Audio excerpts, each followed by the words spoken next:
shirt a little more before I went live. But yeah,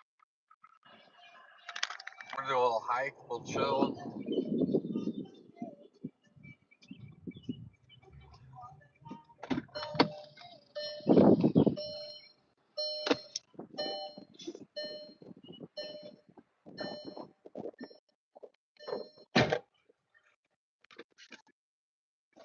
I got the breakfast meal here.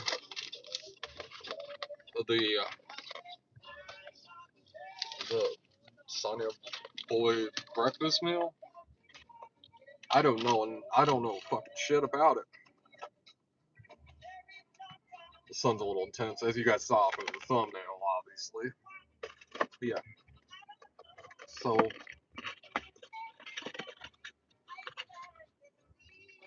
this box is fucking huge for nothing being in it. Kind of a waste, really, if I'm gonna be honest. We got our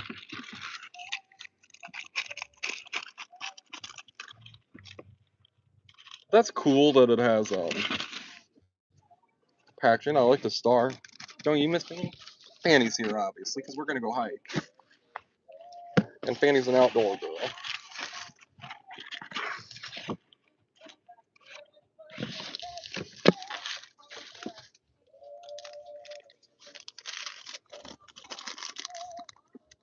We don't have any fries. But this still came with it anyway?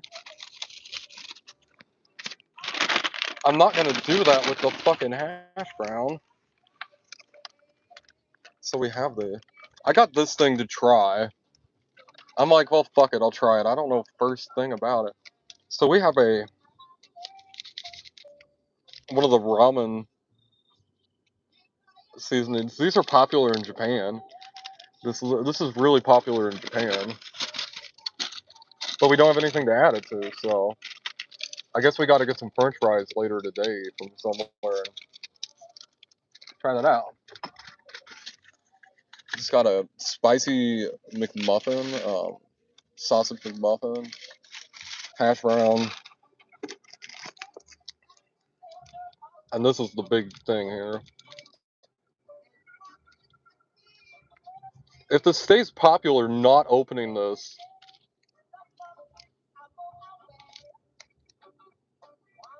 would be the way to go. It'll be worth a lot of money if it stays popular in the future. I don't know. But that's cool. Hey, Sloth. So we'll have to get some French fries later and try that out. Because I'm not going to do it with the fucking hash brown. Yeah, it tastes like fried potato.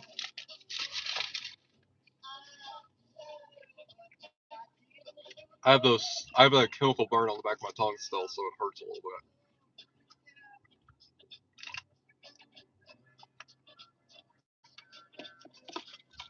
Yeah, I decided to try that McDonald's, that Soja Boys breakfast meal, because it would be fun for y'all. I'm not feeling the best today. I woke up and I threw up. My stomach's always fucked up.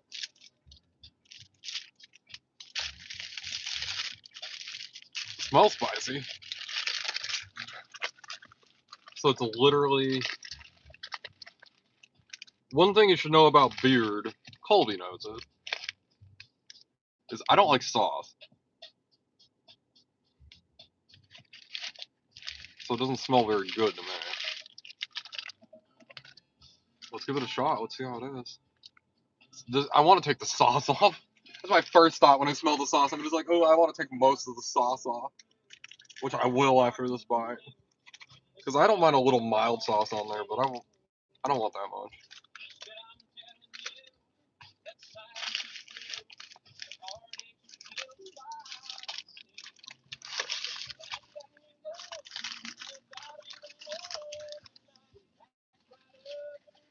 Ew. Ew. Ew. It's spicy. I'll give it that. That's spicy. Tastes like shit. It's sickly sweet. It's really sweet. And the last fucking thing you want to have when you bite into a sausage patty is super sweet. Because what does a super sweet sausage patty mean? It's expired.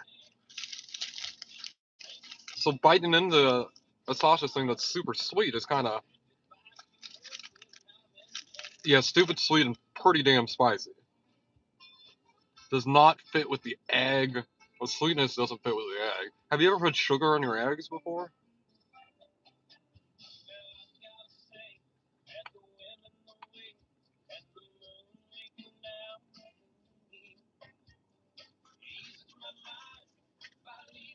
The creamy kind of citrusiness to it is nice with that sweetness. Ooh, it's spicy.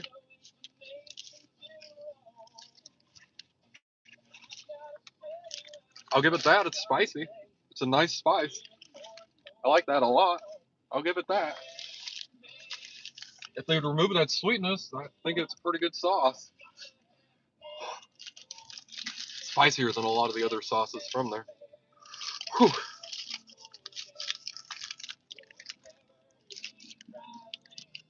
They use the artificial egg syrup. The egg is like liquid stuff. Let's go high. Let's just go high. All in all, the McShaker fries might be pretty good. We'll give them a try later. But the fact that it still comes with the breakfast meal is weird. Just buy the regular one.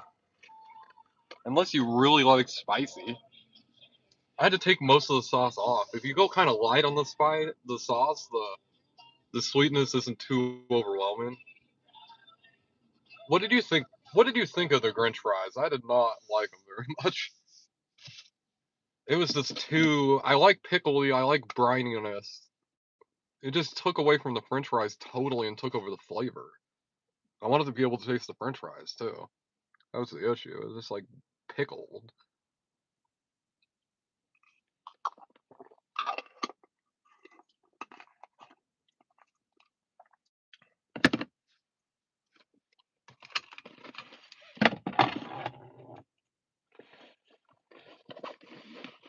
No, I'm not drinking a urine sample. It's sugar-free Red Bull.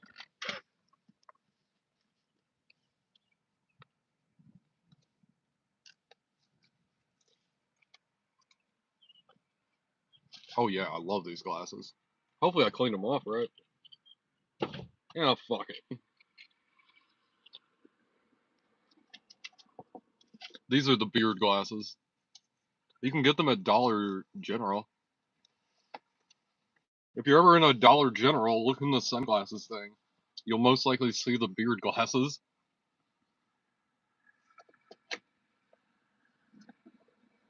I buy a lot of my accessories at Dollar General. They have some pretty fancy stuff that's just cheap.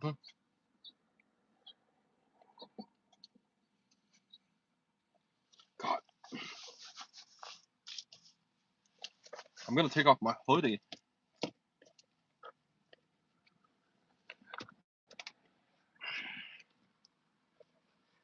Get better at scavenging.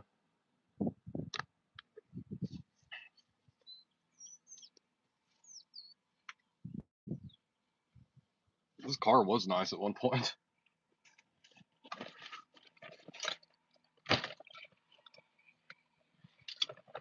It's a Volkswagen EOS.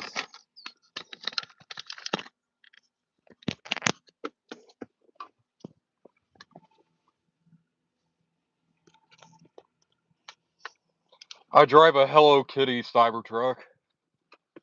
I got a Cybertruck that has a Hello Kitty wrap on it.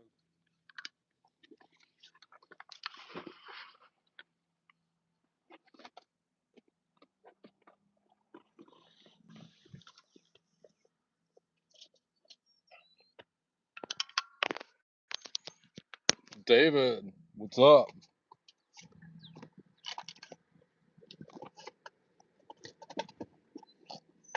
Don't hate on the Hello Kitty wrap.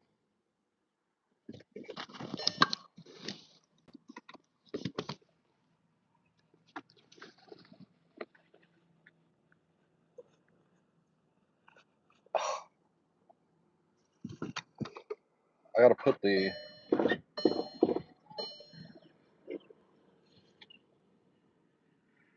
Sorry, I have like everything in my pockets, and then I have to... Okay, maybe I do need my hoodie.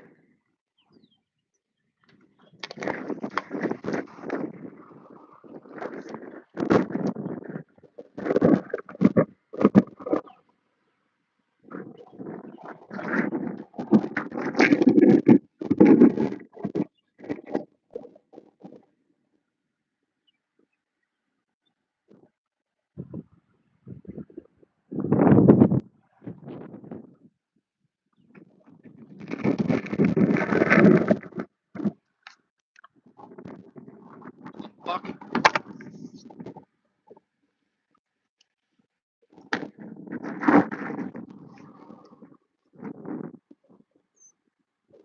Fuck. This isn't waterproof?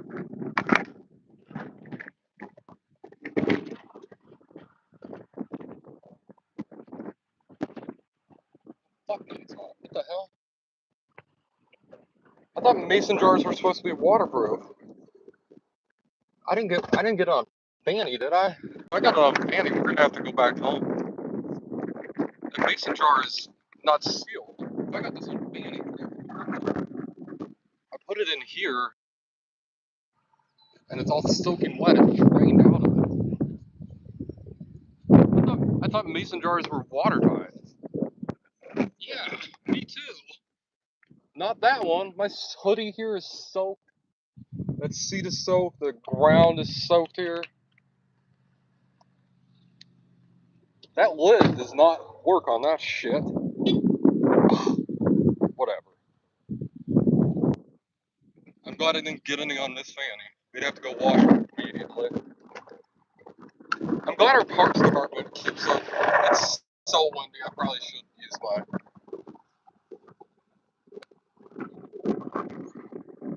I probably should wear my hoodie. I probably do need it, but we're gonna say YOLO and fuck it. Yeah, that's crazy. They're supposed to be sealed, and that's one of the beverage lids. There's lids for it that are beverage lids that are just like they're not like metal, so they don't have like a metallic sort of thing if you store it for a little bit of time. That thing is not waterproof. It's not watertight at all.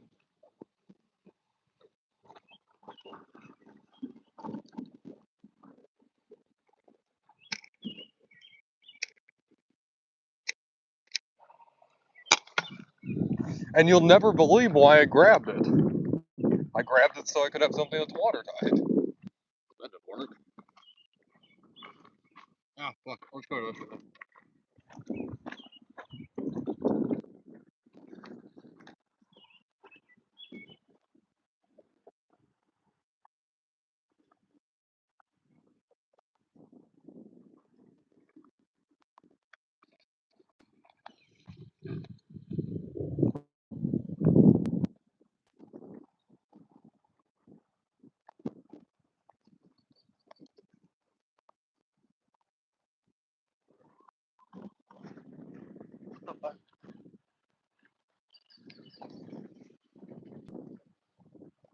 There's some animal up there. Yeah, the squirrels. The squirrels will attack you and steal your food and shit here.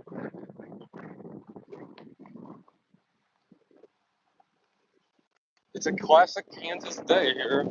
As y'all hear, it is a windy. Windy, windy, windy. There's our pond. It's up there.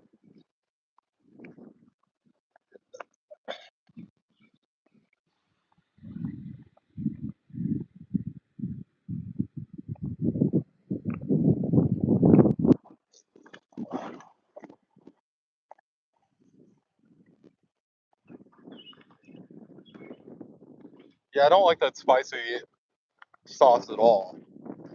It might be good on something else, but it's a little too sweet. It's nice and spicy. I'll give it that. That's nice. A lot of the McDonald's sauces aren't very spicy. And it's actually a decent spice, so. And yes, I can handle my spice. A lot of people say that fast food is not spicy at all, that there's none that are spicy, but I don't know what's up with people. I've had plenty of stuff that is very reasonably spicy. They're not gonna make like a thing with your butt burner sauce that you love or something. They're gonna have to make a sauce that's spicy, but generally everybody wants to eat it.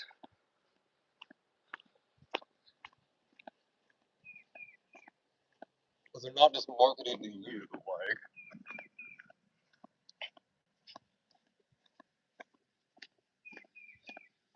Hopefully I'm not moving too fast for y'all. I can move pretty fucking fast. Like, if I was moving at the speed that I normally walk,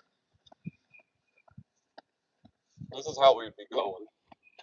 But I've had to slow down significantly in the sake of camera work.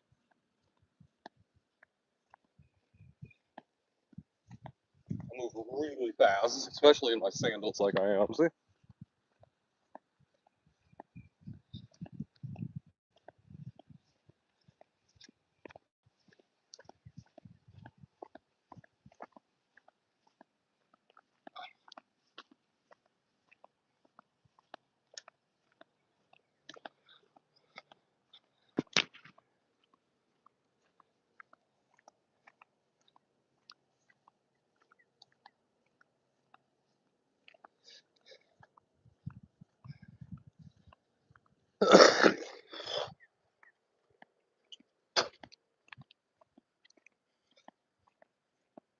Should we go up north today?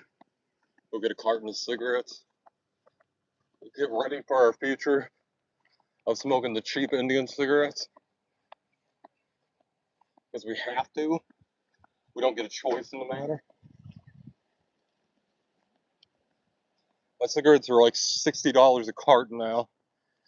And I can go up north to the reservation and get a carton of cigarettes for like $43. Even with gas factored in, I'm still saving money.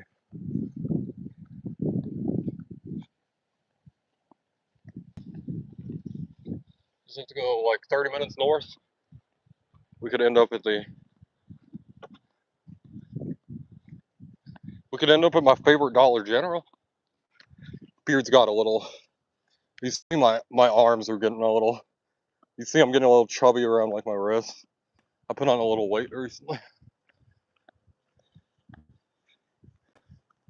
Mostly because I haven't been exercising like I should. But I need to keep up with it. Especially with a lady like Penelope. Like, I gotta really take care of myself. She wants me to just be myself. And I'm like, lady, if we're gonna last, I can't be myself. I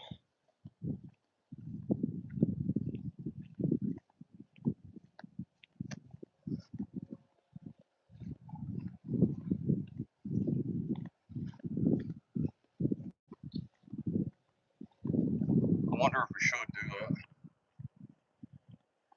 Just go up north, so fuck it.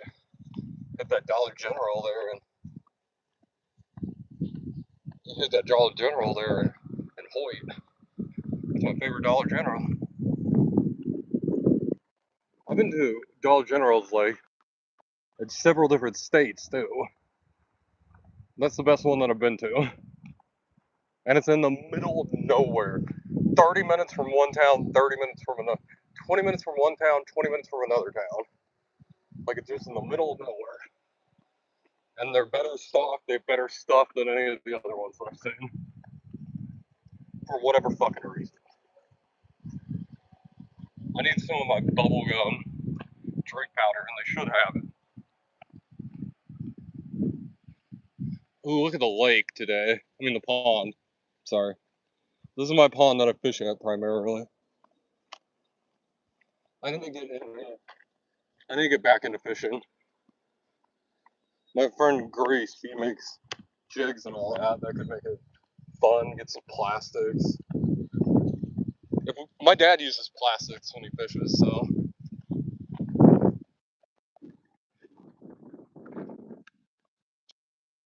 There's something dead. And the water's...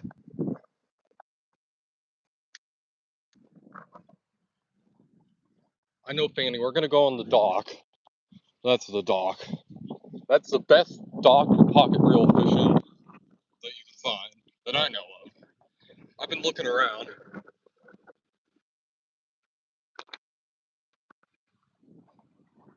This thing is so good for pocket reel fishing.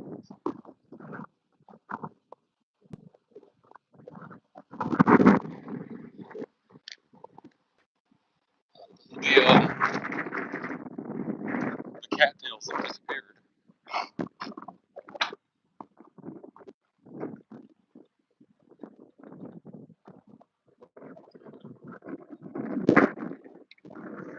Oh wow.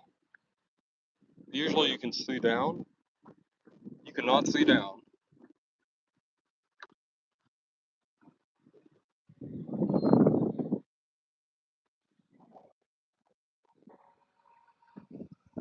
There's tons of bluegill, catfish, all that in there.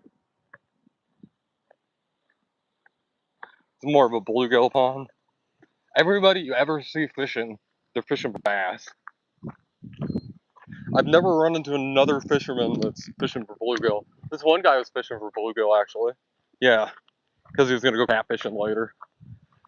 When I caught my bluegill, I offered it to him, and he didn't want it. And I'm like, what the fuck? I'm like, this is a standard size bluegill. Like, what the fuck?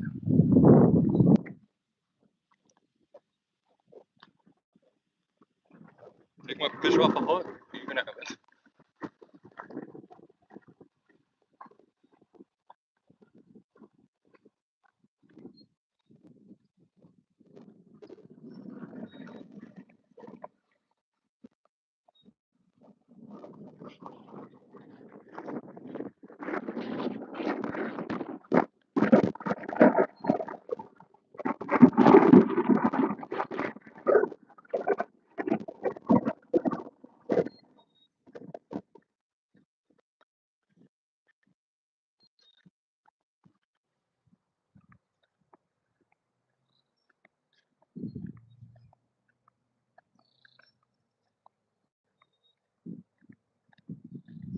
Fanny, what do you think, girl? Fanny said yes.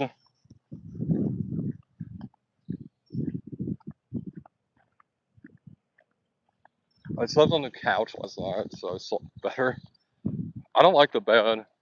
My mattress has like springs and shit in it, and it's really kind of soft and everything, and I don't like to sleep on a soft surface.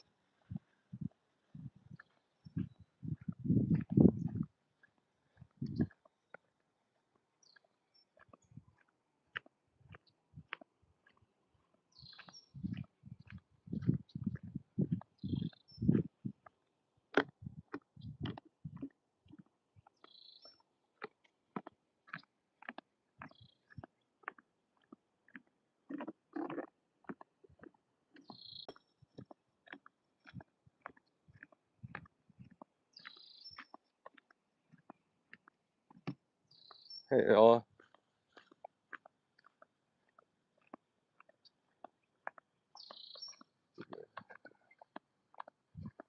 Hey, Quinn.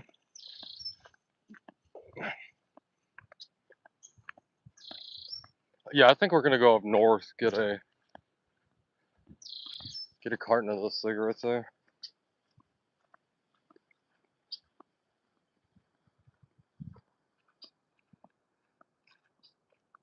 Okay, it's muddy here. That means the water's flowed up here.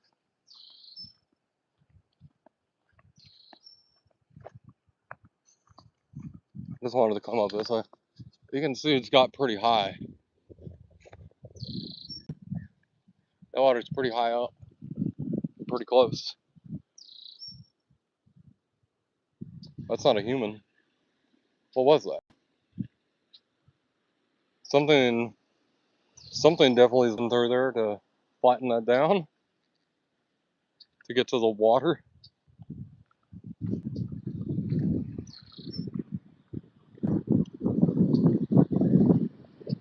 That's cool.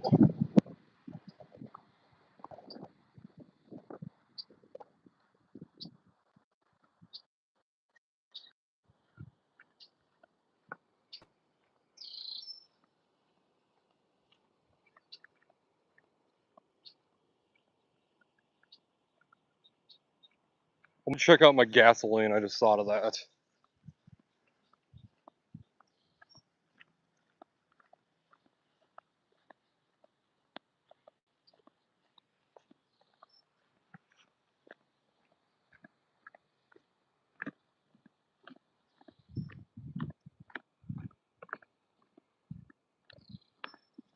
Y'all have to help me look out for my stomach today. I know I did that sausage thing. Now you guys have to help me the rest of the day looking out for my stomach. Okay, okay. Good.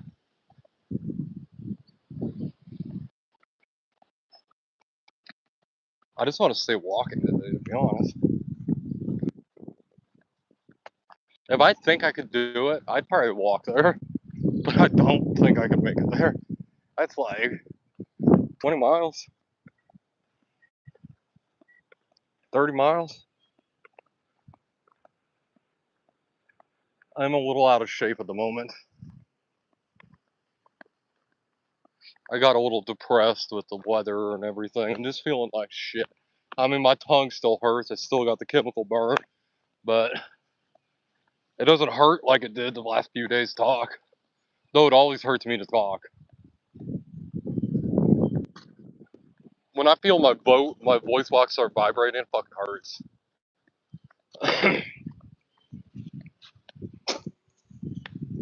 When guys are like, "Oh, I wish I had a deep voice," I'm like, "No, you don't." Especially if you just got it. You'd be like, you'd go to talk, and you'd be like, "What the fuck? It hurts." It's like, "Oh yeah, you can sound cool now, huh?" But it hurts. It hurts to sound cool.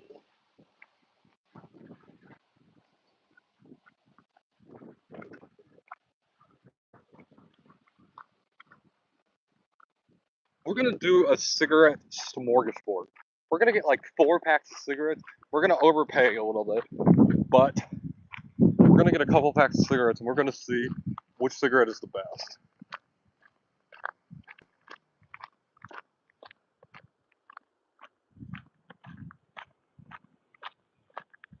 That's what we'll do. We'll get a bunch of cigarettes. We'll try them out. We'll see which one's the best, and then we'll go get a carton of that one.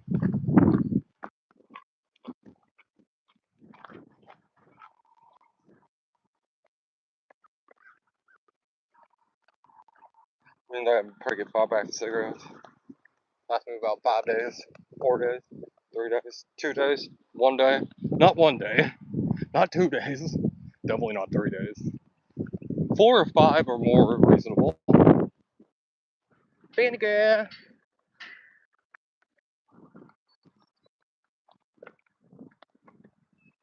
It's nice as fuck out here. Like, it won't be nice like this for a while. An hour from the southwest. An hour from the southwest.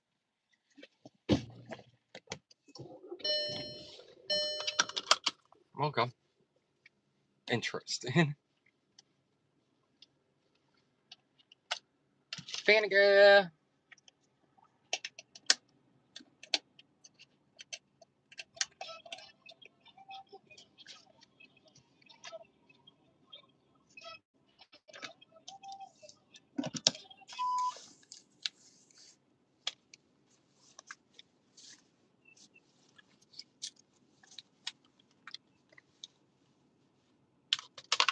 Fresno, California. Interesting. Our AC's not working either. Isn't the best? Oh, shall?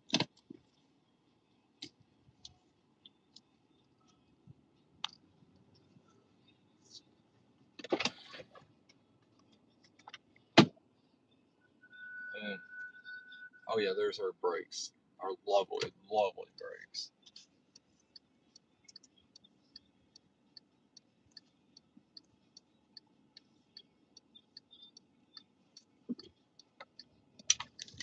I don't.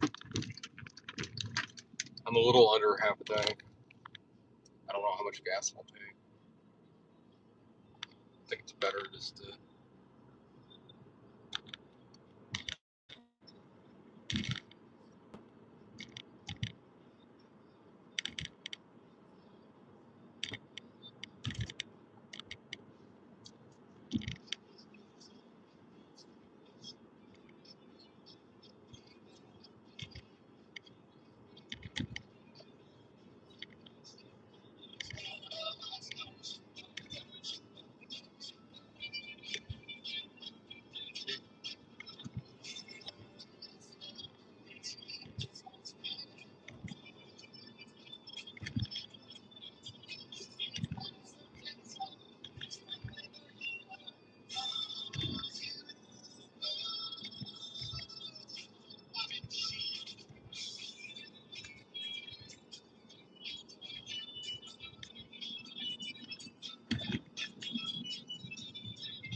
Did they not yield at all? Look at a fucking dipshit.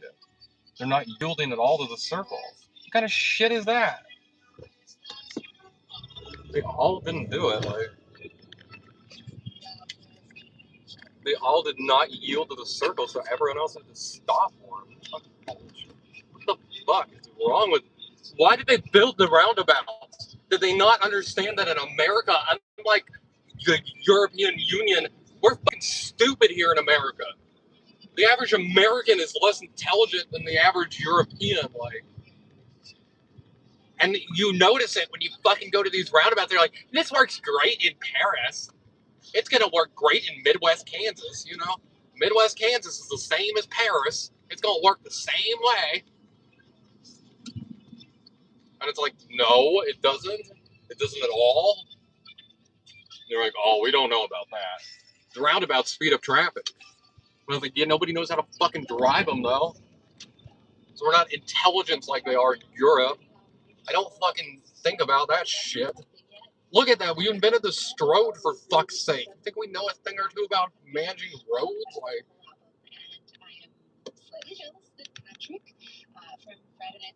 America, we use our roads as an example in Europe as what not to build your roads like. Which is fucking crazy.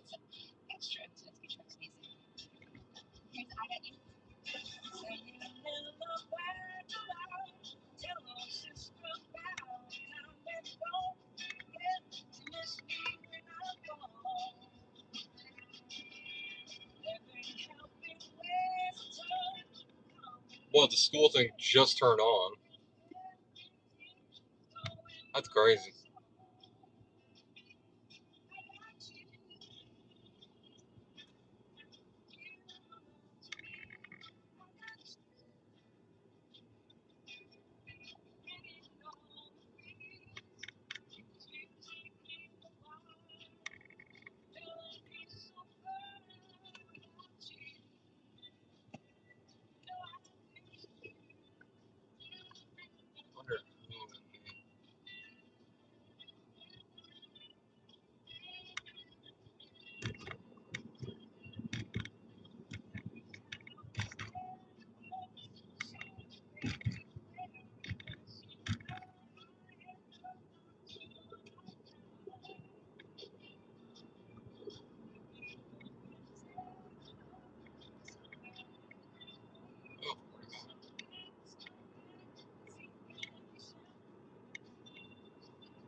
Yep, then I found it.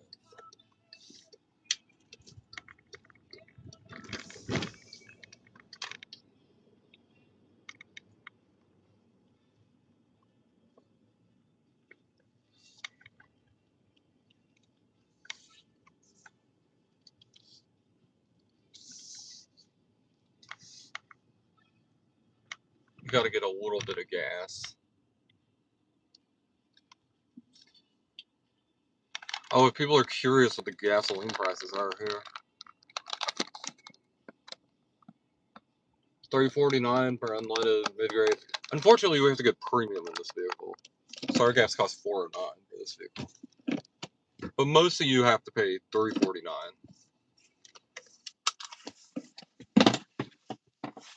Sorry. Sucks for y'all.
$32.07 to fill the car up.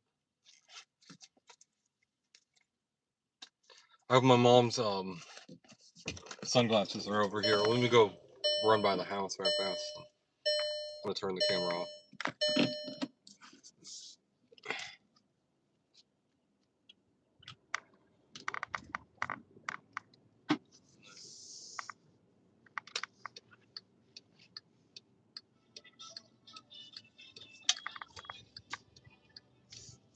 What did you think, Miss Bean?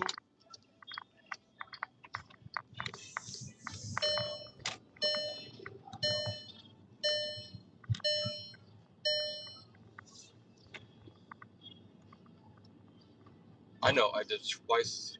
So great.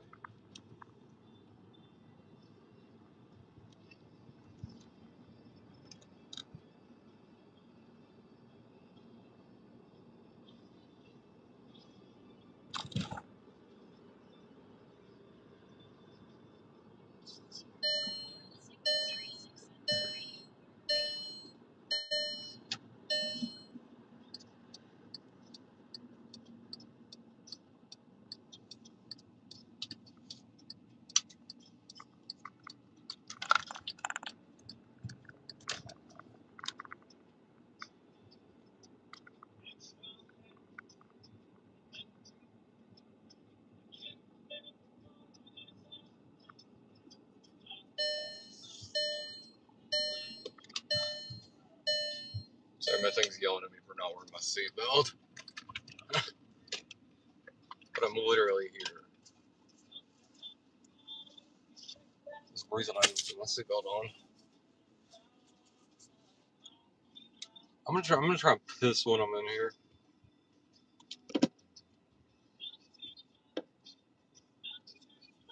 I'm gonna drop my mom's sunglasses off to her though. I'm trying to piss when I'm in here. I'll be back.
Well, folks, it's going down now.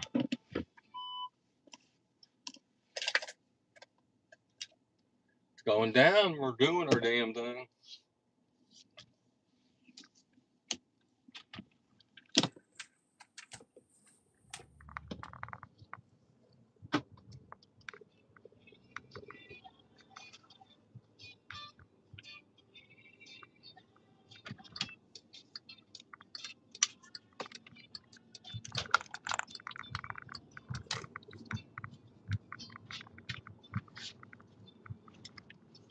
Turn my camera on here soon. Give me a moment. I'm in the neighborhood.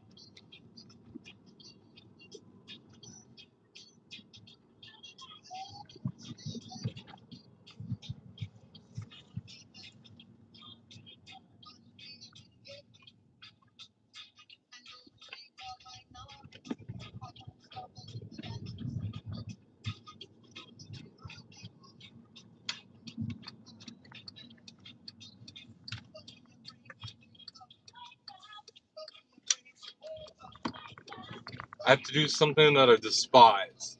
I don't like doing it unless I have to, which is I have to.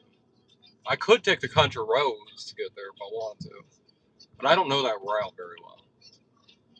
But we need to take the highway anyway because we want to go to the Dollar General there in Hoyt, Kansas. Hoyt, Kansas Dollar General.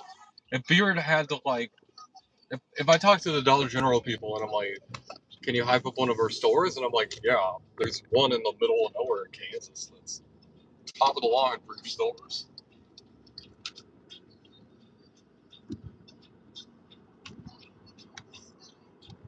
We'll get a few packs of cigarettes up at the reservation. And I'll determine from that which one I want to get a carton of. Because it's been a while since I've had like Senecas or natives. I want to see what the Senecas, the natives, the what's that other one? It starts with an S. I'll know it because it'll be right in front of me when we go there. Signals? I think Signals. Yeah, Signals. Outdoor fam. Yeah, we're gonna drive up north here to go to the reservation. I should have grabbed my casino thing. I have like $10 in my pocket right now.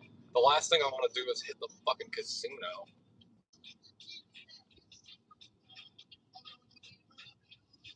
Like,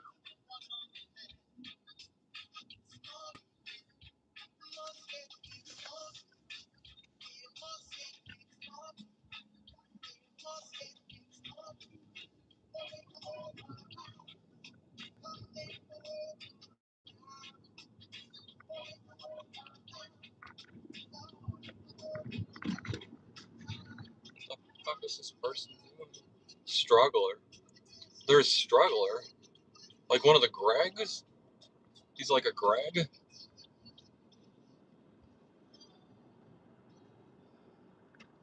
That one.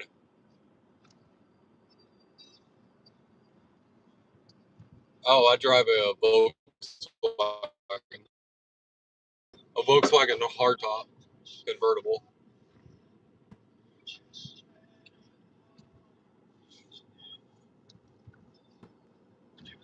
It's a convertible. I know it doesn't seem like it, but it is. When it's really warm, we'll do the top down sometime. You got to make sure, like with the top, like you got to make sure to set everything right in the trunk so it can like retract into the trunk and all this. Pretty cool. Don't use it very often, but I know I'd want a hardtop convertible again. That's for sure. It's my mom's car. I've been between cars for a little bit. My mom's car is the nicest one out of the two, so it's the easiest to drive.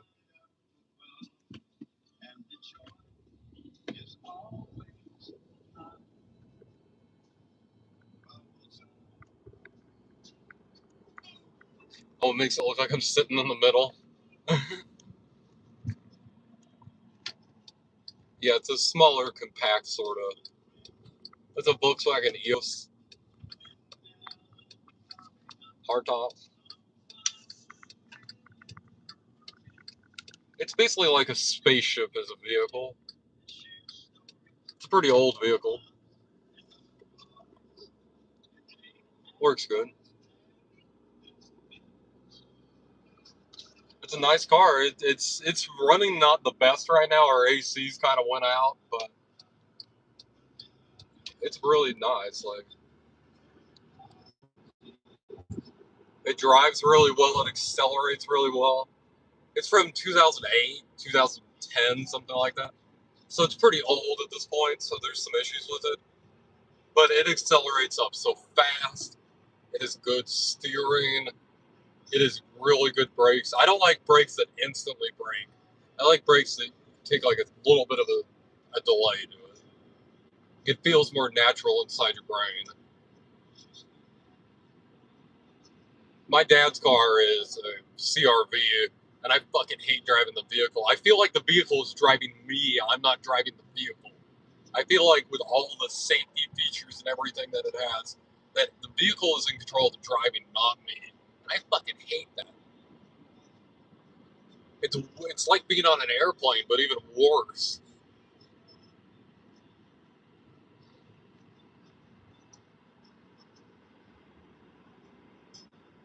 My dad's car, if you drive it, you'll like, if you're behind somebody and you're too close and you hit your accelerator, the car will like break you.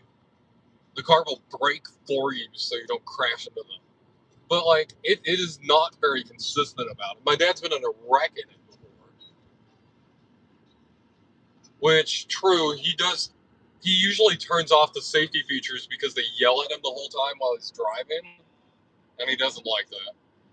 But it's like, if the safety features are going off and they're beeping and yelling at you, like, that never happens to me. If they're doing that, that means there's something to it.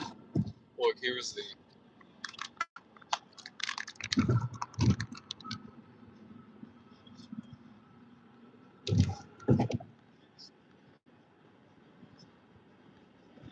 Holy shit. I think putting it down actually helped it.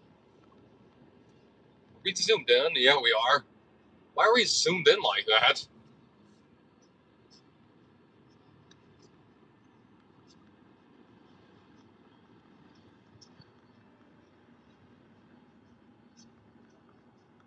East of Kansas City, west of Salina. We're heading north, though. Give me 1 second and I'll be able to read your messages. I'm trying to put safety first. There's a Volkswagen EOS behind us. It's really windy. The wind is 24 miles an hour. If you're seeing me kind of shake the vehicle around the road, that's not me. That's the wind that's 24 miles an hour hitting the vehicle, and I'm having to adjust from it. Are these people even going to let us get over? I don't even know. We'll see. We gotta hurry.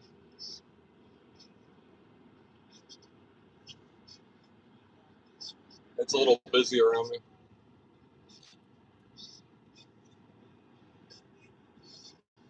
I wish I was driving a McLaren. I wish I was. My favorite car is like a Bentley or Rolls Royce. There was this Rolls Royce. I guess I should go with the Bentley because I could pronounce it a lot better. But we were in this luxury showcase. I don't usually like cars or go crazy over vehicles. We were in this luxury showcase in Hawaii, and I saw this Rolls Royce that had like the suicide doors in the back and everything, and it was really nice and really luxurious, but not being overly flashy. And I was like, damn, I love this car. He's like, I think I found my dream car. It wasn't like a Phantom or anything, I don't think.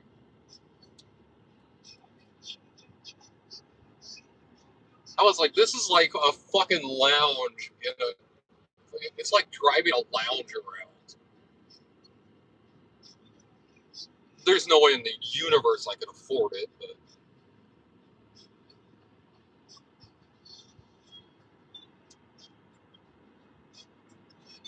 what sucks is on YouTube, if you have a thing in the car holder, you can't adjust it.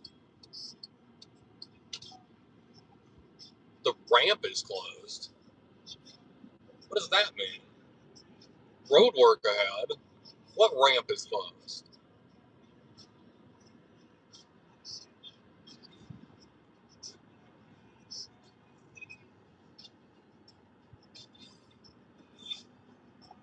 See, if I was doing a video, I could press my screen and I could press it in the middle, and then it would change where it auto adjusts. But YouTube is like, "Hey, we gotta auto adjust for you," and I'm like, "Can I turn it off?" They're like, "No, it's better this way," and I'm like, "It makes my videos fucking horse shit. I've had to record video just driving because of it. Like, it's horse shit." And it's because of where my thing is. If I had the one up here, I could get out. But because this thing is here, it centers right into that. It centers the frame into that, and it's not what I want.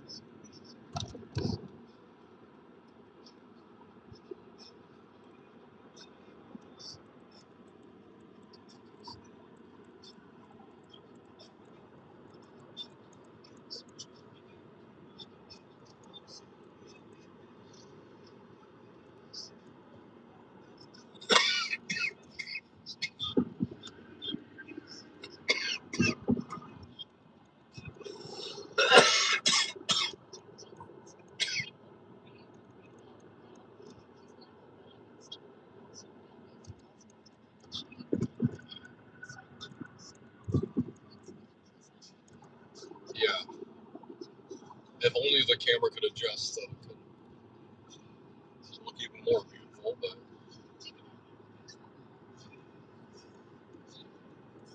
okay, going 70 miles an hour when the wind is like 24 miles an hour, like it is. It's pretty crazy.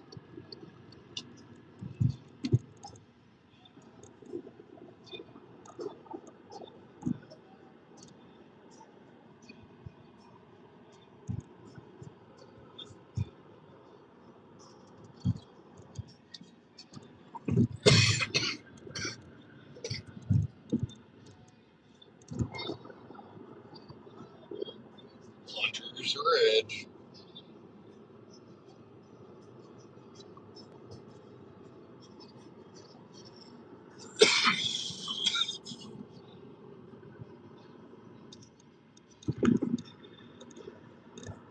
Way back in the day.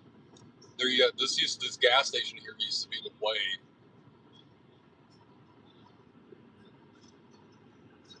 I like it's so overgrown and abandoned that there's not even a road to it.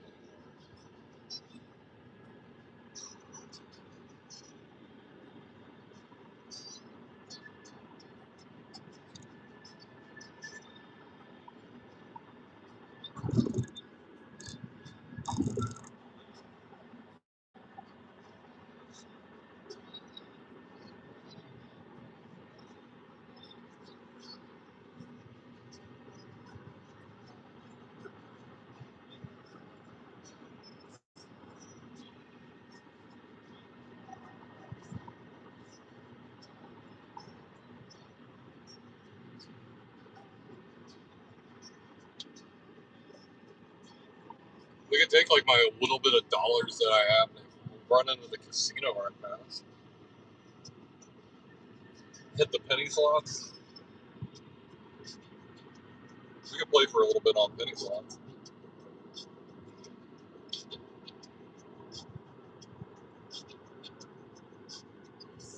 I'm so broke and I deserve to be monetized. Like everyone else is getting fucking monetized because they hit their fucking grind and they just go live and live, live, live, live, live. Instead of just going live all day like a lot of people do, just to hit their fucking watch hours. Well, I've been doing it as a YouTuber should, and it's taken me 3 years to even get halfway there. You can't just go live and go live and go live. It's not good for your mental health.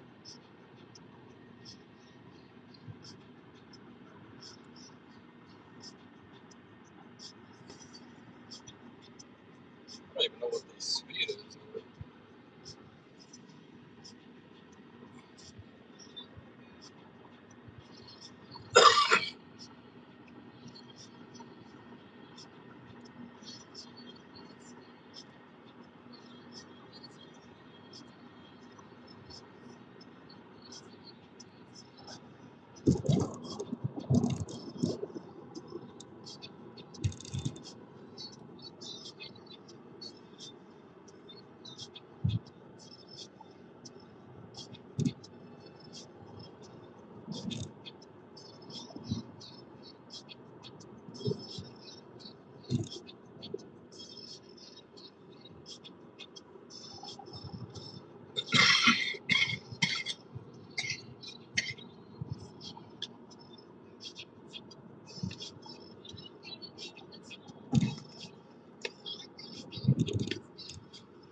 Oh, when I did the breakfast, I just went to McDonald's. McDonald's is like a 5-minute drive down the road or so.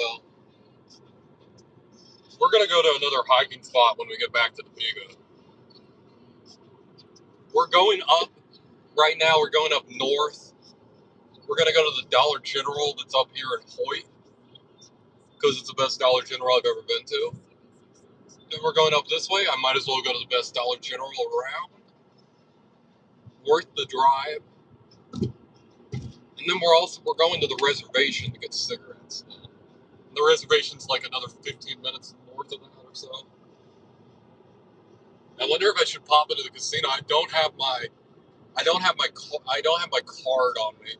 You have like a member's card at the casino that you gain points on and stuff.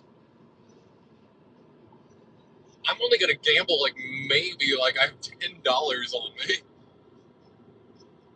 I could hit the penny slots. I could play the penny slots like a little bit. I could just do it, even though I don't get my points or anything.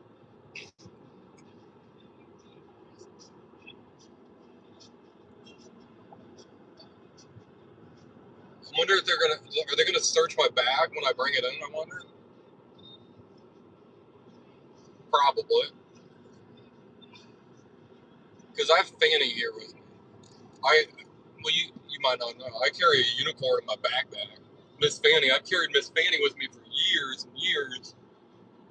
I always carry her with me everywhere I go. For 8 years now or so. 8 years, yeah, about 8 years.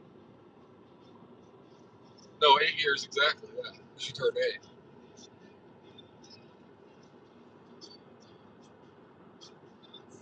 And I've gotten into some conflict with workers before.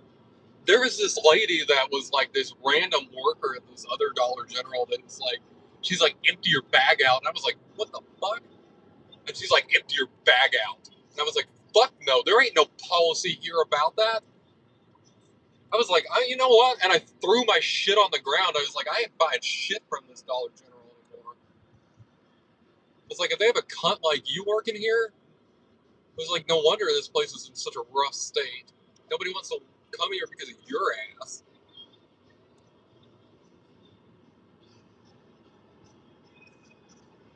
It was like, there were workers at the front when I went and everything. There is nothing on the door that said no bag policy. Those workers saw me with the bag. She was just being a bitch. I was like, I ain't gonna put up with that shit. It's like, if you're gonna accuse me of stealing like that, excuse me, I'm gonna fucking lose it on somebody. Because I don't steal. There's no reason to. If you can't afford something, just hustle up the money. Get it later. The only thing there's an excuse for stealing is food. Other than that, no. And stealing food is definitely an iffy subject, but it depends on what kind of food you're stealing. If I saw somebody stealing like milk, eggs, and like butter, along with some ground beef, I'd be like, you know, that person's going for the core food. Like, they really just want to have a meal.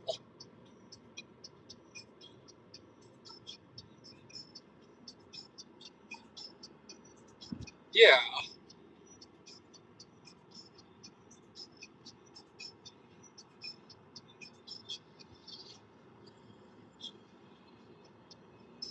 I was like, if you don't know, now you know about me and Miss Fanny. I don't know if you've met Miss Fanny. I don't know. You're the newer viewer. Yeah, yeah.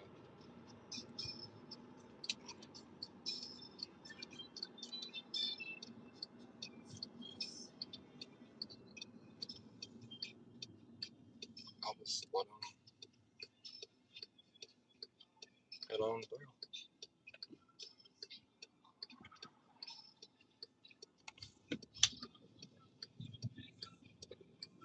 Little Fanny girl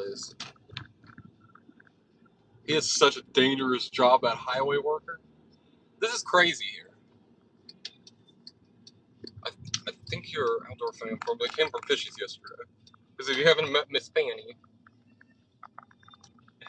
me and Miss Fanny have some adventures together. Fanny's been thousands of miles with me. Thousands. thousands of miles. Like, I think we did the math, and like Fanny's been like 4,000 like 230 miles with me or so. Like, so she's really traveled. We're here, middle of nowhere, Kansas. Hoyt, Kansas. Maybe one of my favorite cities around here. I'd have to look at the real estate and stuff and see what prices are and stuff. It might be a good place to live. We should go into the town proper. The town proper is over that way and check it out. Because we're kind of like in the middle between here and Holton and Topeka. But with Topeka, like... Oh, yeah. Yeah.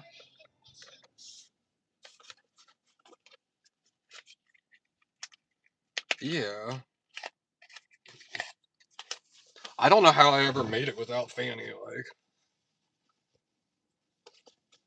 You ready, girl? It's windy.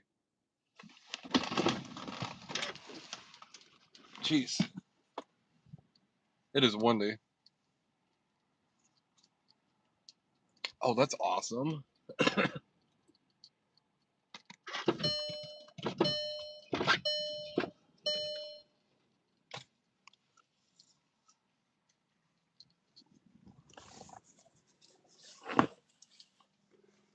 He called you Miss Fanny. Isn't that awesome?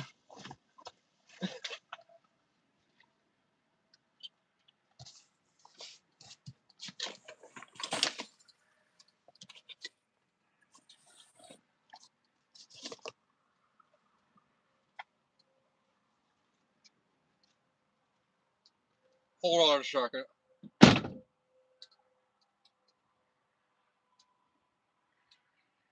Okay. I don't know what I said.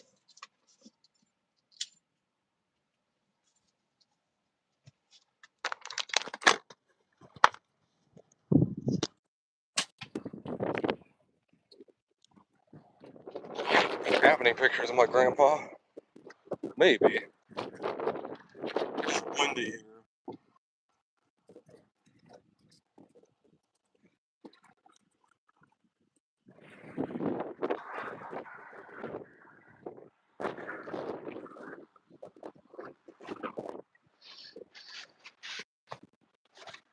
I'm trying to like hold my microphone like up against my chest. I know I have to yell a bit, but it kind of shields y'all from the wind. Jesus. Anybody who's not from Kansas, this is normal. This is pretty windy, but it's pretty windy. The rest of y'all are just like, oh my god, it's so windy if it's like this. And I'm just like, yeah, another Kansas day. You miss Fanny. Oh, you ready, Fanny girl? Let's get in here. My cigarette went out.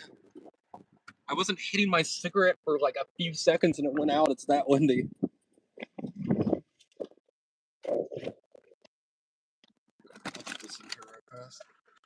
Let me get my... Ew, it's all wet. Because this fucking mason jar leaked on me. It leaked. I almost got Fanny soaked in energy drink. We would have had to go wash her. I've had her for so many years. Like, we're at 20% on my phone, but I don't think this will take very long, so I don't think it'll matter.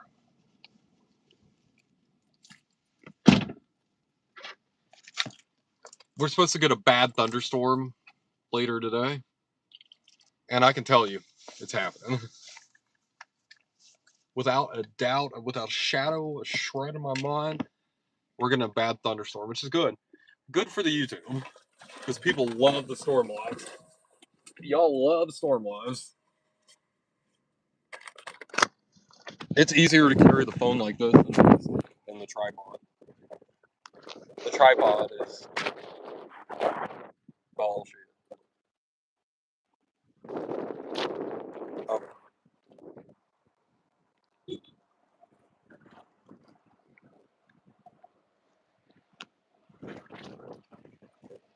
If I'm hiking somewhere dangerous, I'll carry my great grandpa's knife. I'm like, this is putting people on the ground in the Pacific, like in World War One. Like, I trust this life with my life.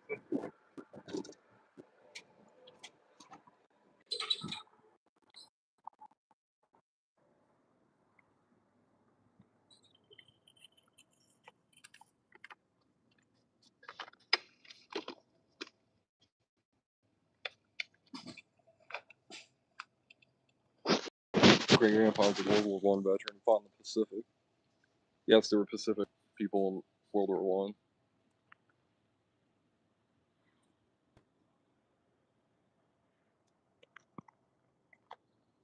I kind of want some cookies. Fanny, what do you think? I shouldn't ask you.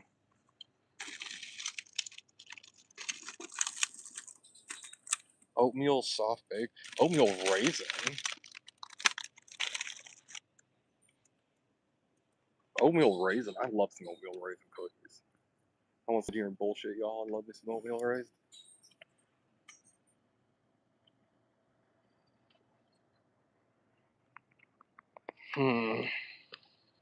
Oatmeal raisin. Oatmeal raisin, folks. Get an oatmeal raisin and one of the peanut butter fudge cookies.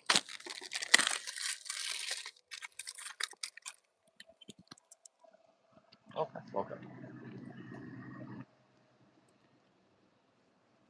Even here, we're looking for obscure flavors that you don't see as often.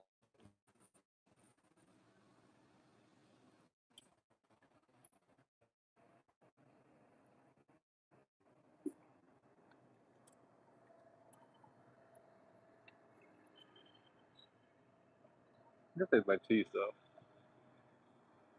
Don't look like it.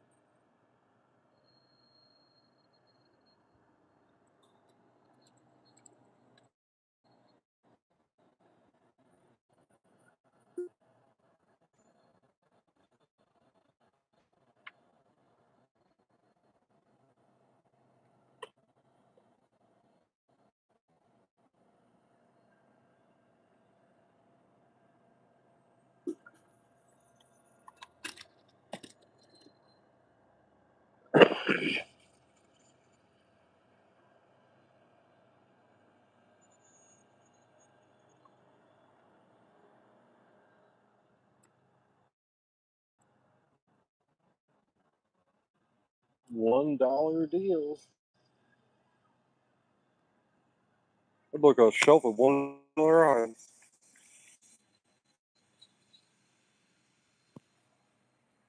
This one's just better inside than all the other ones. And look, they have a Pop Tart variety pack that I've never seen anywhere else except here.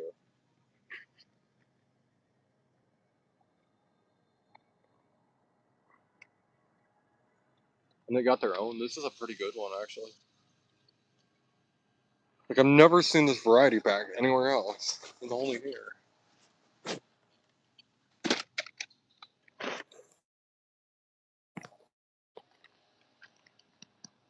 That's basically what we came here for.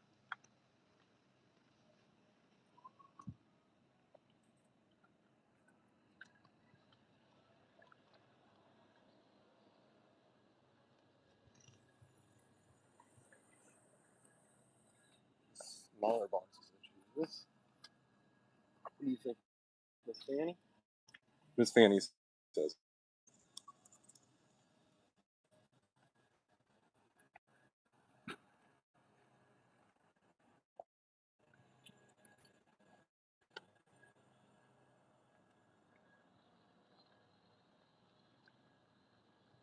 let's make sure. I think we're good.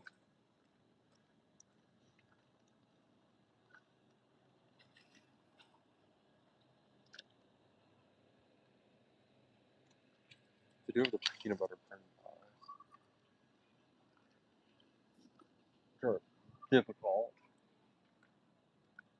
to find, usually.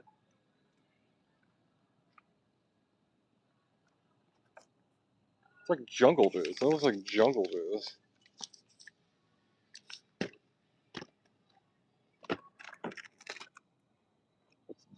try it out. Live a little, right? Oh. Damn, the variety packs. Rainbow Sherbet, Hitchell, Tampa.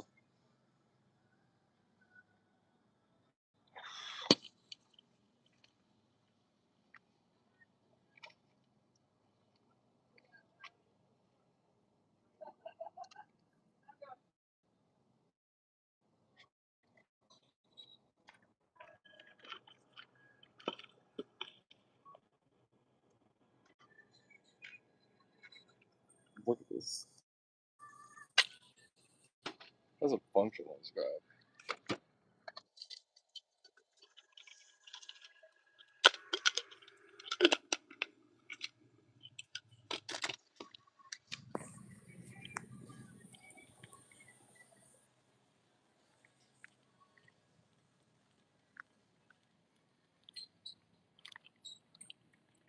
We try and get a cup every time.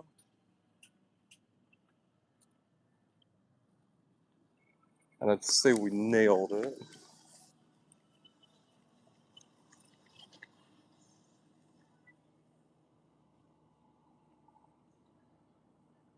Tidal Twist, that's the one that tasted like that soap or whatever it was.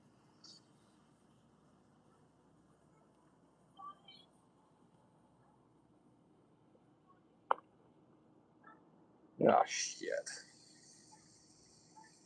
Shit.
You too, thank you.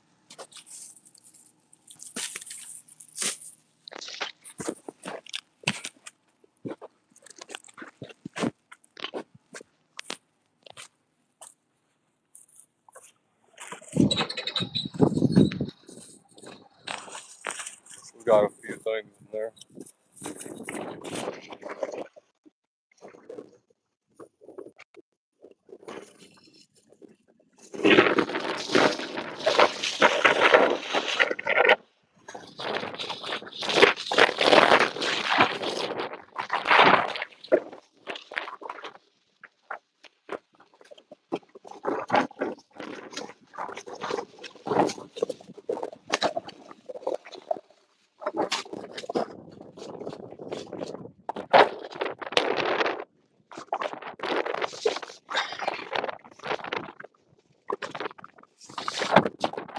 The money on me.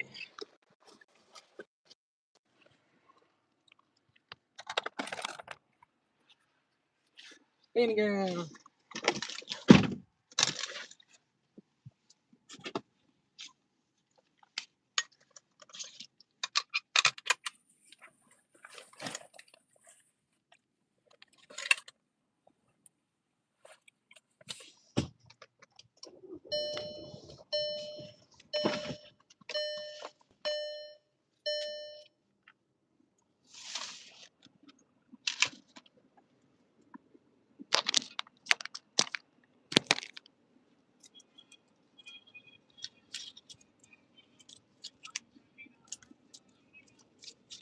If I went to the casino and I went in there and gambled, let's say,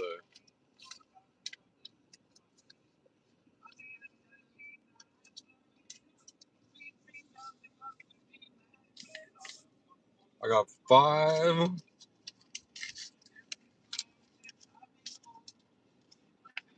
8,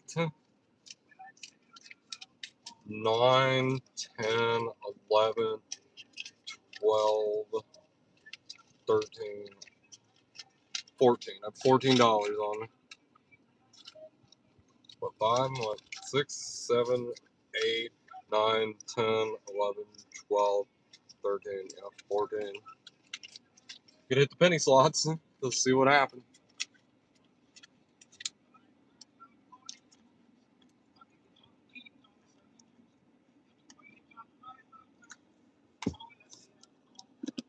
Harry Belafonte. We love Harry Belafonte around here. Some of the greatest musicians to ever live.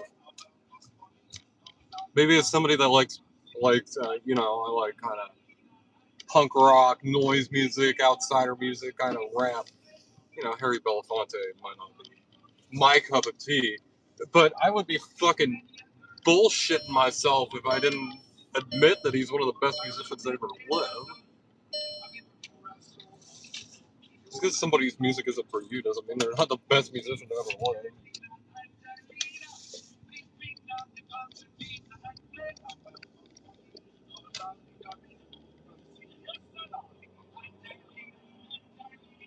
Love that store. What are we at, 70? Damn, I got to 70 fast.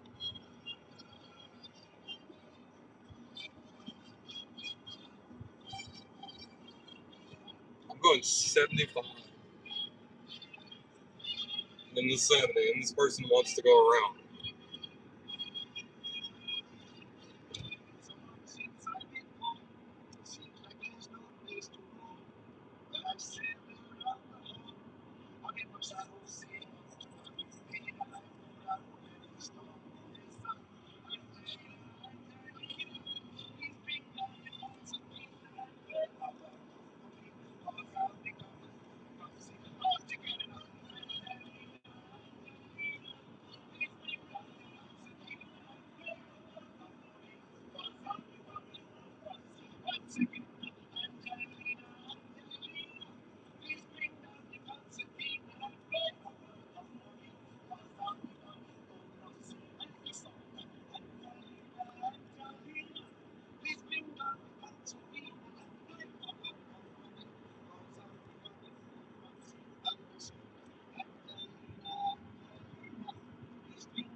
Fanny, you ready to smell like cigarettes like you never have?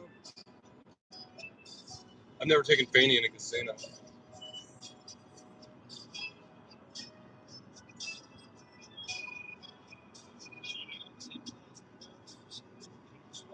If we want to gamble for, it's not going to be long. We're going to be there less than 30 minutes. But if we want to gamble at all, we'll want to.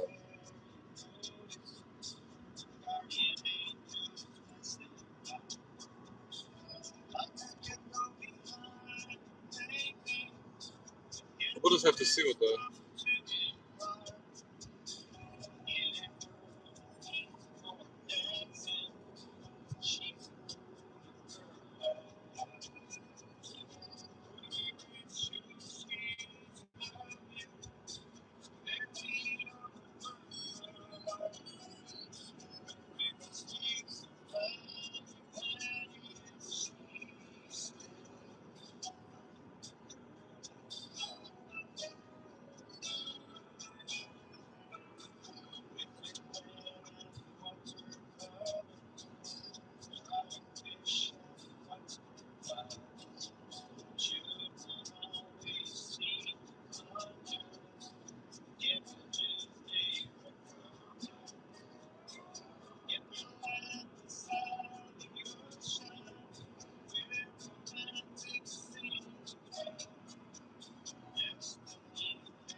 casino next night.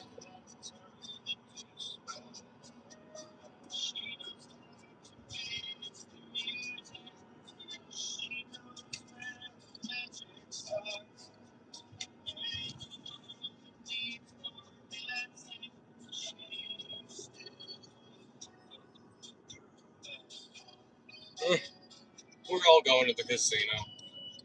We're all degenerate. We're gambling at like 10:30 in the morning. We're degenerates.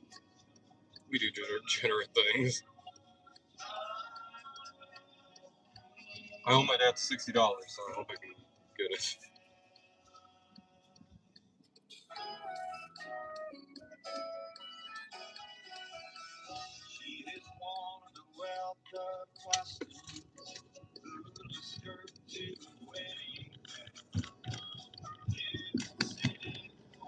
I haven't gone live in a casino since I was in Vegas. I don't even know if I can. I guess we'll find out, right? We're definitely gonna park our own vehicle.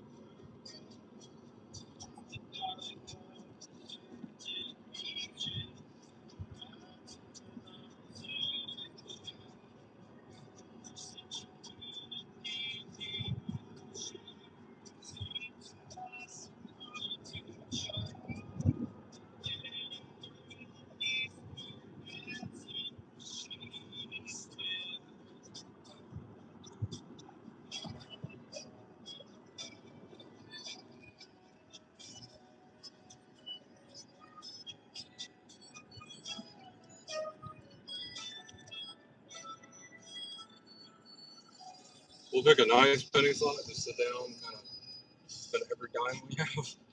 We'll see. If we get like $24 or something, we're gonna like hit out of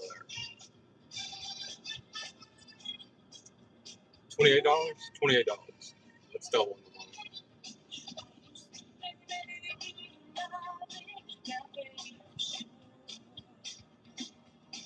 I'm feeling lucky. How about you, Miss Fanny?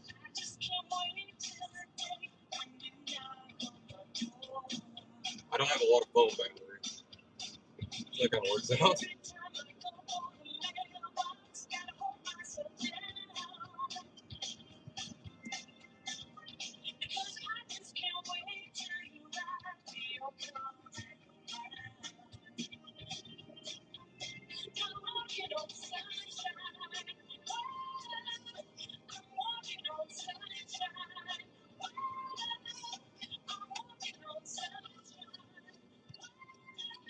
Can't we go through here and park? Nobody does it, but people can do it. We'll do it. I haven't been to the casino in years. That's probably my 20s the last time I did this.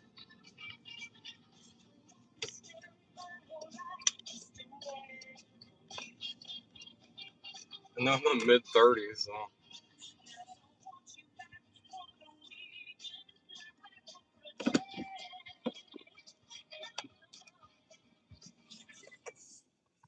Yeah, I'm antisocial too. I feel that.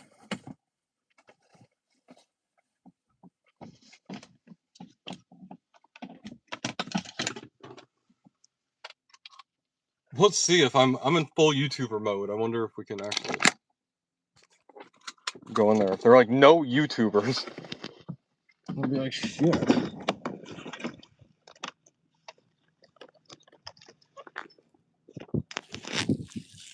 I'm like, okay, jeez.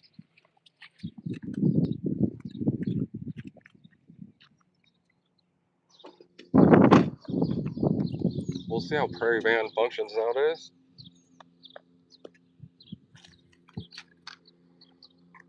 It's been a minute.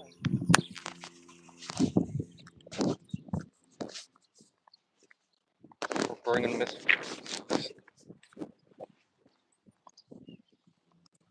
How did they don't?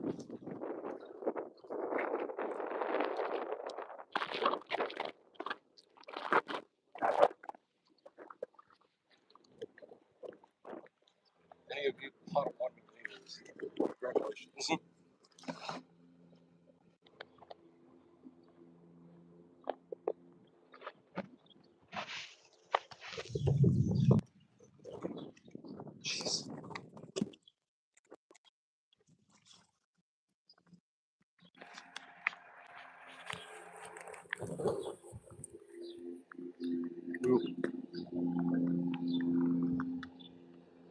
We won't gain our points, but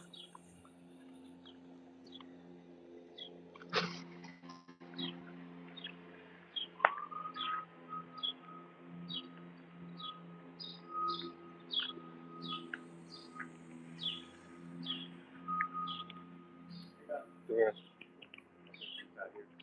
Okay. Yeah, I haven't been to the casino in a while in my life. Sorry? I haven't been here in a while. So. Okay. I was like, wait, how does this work when you come in? Because they have to see that you're over 21. Yeah. Okay. And what's in your backpack there? I just have my uniform. Oh, You can look in it if you want to. Sorry? You can look in my bag. Yeah, just open it up. Great. I don't have anything.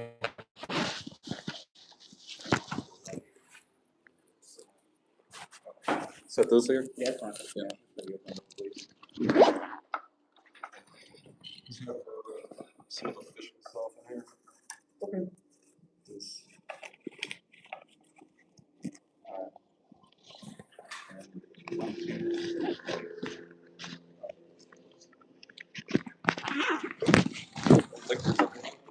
Okay.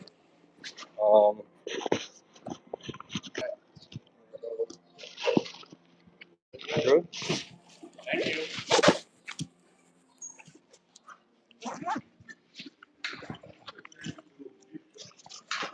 Yes.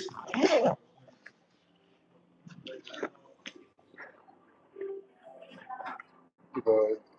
Great rest of your day.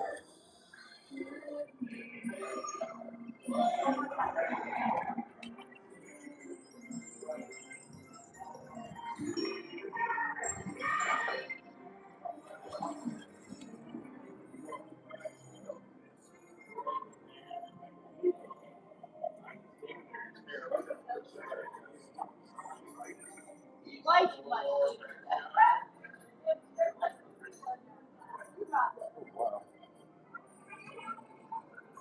We can't smoke in the casino nowadays, huh? We can't smoke in the casino nowadays, huh? Go down there, little games. Okay, there's a smoking area. Now check your backpack. We didn't check it down there. You check it down there. Sure. Yeah. You can ask them. Little table games. You got your ID with you also? Yep.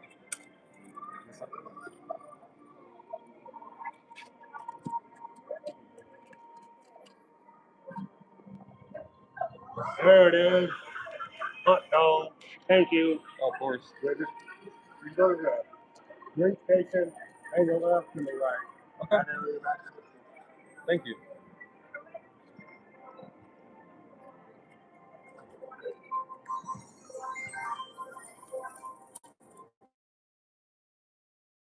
So,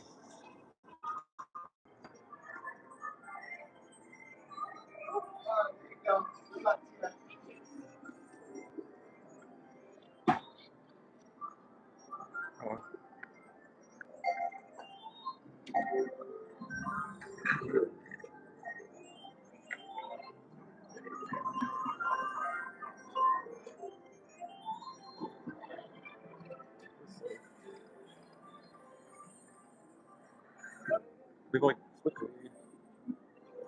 Kind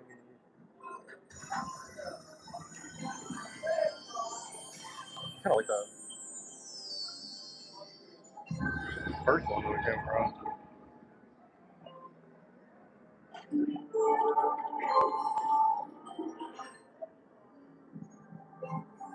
I kind of like right where we were at the first.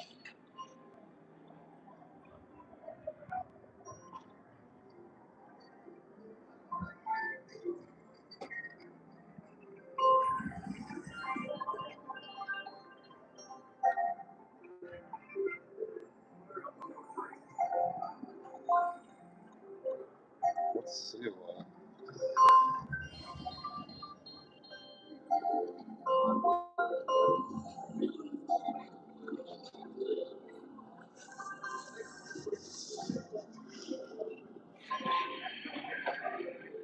As I suspected, they had to search the bag.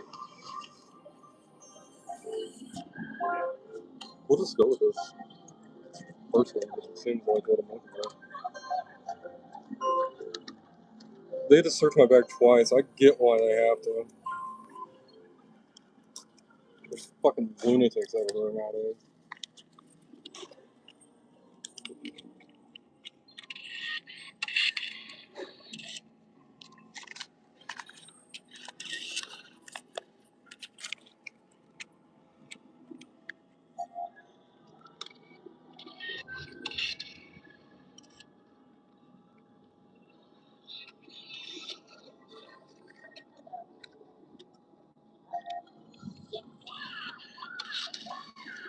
Sorry, I'm shaking now.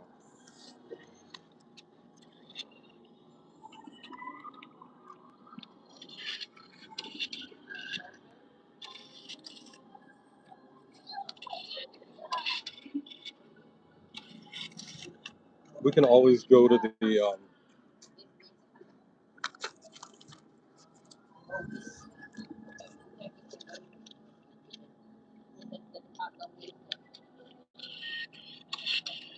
oh, they want the.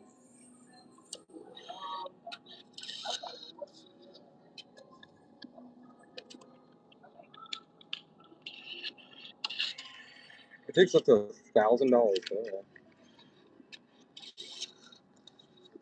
That's kind of crazy, isn't it? We're slowly going as little money as we can.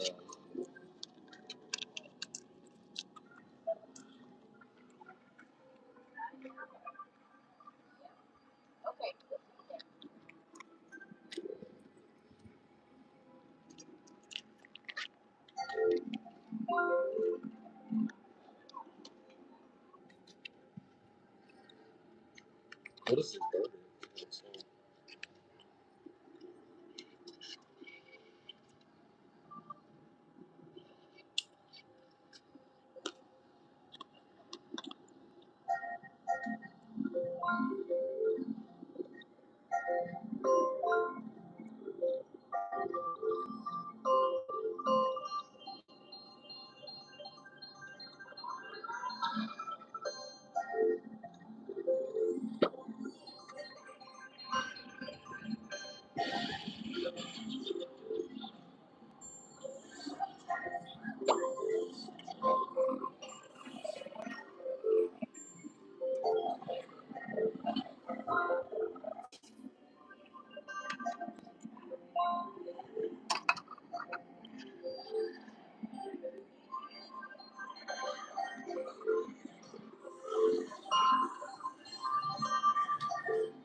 What is this?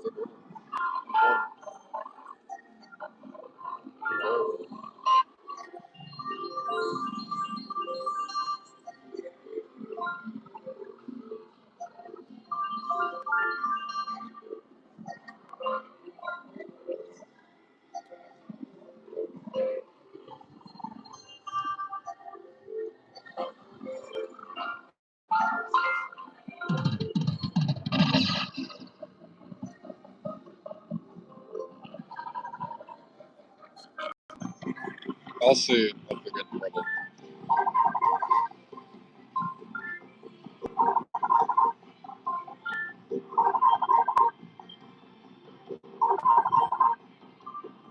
Let's go there.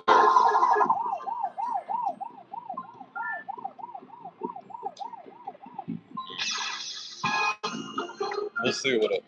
We'll cash out of this and we'll go find out another one after this.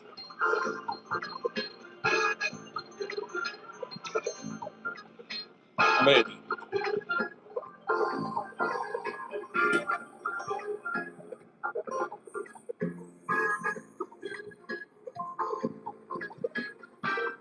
We'll see what we got.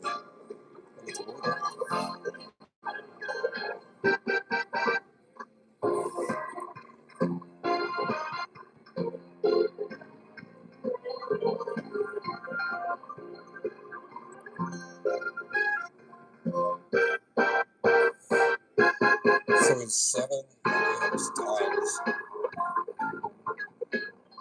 Oh, we almost got another bonus game in it.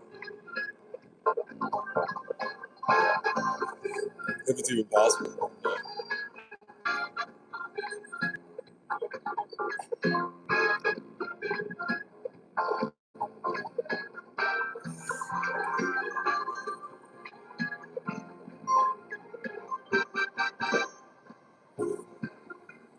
One more down.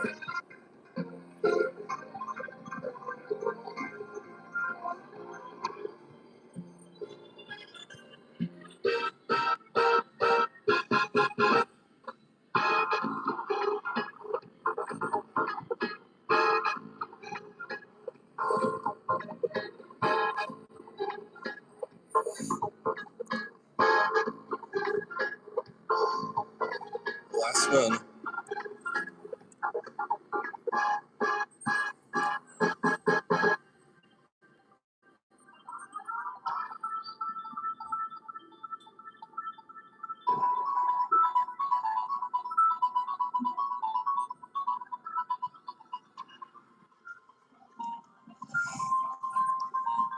So basically made our money back. Mm-hmm. And let's not try it. For $8.37.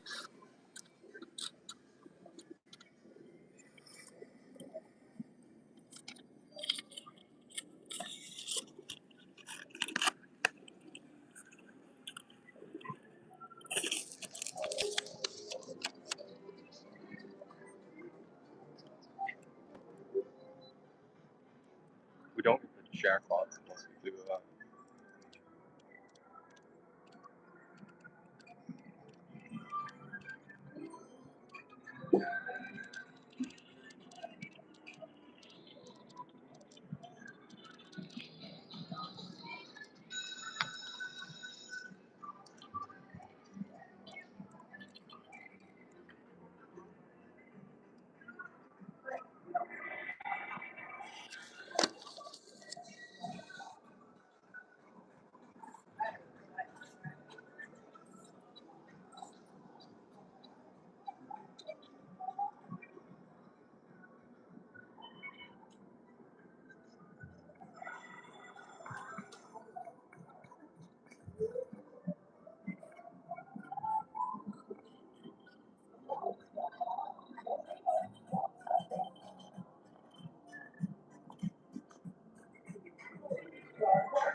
What is?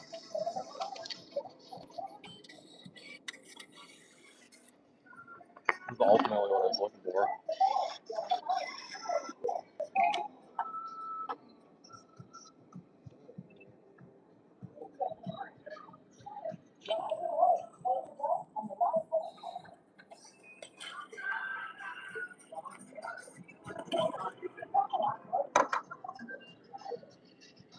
What is max? $4.50.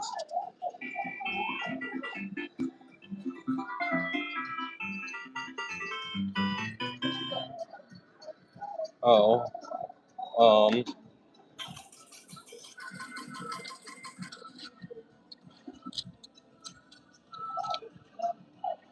Okay, we turned that into $14. I have more money sitting on me.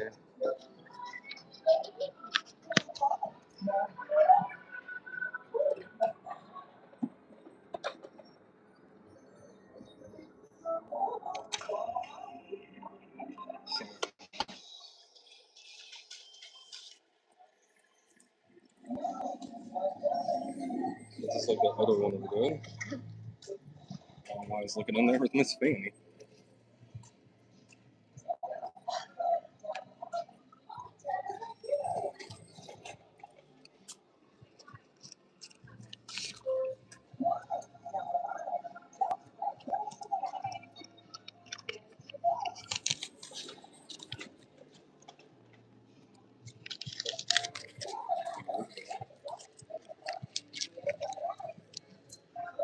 I'm gonna take my money.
my phone.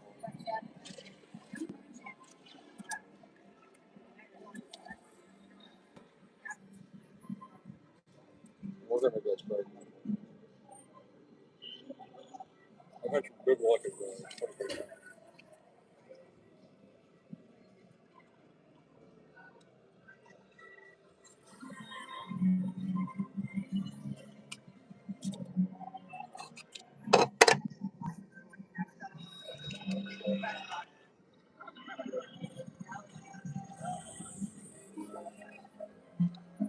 Look at this.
Kind of like the tiki thing. 75 cents.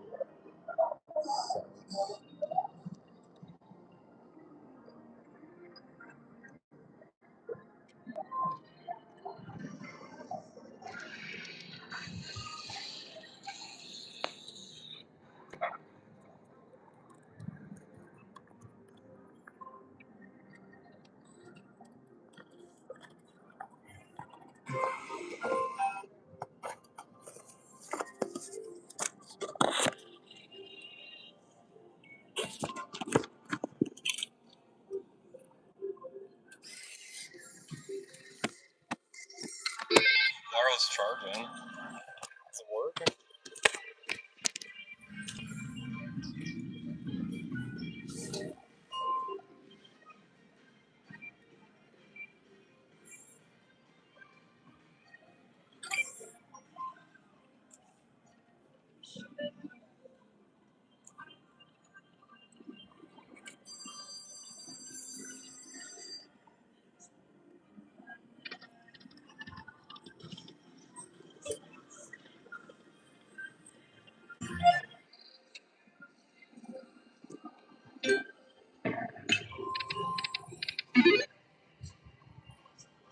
We'll just go, I swear.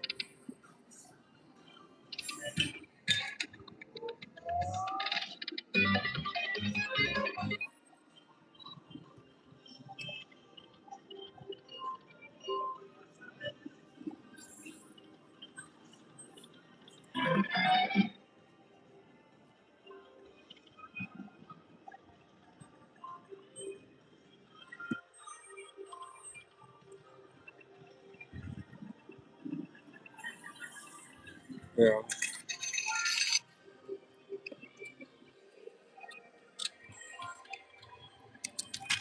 Where's your all? That's the problem. How it go? Take your own money.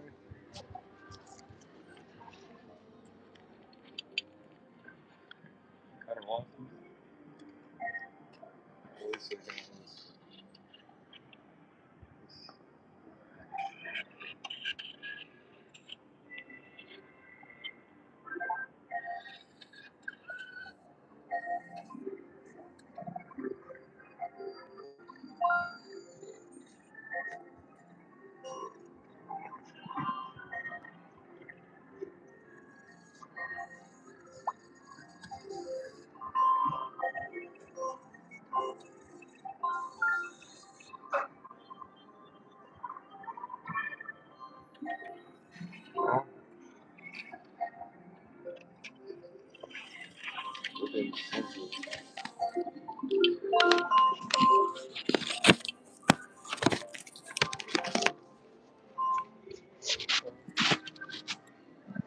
$14, but that's about how it goes. I had fun. It'd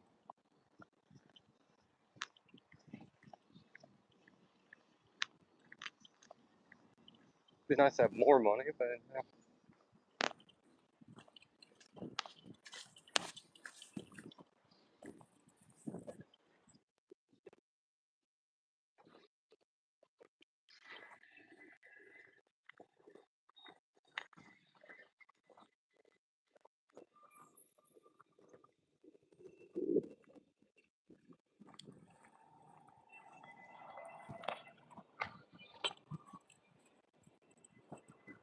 We've got $14, but then we lost it. So that's about how it goes.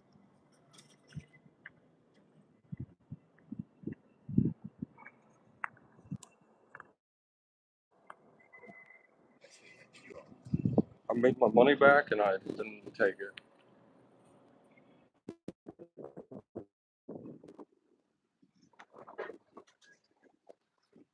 The house always wins.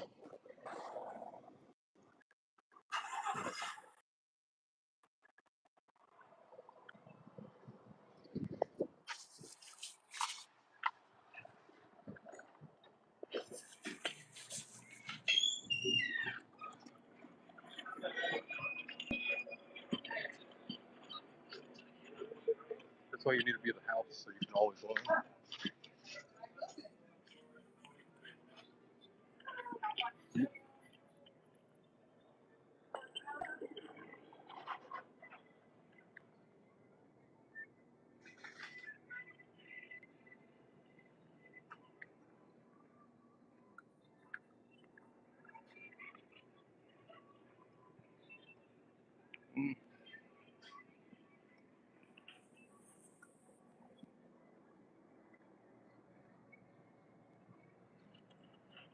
Cherry bombs.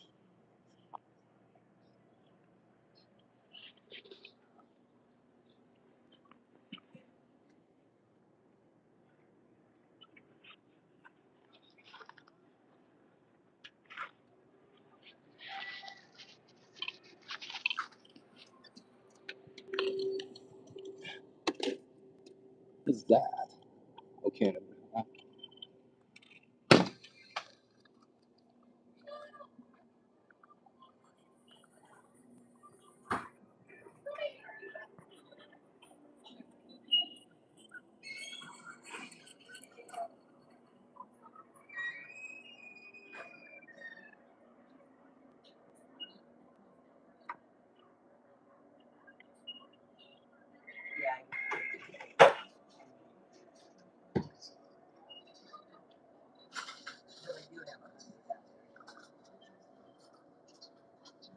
I'm kidding.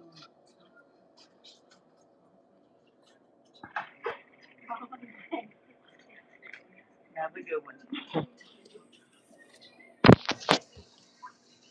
We did a pack of the Cynical 100, a pack of the Native 100, and a pack of the Native Blue 100. What kind of cemetery? The breads.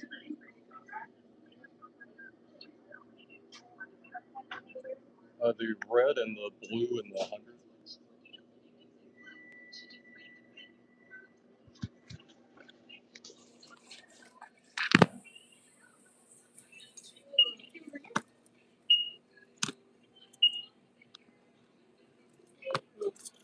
$13.63.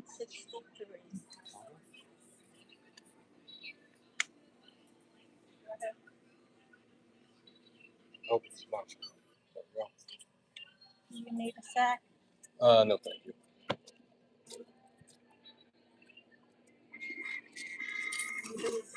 No, thank you. Good rest of your day.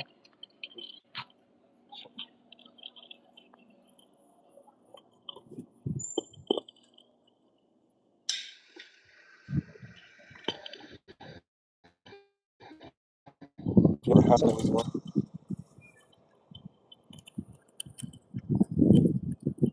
I could have had enough money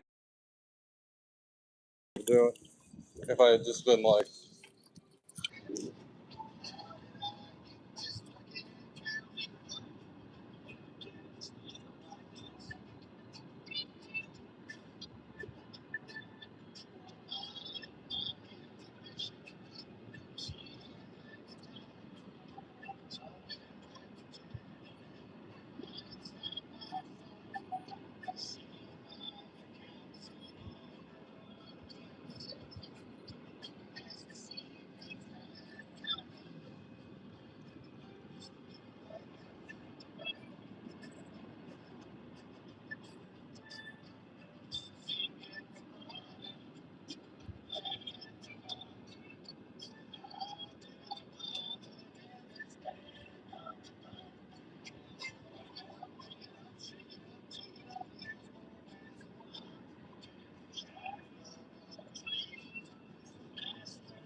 Hey, can you hear me? Here. My thing was acting up. I got a phone call in. So, can you hear me? I got a phone call in, so I had to take it. Yeah, we're just driving back to the house and kind of done with the live at the moment.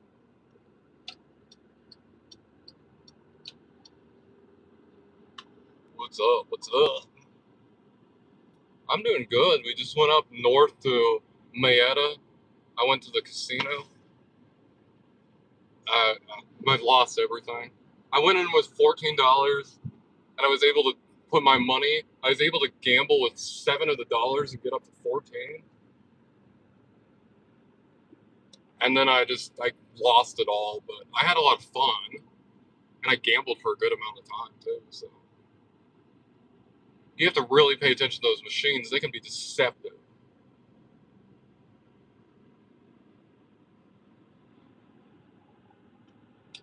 I got to do one of my favorite things, the quarter slots. I know a quarter slot when you're on such a low budget, it's kind of crazy, but I won pretty big on the quarter slots.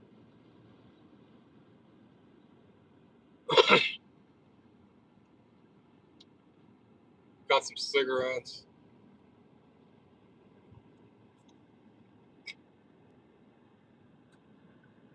After a hike earlier, I said, fuck it, fuck it, fuck it. We're doing it. We're going to Mayetta. We're going to the Hoyt Dollar General. We're going up to Mayetta. And I'm like, I'll just go to the casino. I have $15 on me. I'm like, it's not really a lot, but I do the penny stuff. I can gamble for a little bit. You got to pay attention to the penny stuff. That's for sure.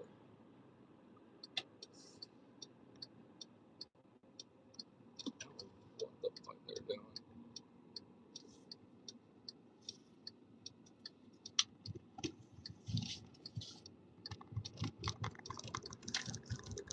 With the penny stuff, the smallest I could find that I could bet in the pennies was 30 cents a spin.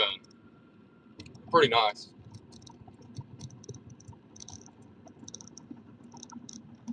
I got to play one of the games, one of the bonus games. I consider that a good thing at the casino. You're basically paying to have fun at the casino. Penelope, baby, hey,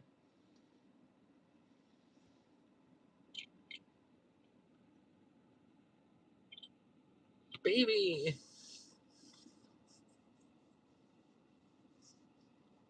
missed you. We might go do a.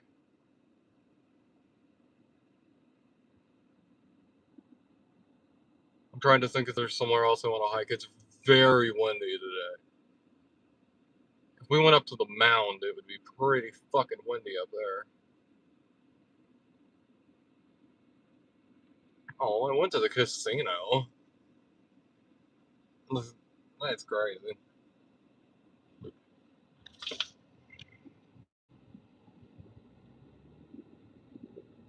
I went to the casino, I went to Dollar General. Me and Fanny did a hike. I slept really good last night. I slept on the couch downstairs.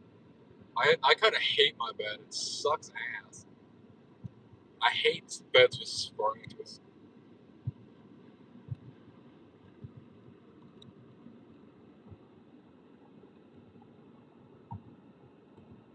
Yeah, I had a lot of fun today. How are you doing, baby? Busy, busy, busy?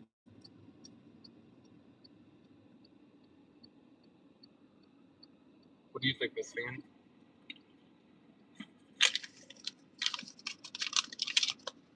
Aw. Back at. Everybody's tuning in now. Sitting on the casino gambling for like 30 minutes.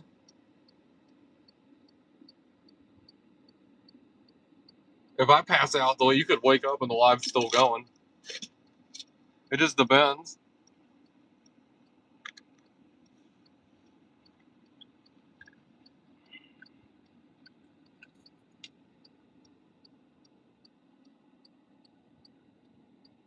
I do have to get back home around 1 o'clock. We probably will get a thunderstorm.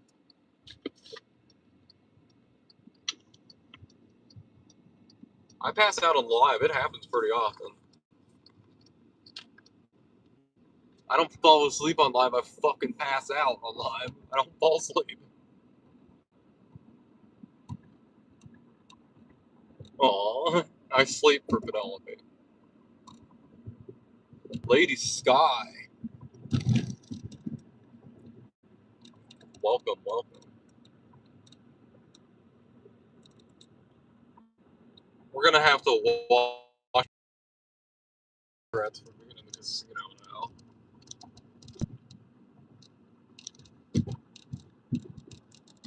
I'm kind of known for it a little bit.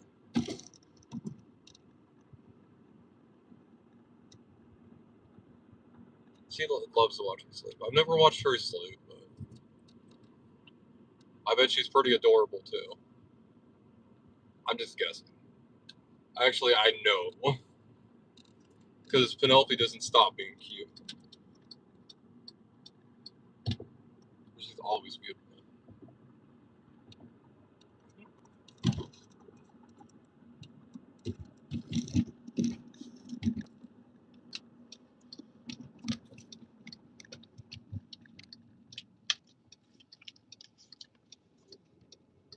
And I'd say like the most beautiful thing about her is how she treats other people. I've dealt with a lot of women that just treat everybody like dog shit around them and try and drag it down. Not Penelope. She's truly my better half. I'm like, can I even be as good of a person as her? And I'm like, I'm a good person, but like, am I as good of a person as her? Like, I don't know about that. But we do good together. And help me be a better person. Kindness is key. Our roads suck here, by the way. Kindness is key, but sometimes you do have to be an asshole. Sometimes. We were talking about jungle juice the other day on a live. This looks pretty close to jungle juice. How my chain is caught on my seatbelt and it's choking me.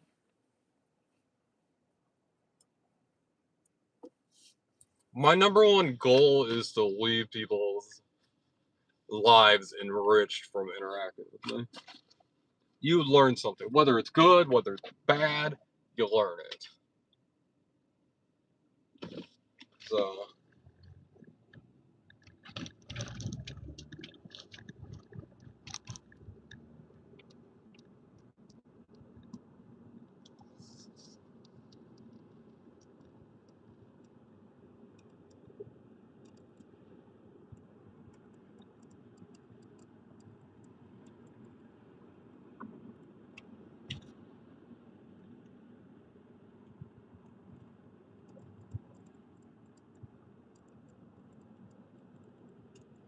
sometimes it can be a little hard. There's sometimes people don't make that easy on you. You gotta truly believe it inside yourself. Like, you can't just be doing it for like selfish reasons. Like, you really have to believe it in yourself.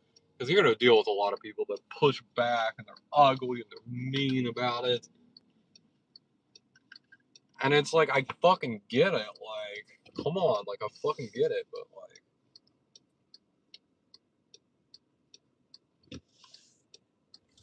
like I'll run into people, like, I'm trying to help people and be kind to them. I remember in the grocery store like 2 years ago, this lady left her cart behind me because she had to grab something and we were checking out and there were busy lines. So she's like, hey, can you watch my cart right fast? She's like, I have to go grab one thing right fast. She's like, I've just forgot it. So I'm waiting, I'm holding onto her cart, and this old ass fucking lady, I mean, she taps me on my shoulder hard enough that if I was in my PTSD mode, I would have turned around and fucking knocked her out. And she's like, is that your cart there? And I'm like, no, there's this lady that was here that she's coming right back. And she's like, well, she's not here now, is she? And I'm like, well, no, but she'll be right back. And she's like, do you even know her? And I was like, no, I don't know her. She's like, why are you trying to help a stranger? You don't even know her. Why are you trying to help her? It was like, this is my spot, not hers. And I was just like, she's like, you want me to get my grandsons to come beat your fucking ass? That's what she said to me. And I was like, you know, you get your grandsons, I'm gonna knock your ass out first, and then I'm gonna knock your fucking grandsons out. It was like, you wanna fuck with me, you old fucking bitch? And she was just like, she couldn't believe that I talked to her like that. I was like, you wanna fucking threaten me? Like, I was like, I'll attack you first. Like, you're the one that organized it all. You think you're not gonna get beat up because these people are here? Well, guess what? I couldn't believe it. And she just was like, her whole thing was, why are you trying to help out a stranger? Like, you don't even know this lady. Why would you help her? And I'm just like, what the fuck? I couldn't believe how awful of a person she was. She's like, I'm gonna go get my grandkids. They're gonna beat your ass. And I was like, okay.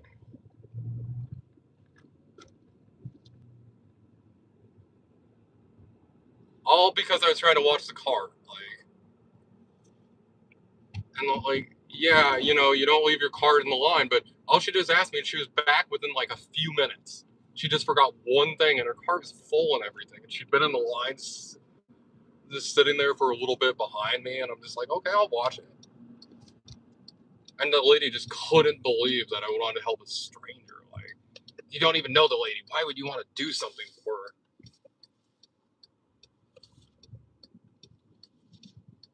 And I couldn't believe it.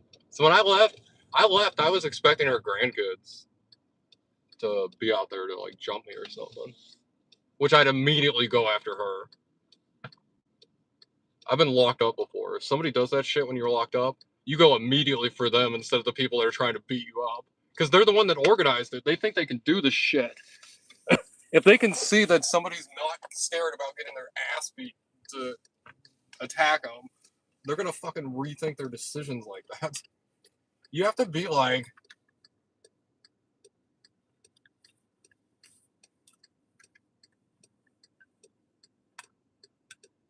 ugh, that's a good way to do it.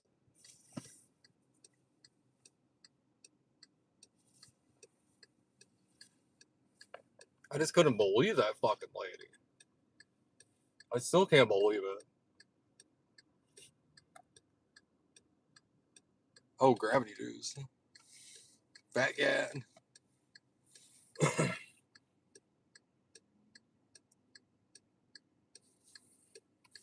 Especially after that lady like tapped me really hard on the shoulder. Like, I'm like, she's, and it's all because the grocery store was busy and she wanted to steal this lady's place. Like, and the lady came back and they started screaming back and forth at each other. Not a single person that was around us. They all looked at the ground. They all looked anywhere else. They didn't back me up. They didn't back her up. I didn't do any of that.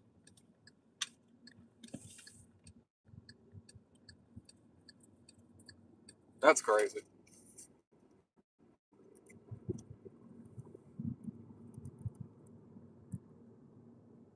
This was shortly after the pandemic was in full swing. Probably like 23 or so. 24. Well, 23, yeah.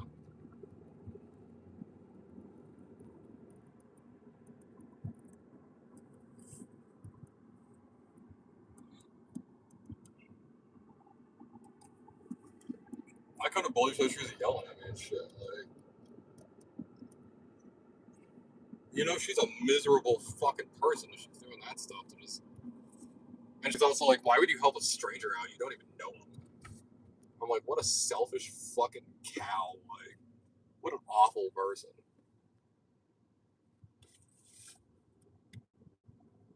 Like, I will say as negative things about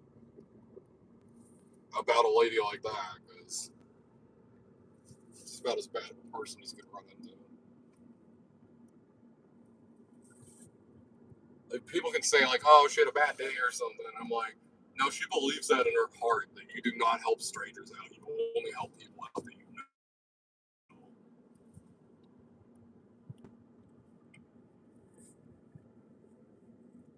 No matter what the stranger asks you. And I don't agree with that. There's sometimes people need help. People need things. And they'll reach out and ask you. You should help them if they do. It's pretty obvious. You gotta do the good thing.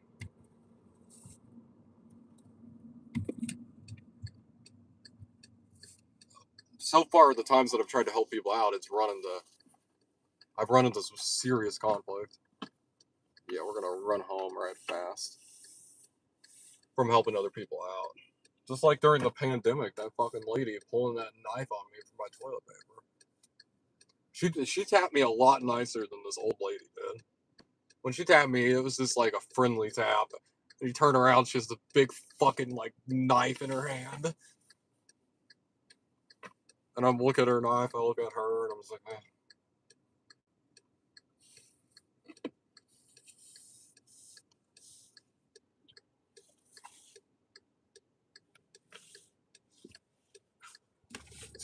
She's like, give me your toilet paper, I'm gonna fucking stab you.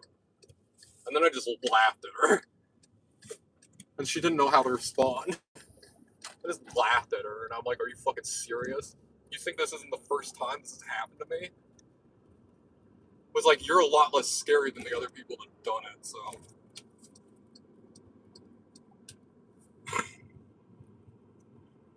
It's like you picked the wrong person. She didn't know how to respond. She didn't expect it.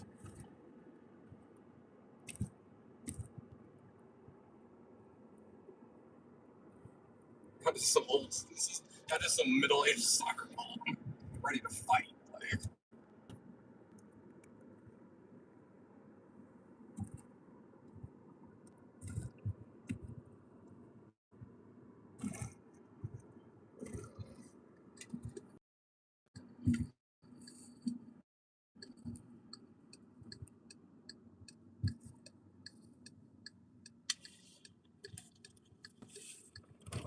I'll never forget her kids, like, that were with her, just looking at the ground, trying to not be wherever they were at the moment with their mother.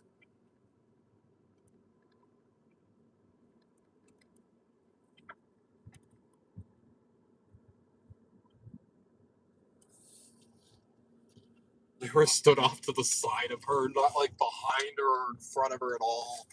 It's like she's done this shit before, and they're like, yeah, we probably need to get out of the way.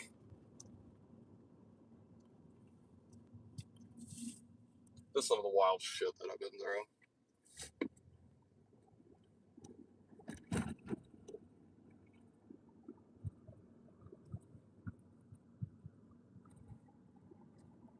Yeah, particularly during the pandemic, it was fucking crazy. I found out during, like, the pandemic, the day before the global lockdown, okay, I had been isolated here at my house for about 2 months or so. Okay, I've been here about 2 months, not interacting with anybody, just kind of staying in isolated. The day before the global lockdown, I flew to Phoenix because I was like, oh, I'm excited. I'm going to get to go and be around people and do things again. Boy, did things not work out like that.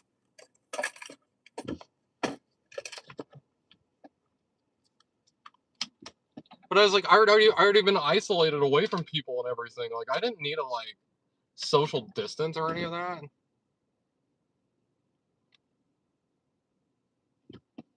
I loved wearing the mask.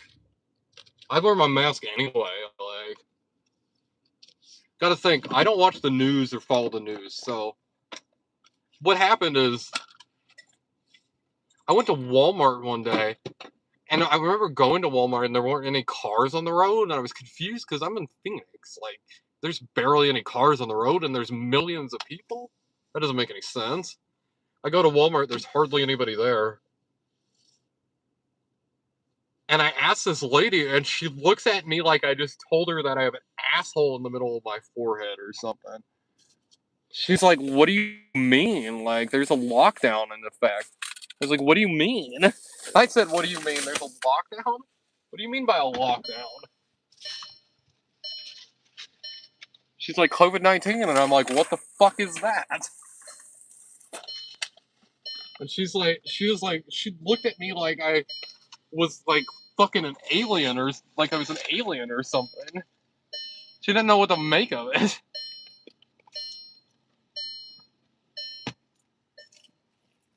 It was so funny. She didn't know what to make of it at all.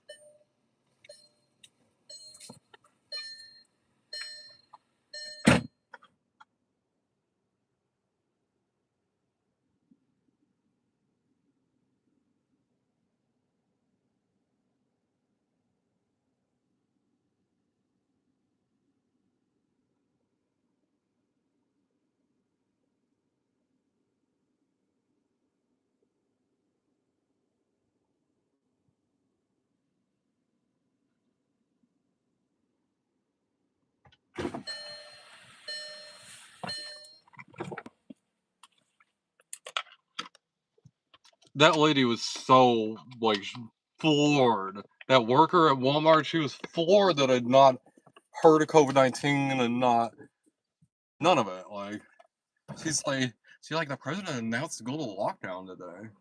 And I'm like, what?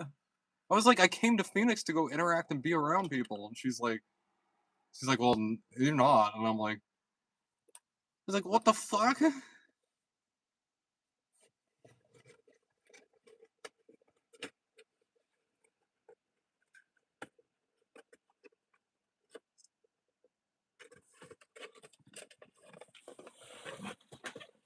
give me one moment.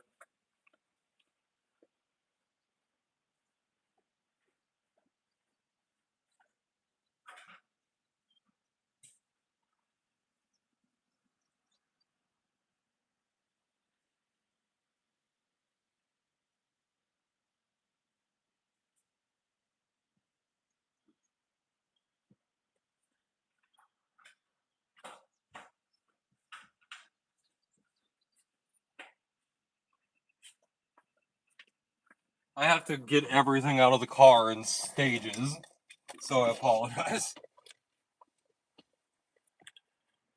I grabbed the bags, I have Fanny now. That means we're gonna have to mute as well. Give me a second.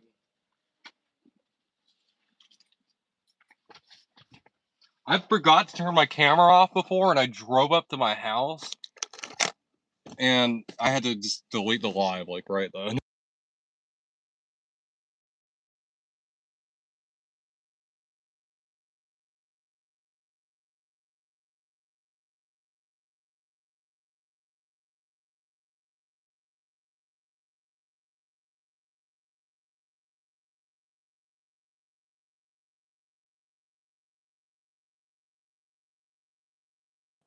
I only have 2 hands, so... I wish I was like Goro or something. Having 4 arms would be badass, like... It'd be useful. Can you imagine how 4 arms, how useful that'd be? Shit! I just spilled my drink on my phone. That's not good. Hands were too full. I spilled my drink on my phone.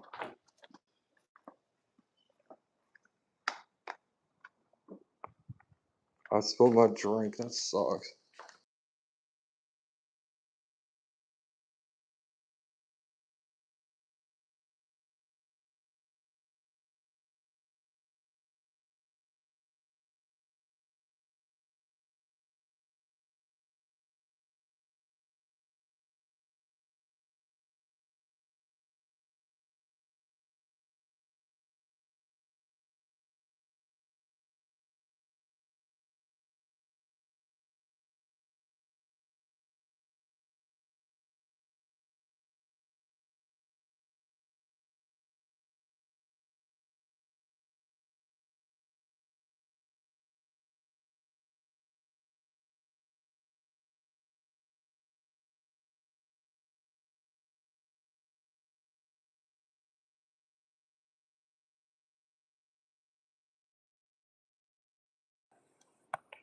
Penelope, I wish we had 3 hands.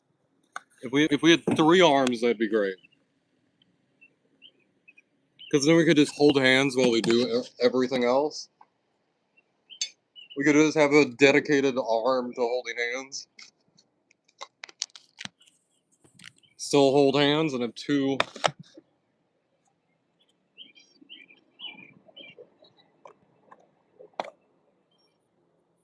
No, thanks. That's cool having.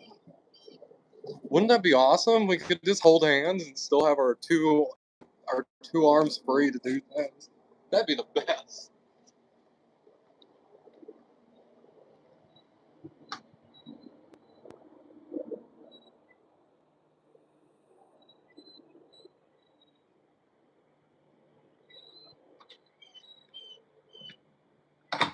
We should get a thunderstorm here soon.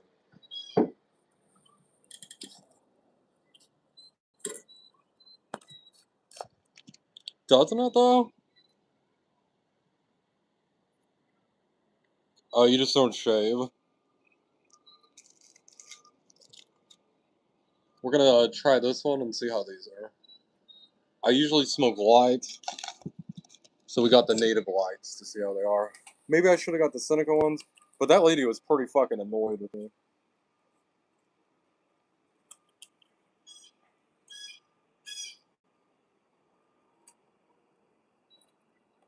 Oh, fuck no, I don't.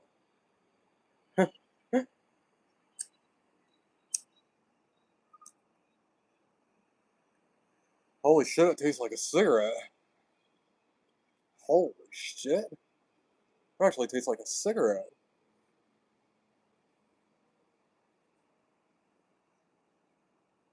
People are like, no shit, it's a cigarette. I do give beard rides just for Penelope, though.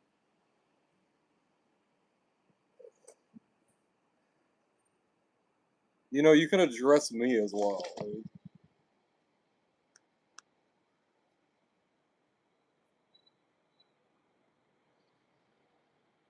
I've been smoking for, I don't fucking know, 23 years? Yeah, maybe like 23 years.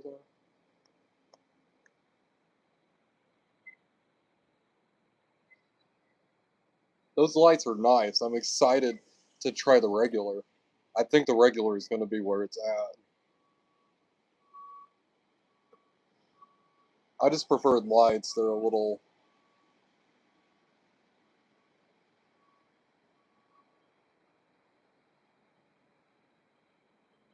At Penelope, the beard rides.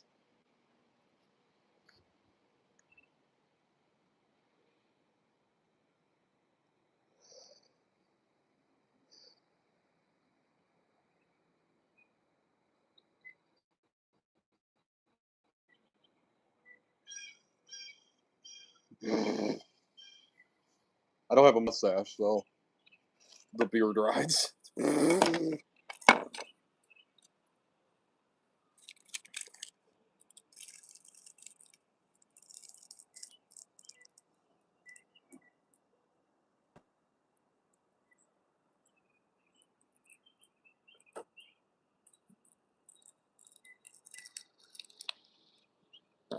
We have a lot of fun together.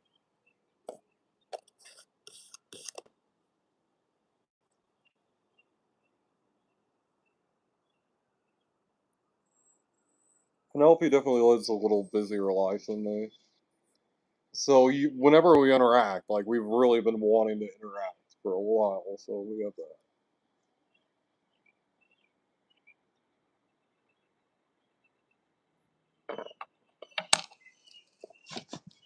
I like these sunglasses.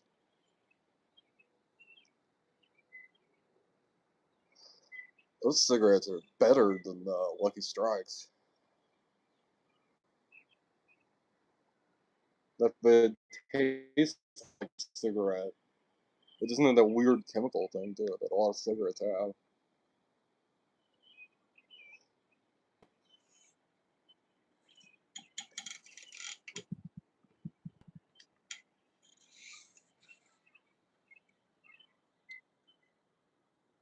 It is awesome.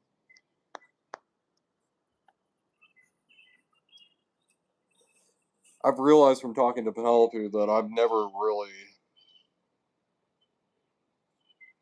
These are the shit. These are the native 100s. These are the light ones. I got the regulars. I think the regulars are going to be where it's at.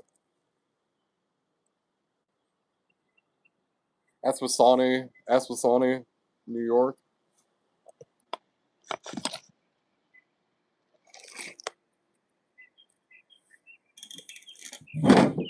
I hate menthols. I hate menthols. I hate them.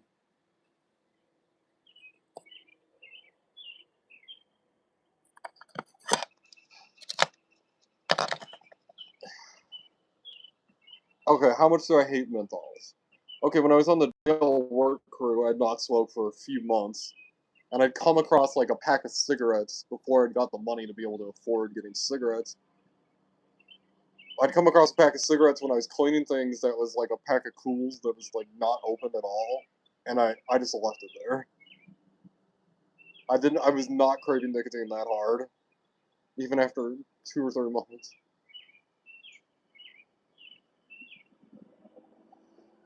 After talking to Penelope, I'd realized that I'd never really liked another lady, and another lady had not liked me back. That's something that I learned. When you have somebody that actually likes you, you know it.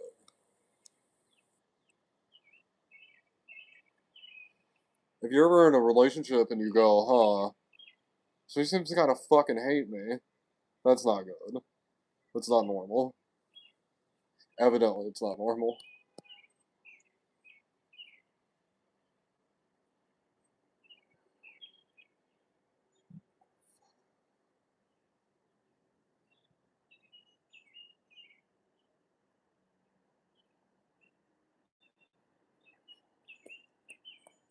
I don't know, I could just gush on and on about Penelope.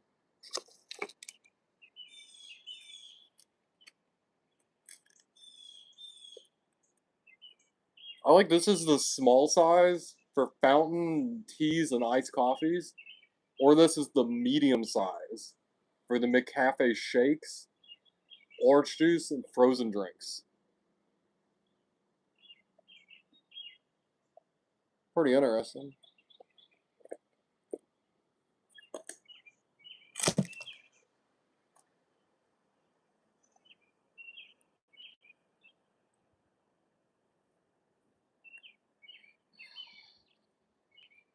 Going live today. I'm in between jobs right now. It kind of is. I'd love to get monetized after putting in so much work, but I don't even do shit that's like controversial or anything. You see people get monetized fast, but what they do is they just go live and go live and go live and just stay live. And then what happens? What happens to those people? Then they're taking a break from YouTube for a few like weeks. Was like, I only need to take like a day or two here and there, like, and then come back to it.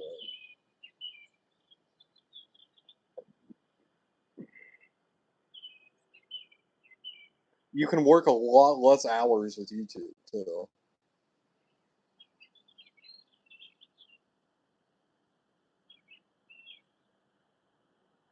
Because I've been putting in the work, I've been really doing it.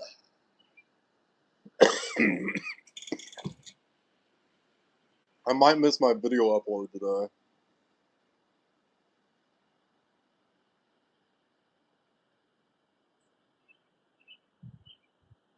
Yeah, sometime when Penelope's free, me and her should go live together. We both hardly talk then, but you'll see, it's so cute.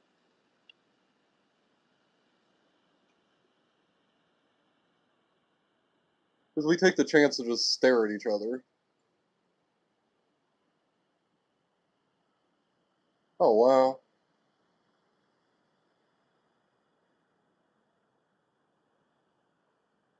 We've done it a few times.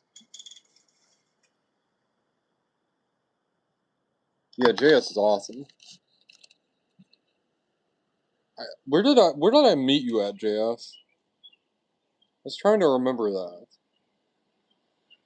So I was like, I met you somewhere. What chat was that?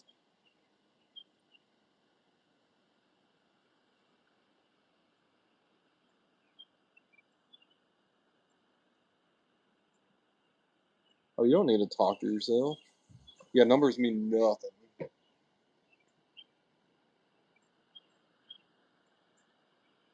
And it's before that.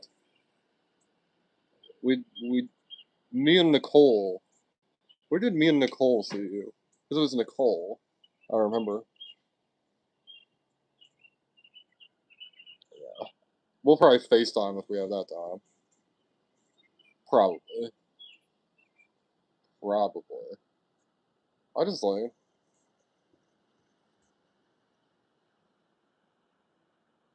I like having cool people that actually want to chill in this. Now I'm getting a little high. That was funny when they wanted to search my bag, and I'm like, I just have my unicorn fanny in here, and then I unzip it. I'm like, oh yeah, I have my fishing stuff in here too.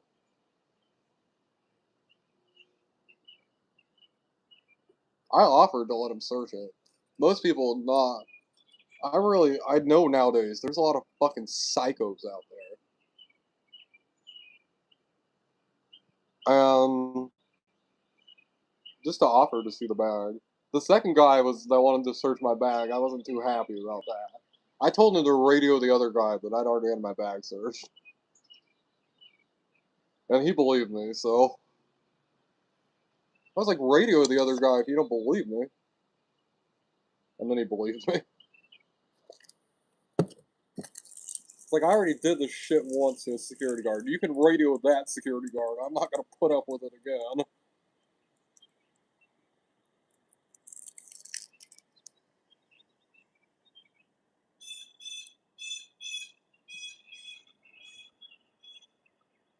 Oh, hell yeah. Me and Nicole are really good friends. Well, I think so. She says it too, so. Nicole is like core fanny pack. Penelope's at the top of the fanny pack.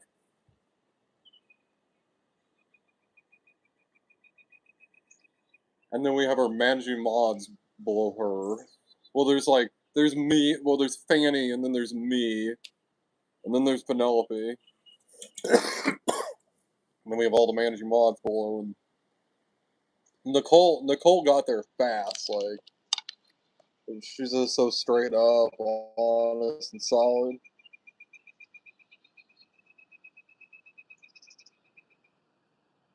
Oh, that's awesome. She seems like it, too.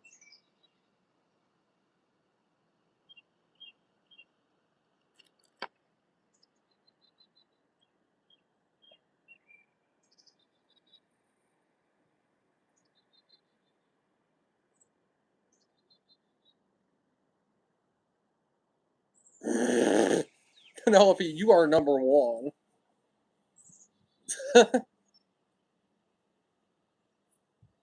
Fishy's in that spot below you.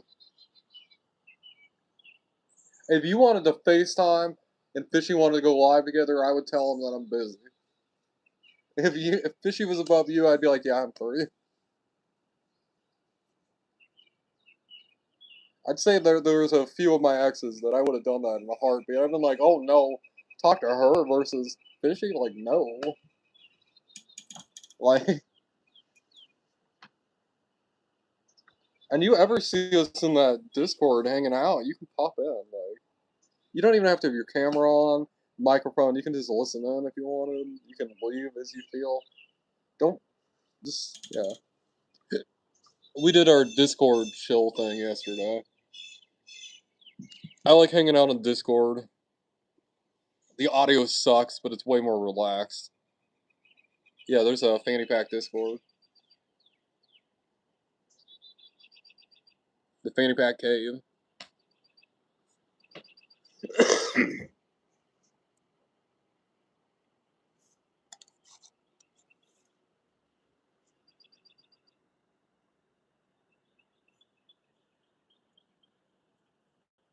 Where we organize for the lives and all that.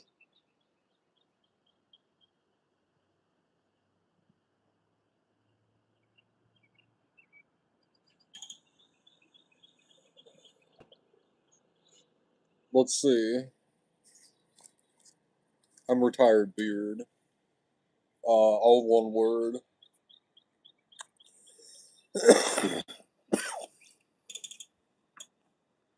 Oh damn, Fishy's alive.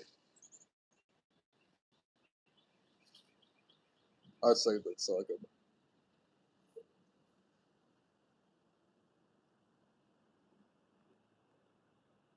Definitely.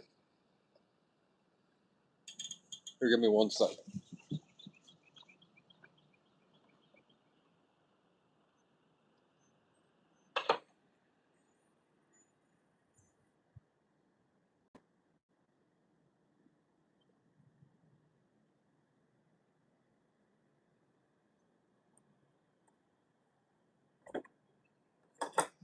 I like the Discord ones because, like,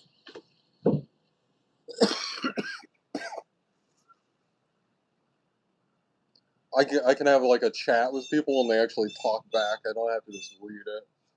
I find it a lot more relaxed and not as exhausting. I think going live's exhausting. It really can be, for sure. You're having to think about what you're gonna say You're having to be entertaining. You're having to monitor the chat. You're having to just, yeah. There's a lot of mental processes going on.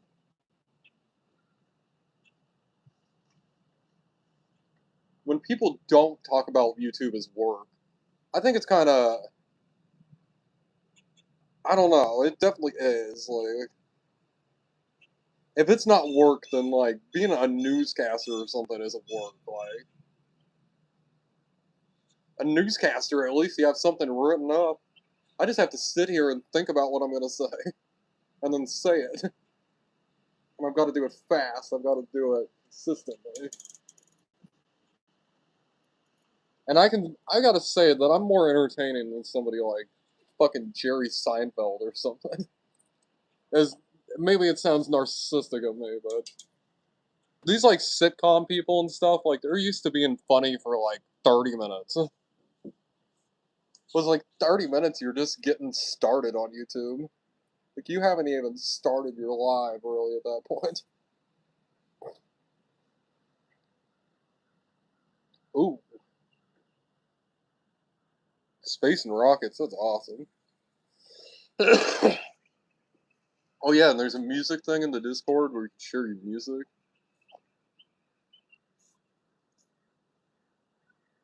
I love space and I love rockets. Well, I went to astronaut camp when I was a teenager.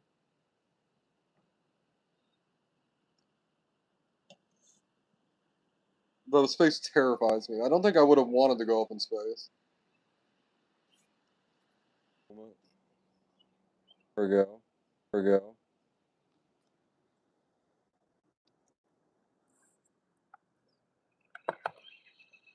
I think it'd be logical to say like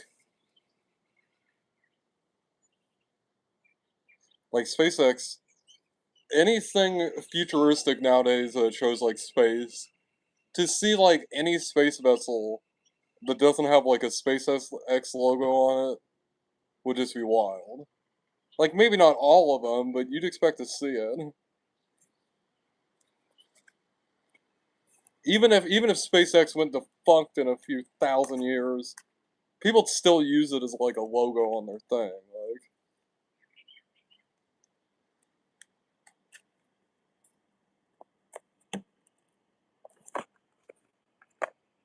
think about it, we don't even know. Like most of the people who invent this sort of crazy like vessels and all that, like we don't even know who they are historically.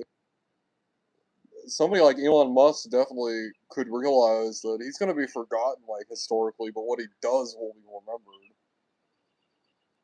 Because it's like, who can tell me who invented the Viking longboat? Like, oh yeah, Blue Origin. Yeah, they kind of started it first, and they're kind of the ones that are working with the. I don't know a lot about it, to be honest. You know way more than I do. I'm just theorizing based on what I know. Any misinformation is purely coincidental.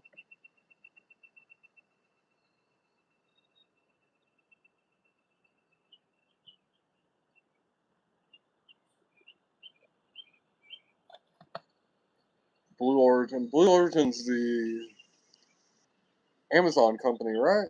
Is that no? Is that the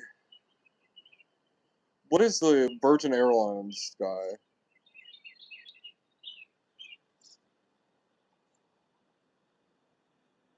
What is the Virgin Airlines one? Is that the Blue Origin or is that the Amazon one? Or Jeff Bezos, whatever.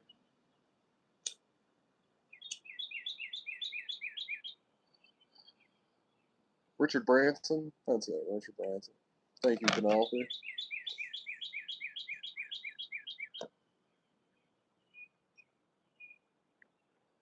I do space tourism. Virgin, okay. Is it Virgin Galactic or something like that?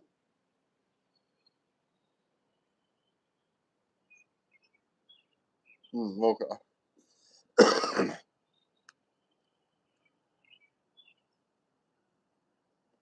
If it's Virgin Galactic, they have the best name.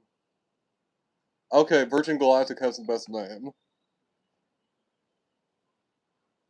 Blue Origin's pretty cool. SpaceX is just, you know, it sounds like a futuristic name.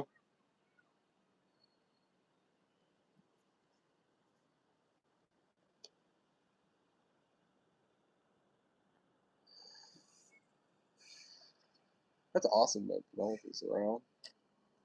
She'll get too busy here soon, though. But we're enjoying it for now.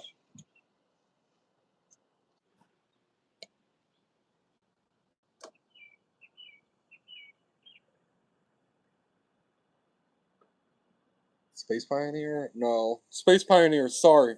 Sorry, I was thinking of, what's that video game? Sorry. Outer Worlds. I was like, the Space Pioneers. I'm like, no, Beard, no! Let's fucking hope not, I guess.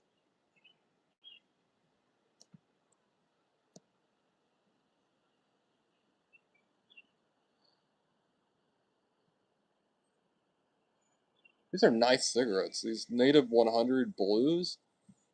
I usually smoke lights, just because it's a little nicer on my throat. Is it nice on my throat? I didn't say that. I said it was nicer, remember? Some people will get on me for that. Like, it's funny. I'm like, I said it was nicer on my body. I didn't say it was good. Like, what the fuck?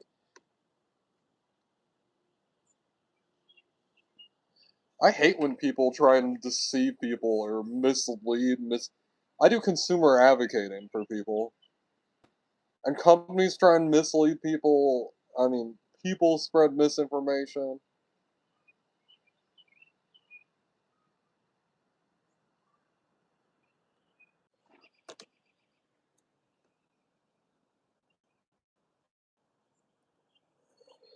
Oh, just sometimes people are crazy. I've heard of Kerbal Space Program. I've heard it's a really good physics game with a good, cool physics engine. I'll be honest, it seems a little hard for me because I don't know fucking rocket science. Be honest with you. I could pull up my astronaut things. I have my files still. I could look up my rocket propulsion formulas. And then I think the game might be fun, but...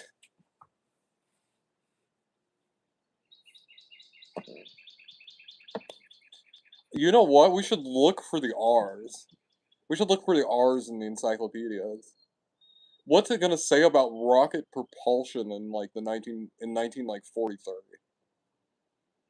What is that article gonna say about rocket propulsion as in the earliest? I think the R's are one of the ones that is in the early 1940s.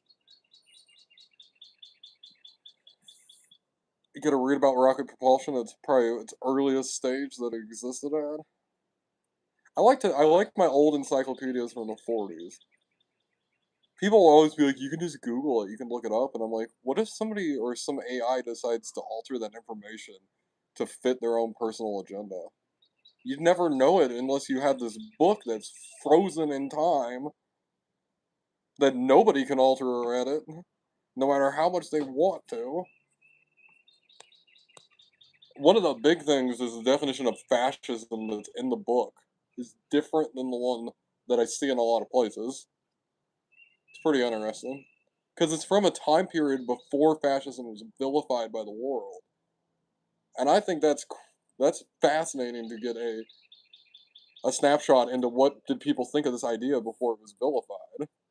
Because we don't have that perspective anymore. We can't see it, we can't observe it. We have to observe a book from the past to see what people think about this idea before it was vilified. And I feel like it actually educates you and you actually learn about things.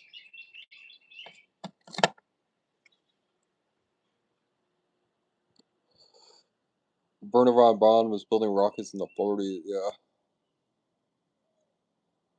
Yeah. That's a very cool fact. Can I pin that fact? I want to pin that, even though it's a long message. That's a cool fact for everybody to tune in. Hey PA, welcome in.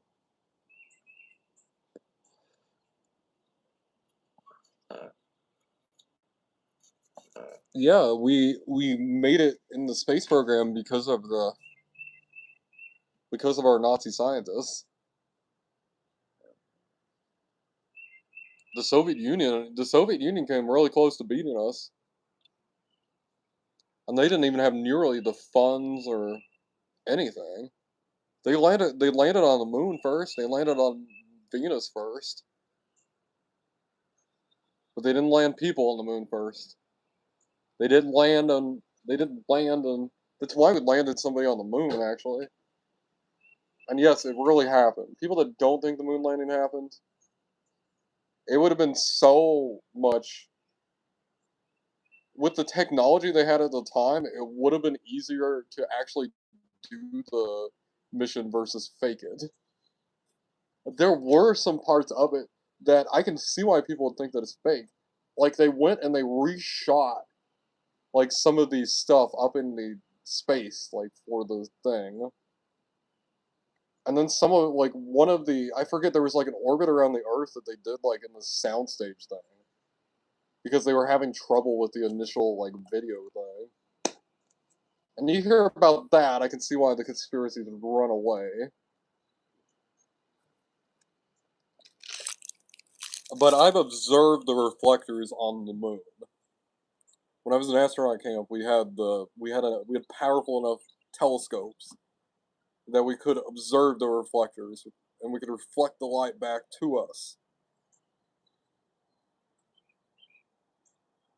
In a sense, you could reflect the light back to it. Not like you think, like, you know, like a beam of light coming. Like, not like that. But I'm like, if we didn't land on the moon, then why the fuck are these man-made objects on the moon? That's my question, then. How these man-made objects get on the moon? Then that's my next one. Yeah, that was really cool. It's hard to observe the sights. They're basically invisible. But they put down these reflector plates that you can observe. I think every one of the ones, I forget which one of the ones we observed. We didn't observe Apollo, the first Apollo one. I think it was one of the ones from the 70s. That's something else that I ask people about the moon thing. We landed on the moon once. We faked it once. We did it. Why did we go back the other, 4 times? Why would we fake it 4 more times? Wouldn't that give it 4 more chances? And also the Soviet Union didn't immediately go, bullshit, they did that. That's another thing. Like, you figure the Soviet Union would have been like, bullshit, they didn't go to the moon. Like, look, we've been observing this, they didn't do it. Like, look at our orbital, they didn't do it.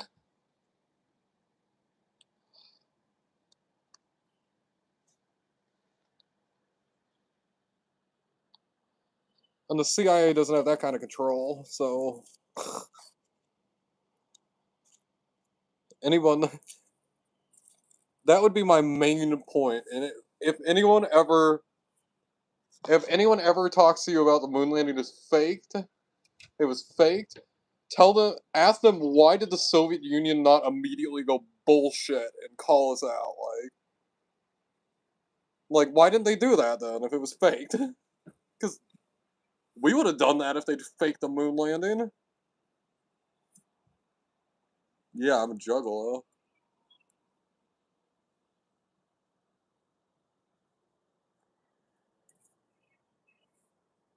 Whoop whoop.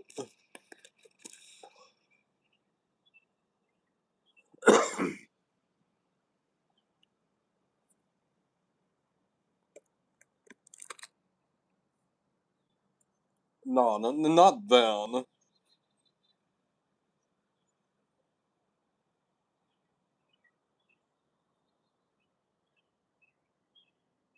Just do the Soviet Union thing. See what they say to you. Just try that, like, because that's the most damning proof possible right there.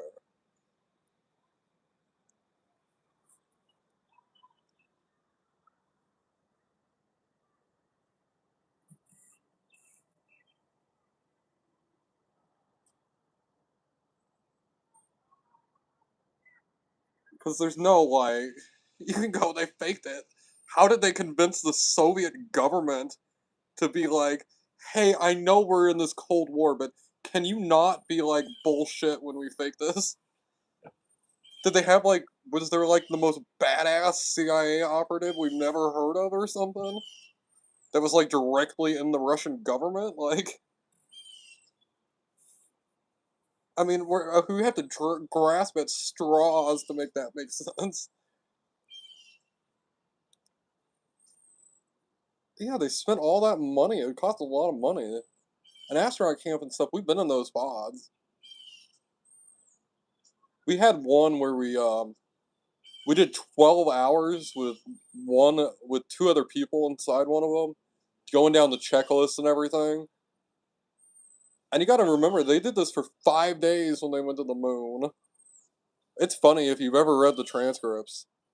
Have you ever read the transcripts from their journeys for particularly the ones in the 70s are pretty interesting. There was one in the 70s that they had a poo fight, and NASA's on the ground trying to figure out how to solve this, how to fix this.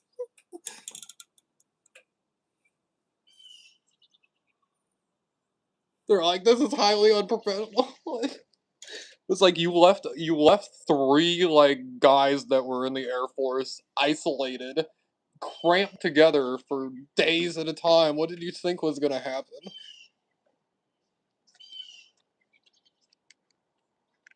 There's also the turd incident. The transcripts are funny. The transcripts also point you towards it. Because these are definitely guys that have been isolated for a long time away from other people. Long enough. Like, space is extremely isolating.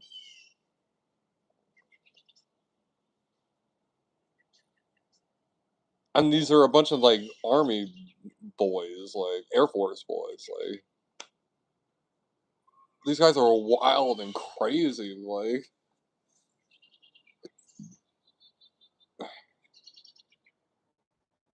one of my favorite space facts is we learned it in astronaut camp. When you see, that famous picture of Neil Armstrong where he's standing, everybody knows the one. He was peeing in his diaper at the time when the picture was taken. It's one of the facts that stick with me.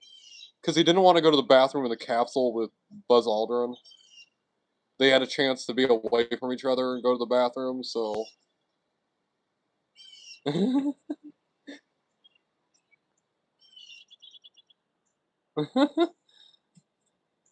I wonder if he did that on purpose, or if it's like Buzz is like taking the picture, he didn't tell Buzz or something. I don't know. I would have told him. And like, once we get out of here, like I have to piss, like. Be like, can you not take a picture of me until after?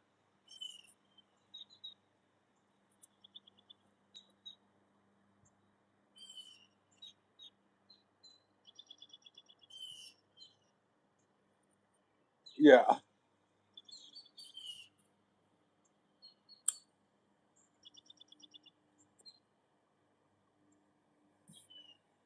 The diapers are a core part of the thing. Though nowadays, there's a lot better technology for it. They have the suction hoses and everything.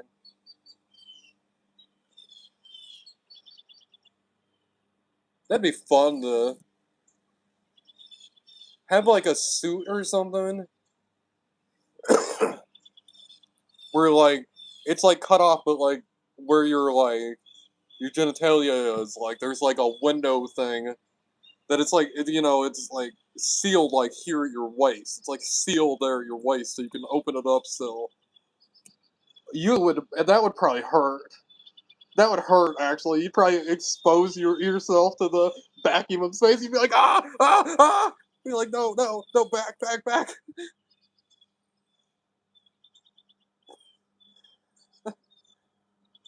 I bet it would hurt. It would burn. It would burn, and it'd be cold at the same time.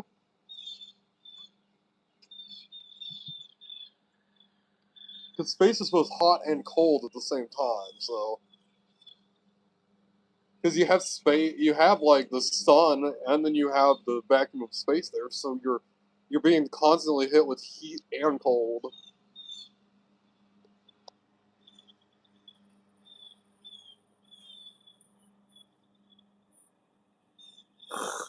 That would be.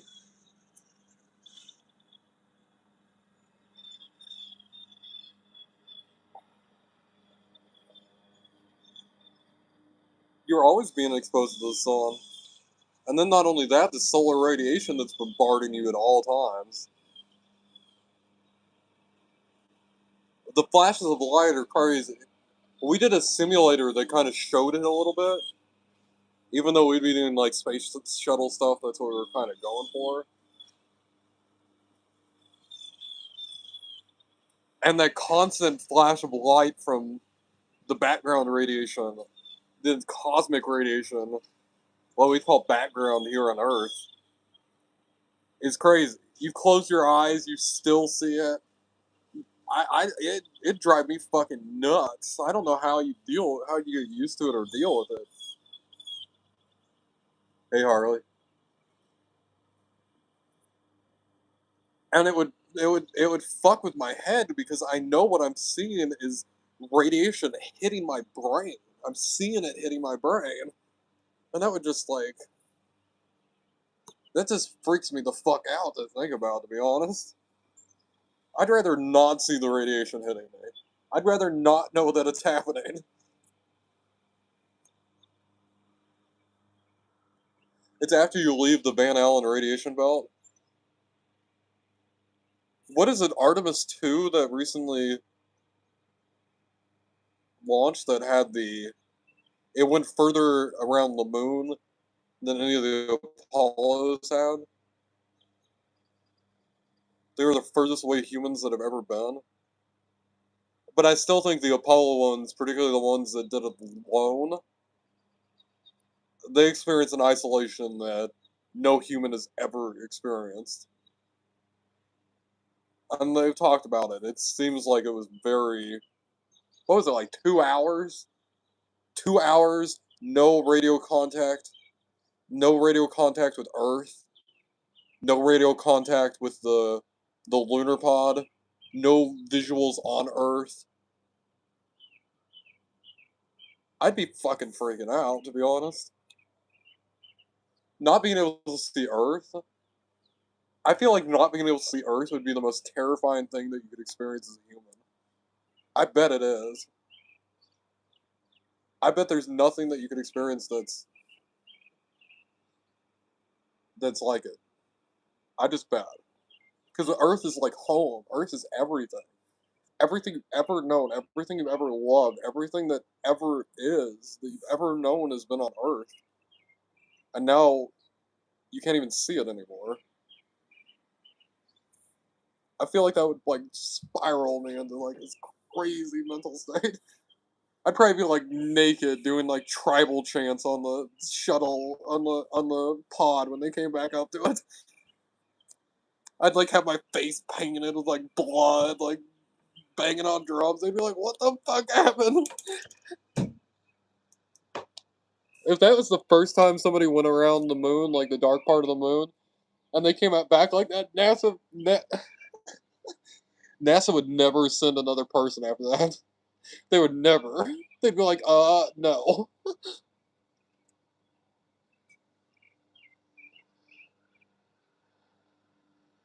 They'd be like, this is not a good idea to send people. Like, this guy fucking lost his fucking all his senses.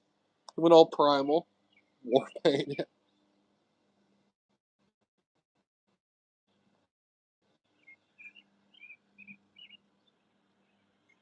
Have you heard the Pale Blue Dot speech by Carl Sagan?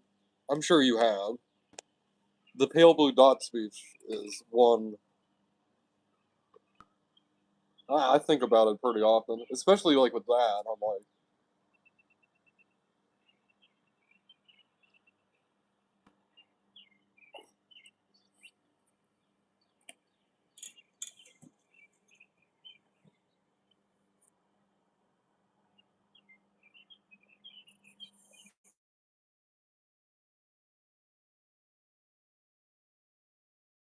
for this.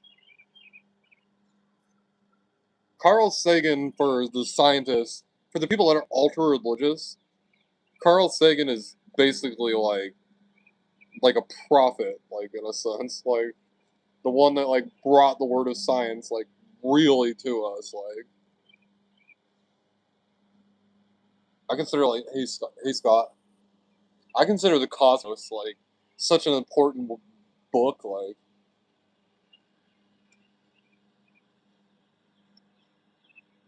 Carl Sagan, also infamous stoner. I forget what his other name that he wrote under was, but he wrote tons of papers like promoting like the benefits of marijuana and like arguing like for it and I'm like, of course, like I would not want to get high with that dude. He would like talk about space in ways that would be like, can you not like can we not talk about being spaghettified by a black hole when I'm stoned as fuck? Or the time dilation that occurs near black holes, like oh yeah. One thing I think about somebody like Carl Sagan, like really good at educating science to the masses, getting it to everybody, making it where everybody could pretty much understand it. And that's pretty cool. That's fucking cool. Like, science literacy is something that people struggle with. A lot of people struggle with it. And of course, like, people my age, I don't know how old a man you are, but like Bill Nye the Science Guy. Bill Nye's just a comedian. He's a comedian from he's a comedian from Canada. He's a Canadian comedian who just like created the character. And he's become like the most important science figure of like the 21st century. That's so nuts. That'd be like it's like Larry the Cable Guy almost. The best I could compare is like Larry the Cable Guy, like Dan Whitney just created this character one day, and the character just like took everything over.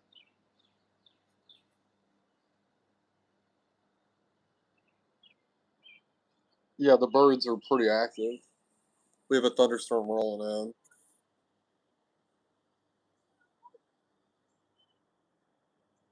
I believe in science literacy.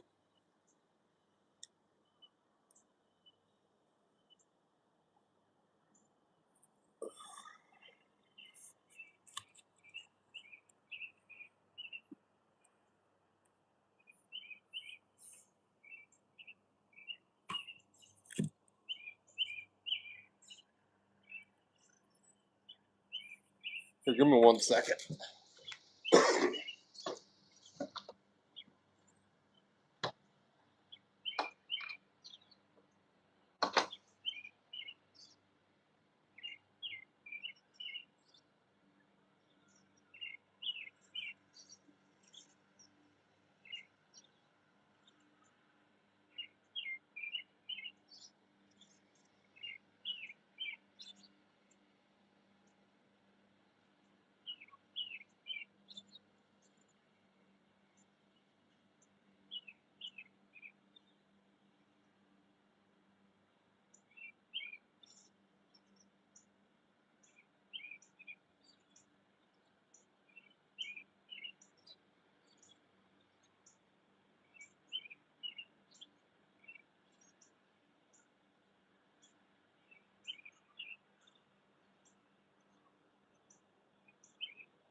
Hey.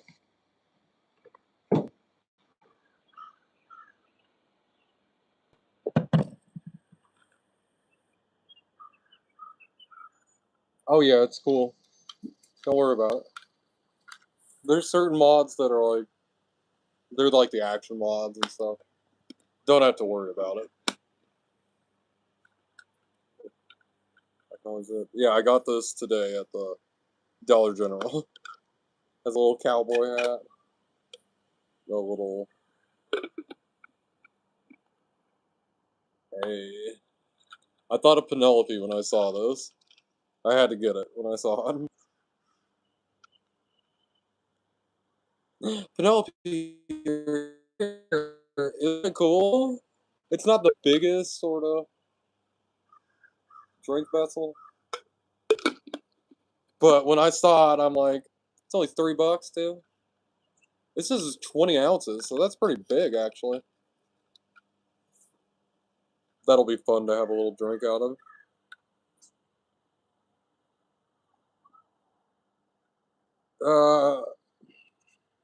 What? It's been like 3 years. I like this. Later tonight, we'll have to have a drink out of it. Obviously, I've got to walk.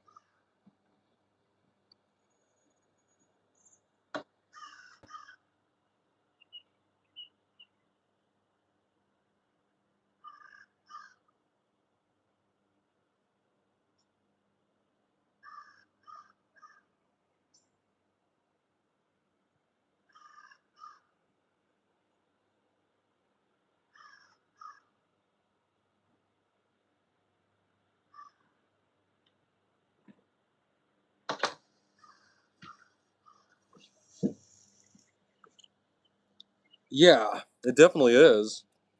I thought it was smaller than that, but 20 ounces, that ain't small. It has a lot of volume. Yeah. Well, that one is yours, Penelope, whenever we get in person.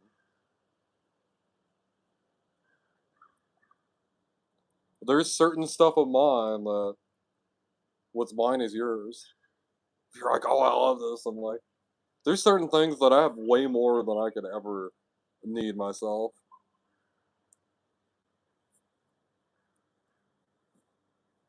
Yeah, it is a little weird, I won't lie.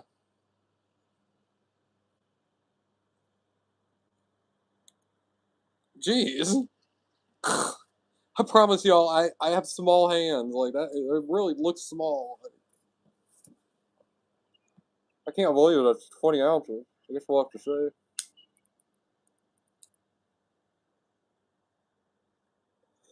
That's good to repurpose like that. I had a mason jar that I put my energy drink in today, and it fucking leaked out. I'm so mad. I got my hoodie. My hoodie got all wet. I have a peanut butter jar that I drink out of, but I need to get like some sandpaper or something because the edge is really sharp on it.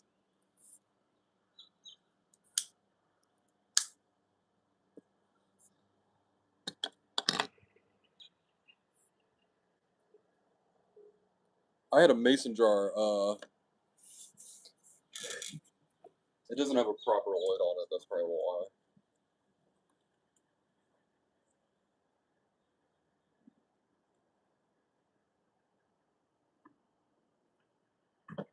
Yes. As we can see. What the fuck? What? Uh, oh, come on. BMCK was in here earlier, and he saw it dripping. Where is he at right now? What in the fuck? What? What the fuck? That was not water time. That was dripping everywhere. When BMCK comes back in here, he was in here to see that. This is This is sugar-free Red Bull. This is a little. This is one of the beverage loads for a mason jar. They're you know, the other ones instead of.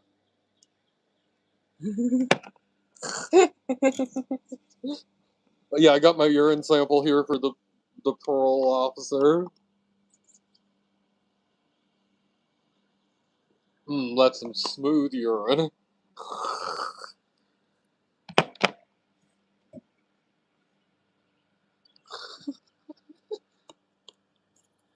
Oh, that's terrible. I should really try and convince people of that. Make the whole chat grossed out. CJ, did CJ tune in right when I said that? Oh my god. Hey CJ. You missed it. We went to the casino earlier. The pee-pee drink. This is a. Well, fuck, I can't. It's either a 5 or a 6 ounce. I don't know. What do y'all think? Is that a 5 or is that a 6? Because every time you look at it, you're like, that's a 6, and then you're like, wait, is that a 5? I guess it's a 6. That's one of the shittiest 6s I've ever seen in my life. Yeah, I had about $15, and I was on, but I ended up going down. I scouted out really well of the machines that were the cheapest to do. So next time I go,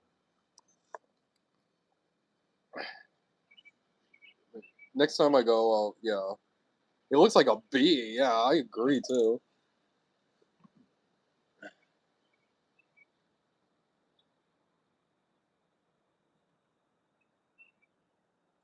There are some like penny slot machines that are a little deceptive, but you have to pay attention. I've noticed. I found a couple that were like 30 cents, that sort of thing. One of my favorite things of the casino,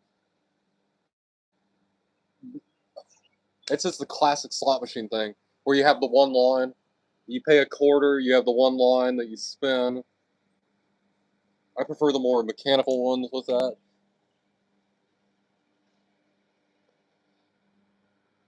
I did that with like $5 of it. Did a couple 25-cent spins. That was fun. I got to play a bonus game. I spun it all. I gambled for like 35 minutes or something. I had a lot of fun. I didn't spend too much money. I wish I'd had like $20. Just like $5 extra. But I haven't gambled in a while. I like to just do it occasionally for fun. It's fun. You go in there hopeful you'll win more, but you don't. If you think you're gonna win, well, probably hit the blackjack tables or something. To be honest, hit the blackjack or like the roulette. It was fun in Vegas. I learned how to play like blackjack by the casino rules. There was this one like table where he didn't have anybody on the table, and I'm like, I went up to him and I'm like, it was like I played a shitload of blackjack at Fallout New Vegas, but I have never played in real life. And he's like, you're not the first person that said that to me. He's like, I have some time. You want to learn the game? I think I bet like $1, something like that.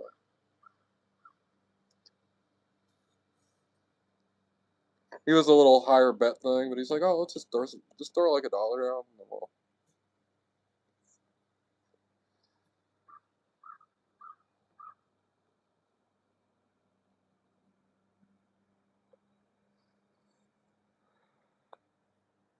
It sucks to not be able to go to Vegas during when it was Mafia Run. I guarantee y'all, when it was Mafia Run, you were more likely to win at like the slot machines, particularly the card games and all that. Because that casino was not there to make money. That casino was there to launder money. That casino was there to launder as much money as humanly possible. So I can imagine that your odds of winning are significantly up. As they want to keep you in the casino, keep you spending money for them to launder, like...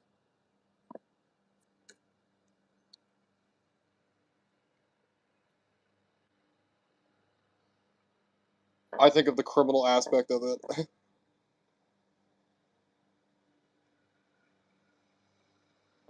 Like, a modern casino just wants to make money. That's it. That's all they're concerned about. Of course the Mafia one cares about making money. You're not just going to win all the time, obviously. But I would guarantee if you looked at the odds broken down, it would be a little bit higher.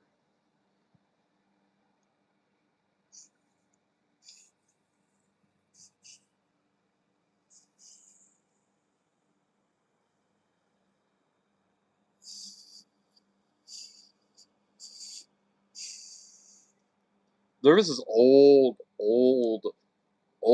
fucking dude that was near me at the slot machines one time, his gambling, and he showed me a card that he had in his wallet that was a get out of jail free card from like the 50s. It was like a card that was like, you like handed it to the police if they pulled you over, and they looked at it and they handed it back to you, and you just went on your way. And I'm like, this dude was in the Mafia. Like, this dude was in 100% of the Mafia. Like, oh, of course, Penelope. Thank you for hanging out for so long. I know you're busy, busy, busy.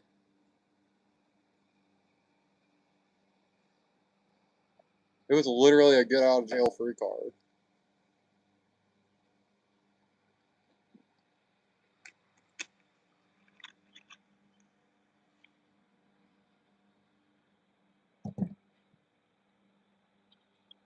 Because I was talking to him about, like, and he remembered the way Vegas used to be. And he's like, oh, I have a memento from that time period, actually. And it was like, what did it say? It was like, this person is, like, under protection. Be like, let them go on their business. So it's something like that, like. And I'm just like, he's like, yeah, you just handed it to police and they leave you alone. And I'm like, and he was really old, probably like 98. 98, 99, something like that. He was definitely like over 95, that's for sure. I'm just like, this guy. It was like, I met a Mafia member, I had to have met him. He had that get out of jail free card, like, he was under protection, like, what does that, what else could that mean, like? I feel like I interpreted the situation correctly.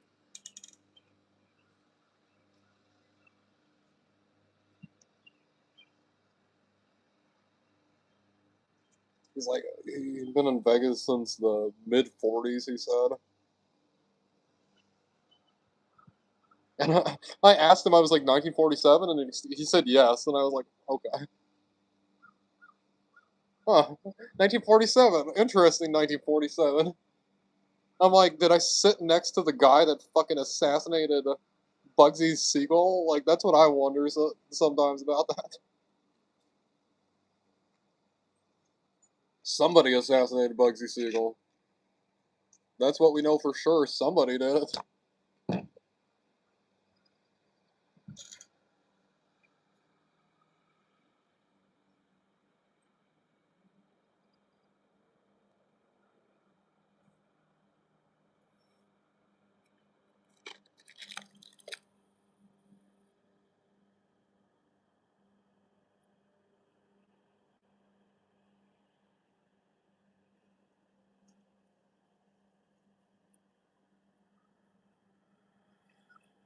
Honestly, if I knew that, if that guy really was that guy and he did that, and I knew it, I would get up and I'd move. I'd be scared of that old man.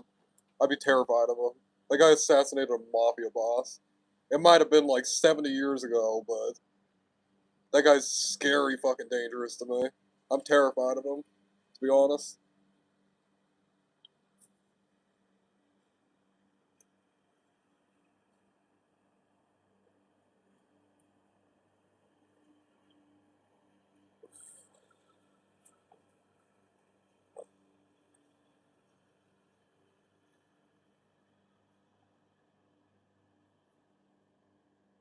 I can imagine too, and there wasn't as much like petty crime going on and all that. I don't know.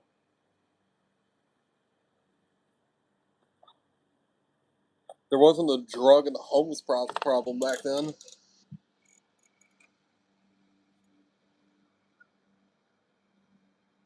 I love that about Vegas. I get me a joint. I get me a joint out of my thing.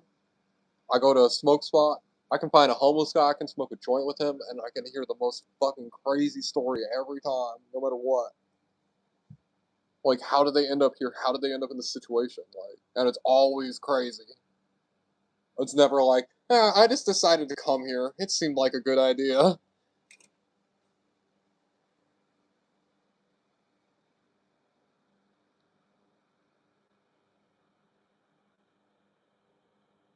Oh, you're doing some composing, making music, composing. It's composing, is what it is. Yeah, mixing it up. What is that tool? What is that tool? I didn't look at it long enough. I usually use Audacity. I've had to record a few of my noise albums and digitize them, and I had to use Audacity for. I used Audacity the first two times I did it.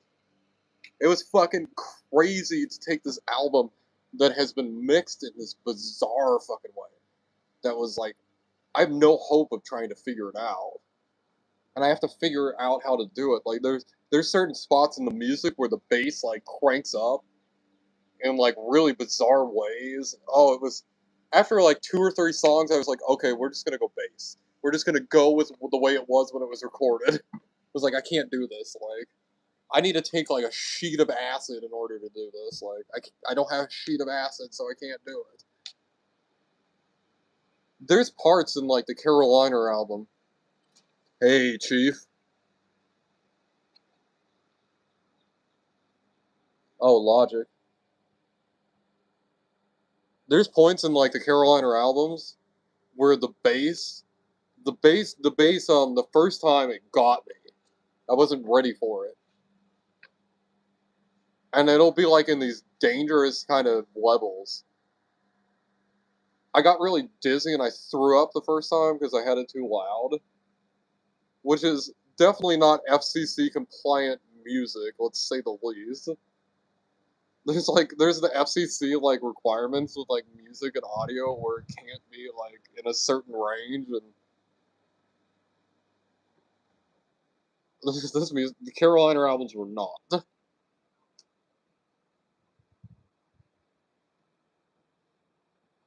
So now I know when I get to the album, I'm like, oh, bass down. It's also on my old record player, the one from the 70s. That fucking record player, you turn it up to 2, and you're like in the room like this. You're like trying to back away from it, trying to get out of the room so you can listen to it. And it goes up to 10. And I'm like, what the fuck? If I turn it on 10, like the whole block's gonna hear it or something.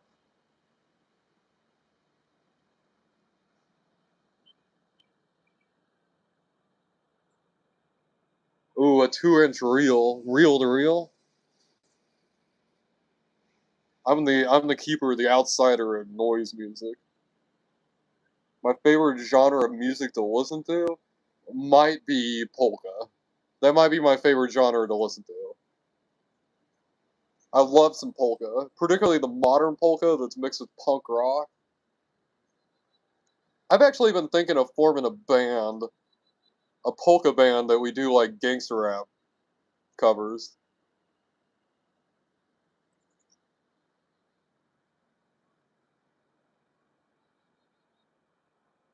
I've heard this one where they did this NWA They did the NWA song. Oh yeah, Straight Outta Compton. And I'm like, what would some other like classics be like with that? And I'm like, that's so crazy to do. I'm taking this music and making it like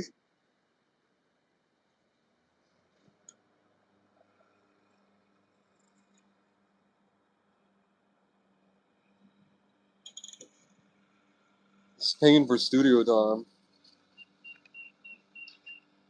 No, he can spam if he wants to.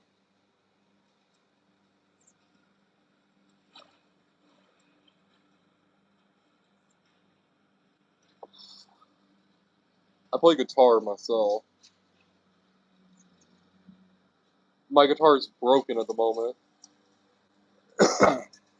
I'm much better at the noise guitar than I am with the other guitar. The bottom three strings are easier to play than the top three strings. I want to form it. I don't know what I'd call it.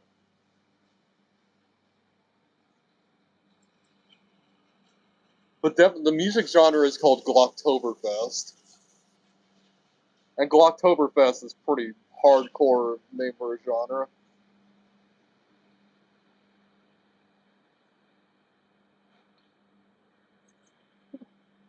How many people would be down with it? There's some songs that we're gonna need to change the lyrics. There's some words that I'll need to. McLovin Beard. You know McLovin? I know McLovin.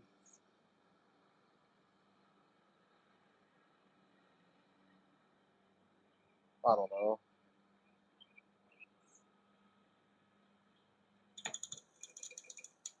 I need to charge that anyway. Right? No, it's not fitting hard enough.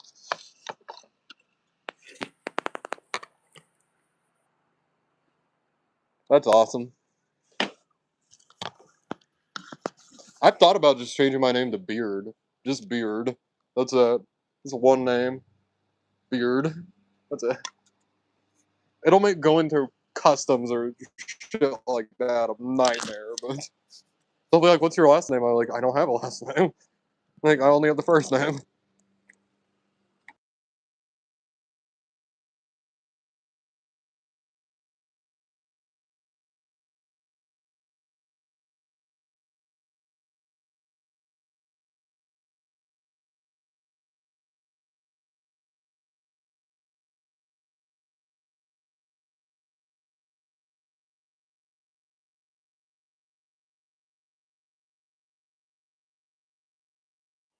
Sorry, my parents are in here. Let's break out the noise guitar. I don't know what it's tuned in. I don't know any of that at the moment.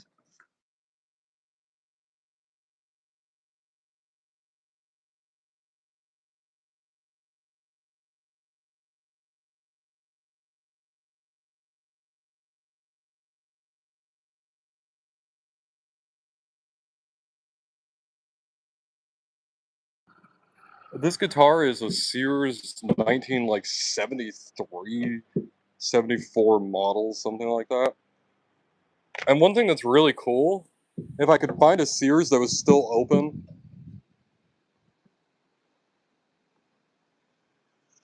you just call her Penelope. Penelope's her nickname. What are we at with this? Well, how's the bass string?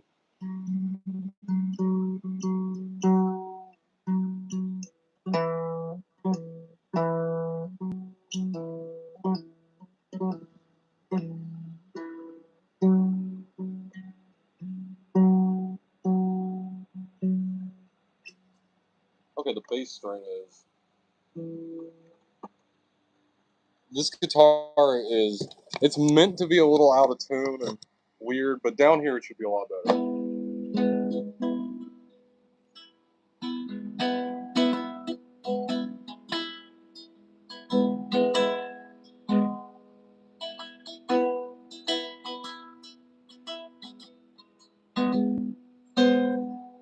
Let me... I had to... Oh, one moment.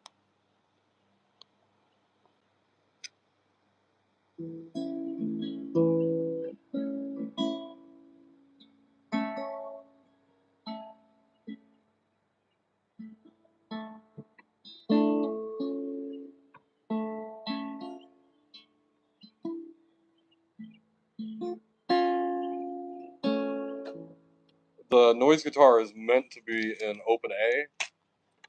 That's what the bass string is. The bass string is open A. I fucked up when I did it. I cut the string exactly to an open A, but I forgot to leave enough on it where I could adjust it.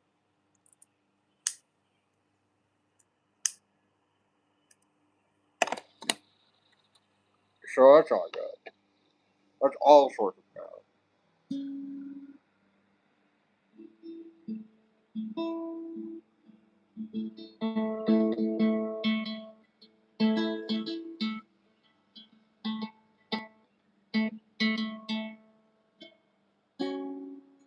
Hold on.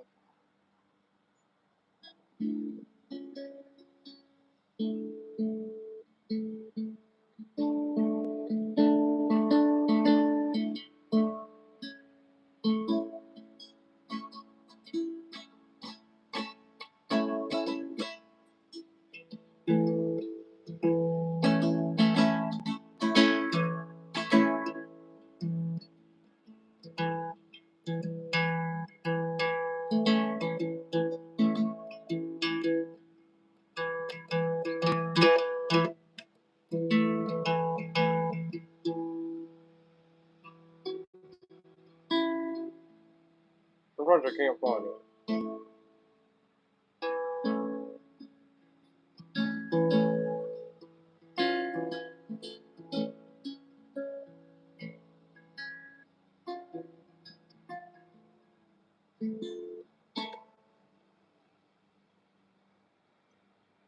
Old enough.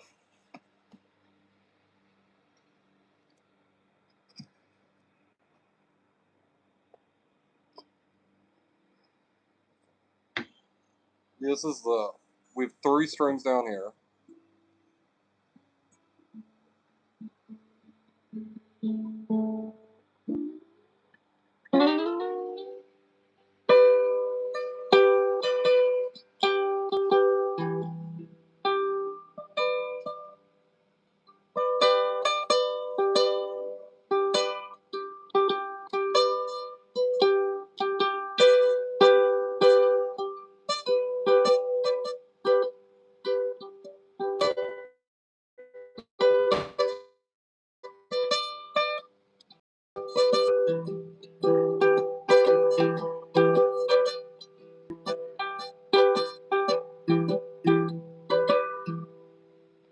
Okay.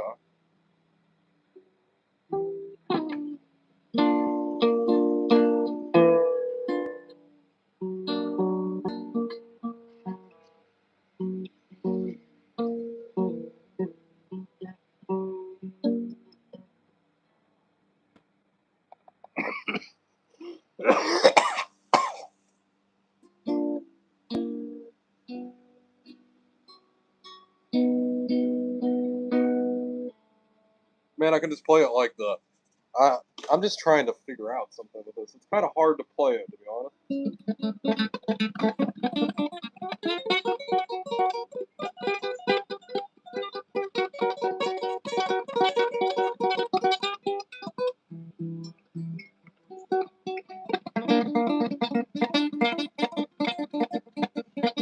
This is the way you're supposed to play the noise guitar.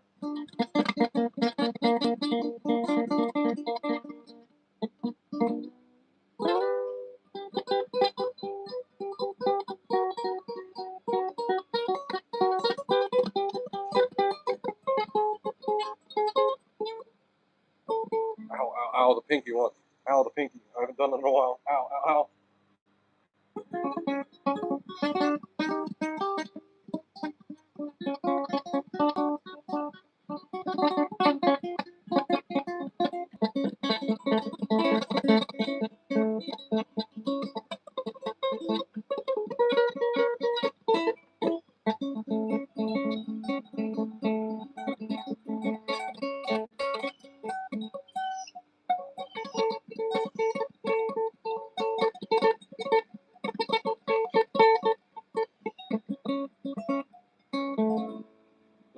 is not really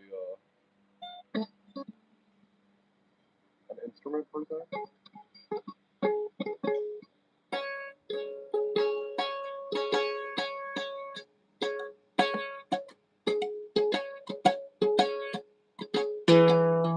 Okay, I need to. There's a reason the bass string's up there. We'd probably do better without it, but you know.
Damn it.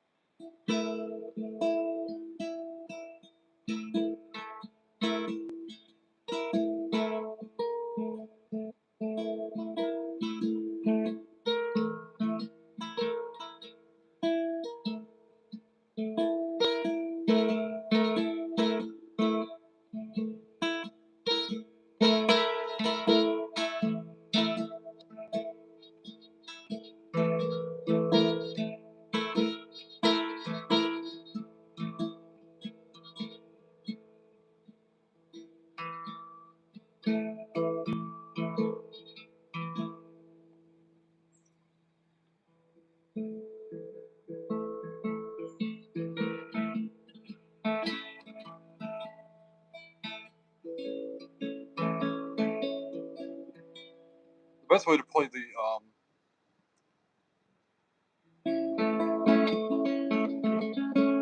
when you're open tuning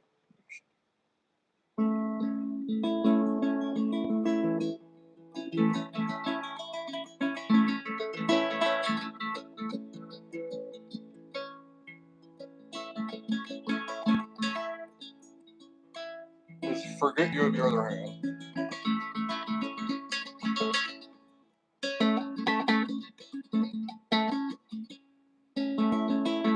You can play pretty fast.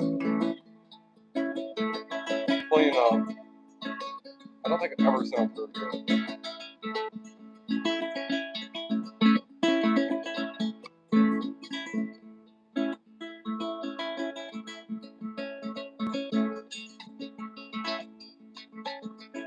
To do the 3 strings is a lot harder than the 6, I'll tell y'all.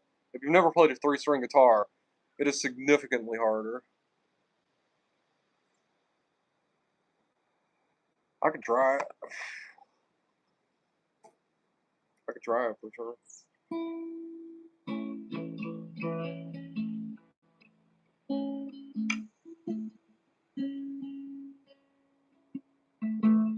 Because I'm left-handed, so.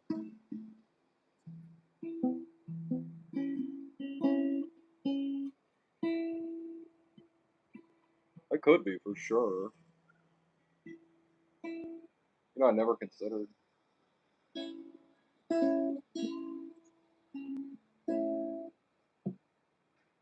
But it could be a left-handed guitar for all I know.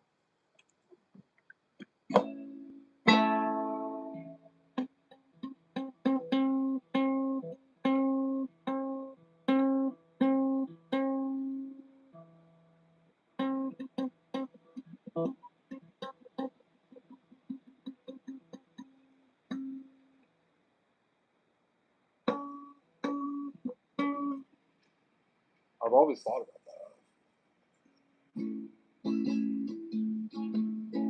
I'll have to learn how to play the guitar with my left hand.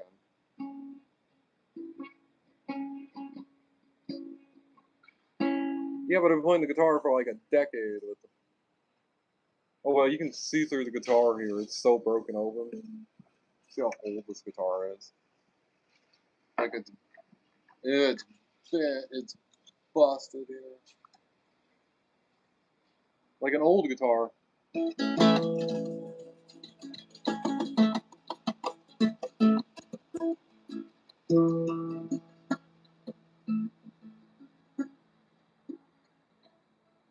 The other one's easier.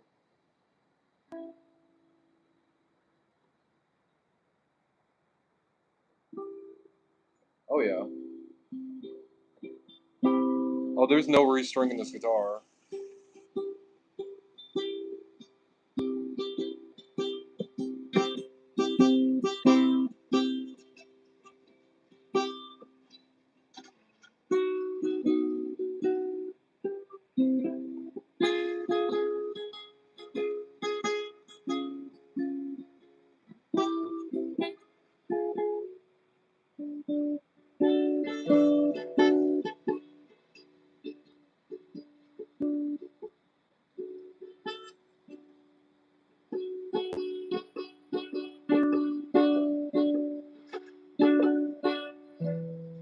I wouldn't be surprised if it was like a lap guitar, like a steel guitar.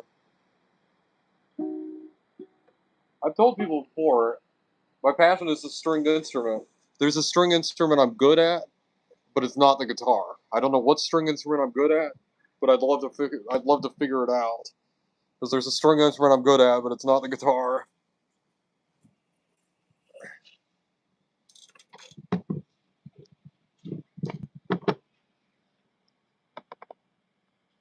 It's probably like some fucking obscure stringed instrument or something.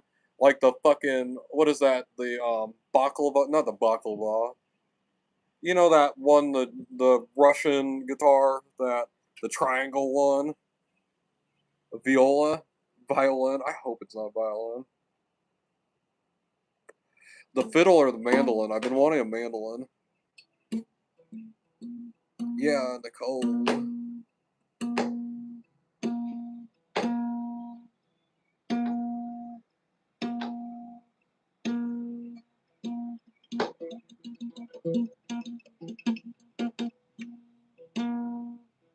Don't mess around with time travel.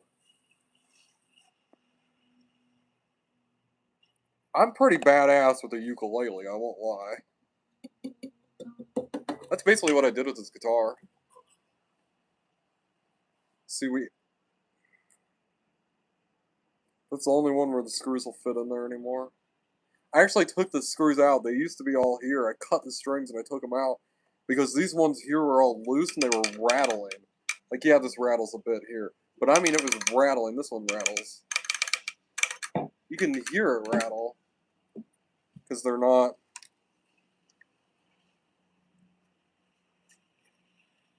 So I took them out and immediately the guitar stayed in tune. Yeah, this is a jazz club model of guitar. Teeny tiny guitar. Weighs hardly nothing. Like,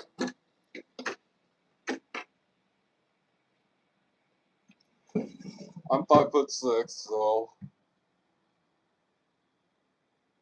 you can see the guitar is like up to my hip bone. So even for me, it's pretty small.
Oh, nice.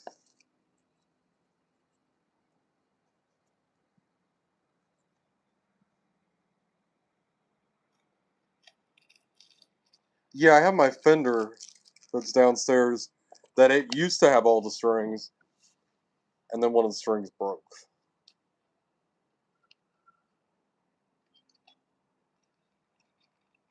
I think 2 strings are broke now.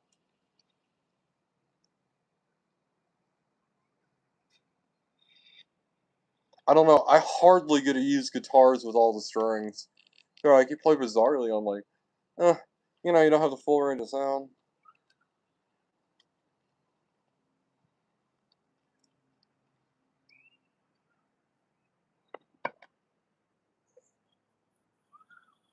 Yeah, I have a Fender Dreadnought. That's what the other one is. I hate the tuning. It has these tuning, like these pegs that you do it instead of just the.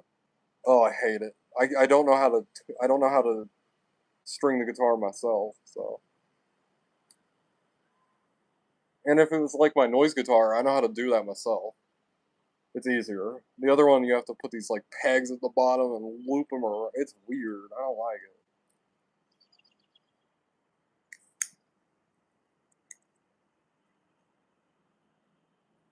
I will make sure to look at a guitar and make sure that it's the traditional stringing method.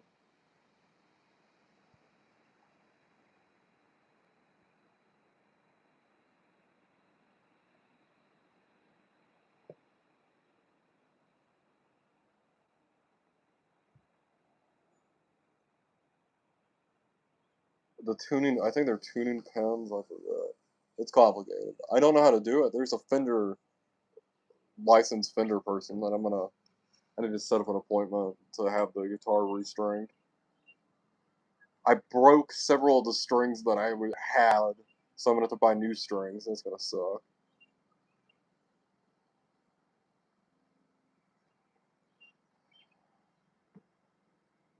One of the strings I put on the noise guitar.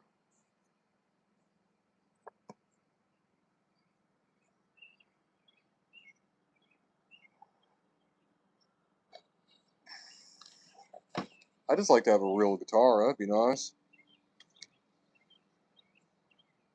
I'm just poor. I'm fucking dirt poor. I've watched them on that.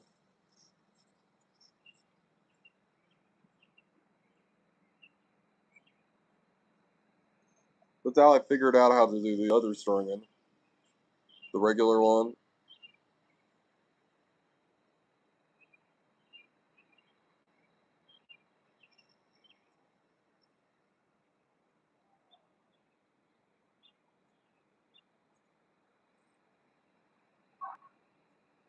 Oh, hell yeah.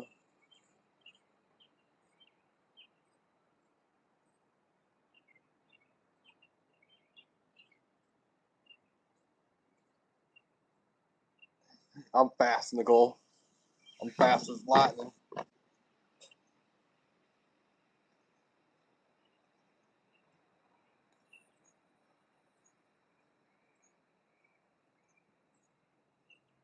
I bet the electric guitar is fun to play.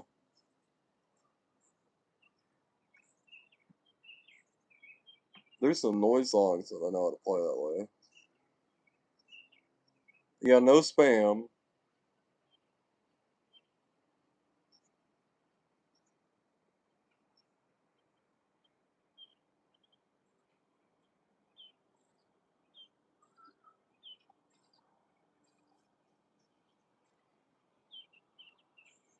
Hey, I have the sniper dialed in as exactly the guards he was at.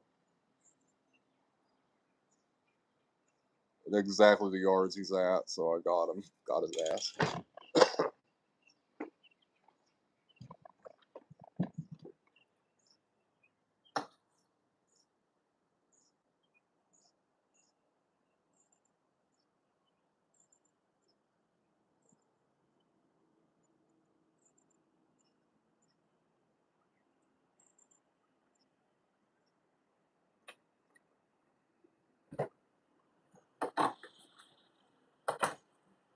I kind of want one of those. Another one of those Super Mario Happy Meals from McDonald's. That star that we got was so cool.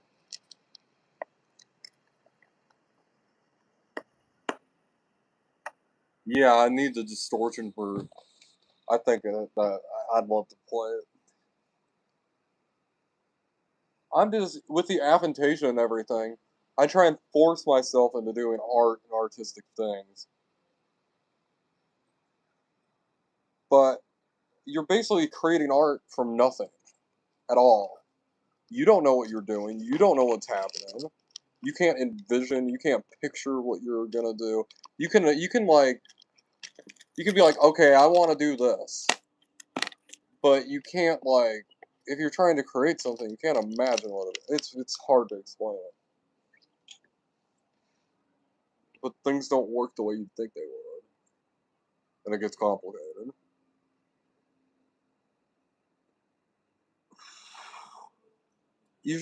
We should look at something. I want to show y'all. I love this shirt. My rainbow shirt. I got this for $3 at JCPenney's. $3. It was marked down like 5 different times.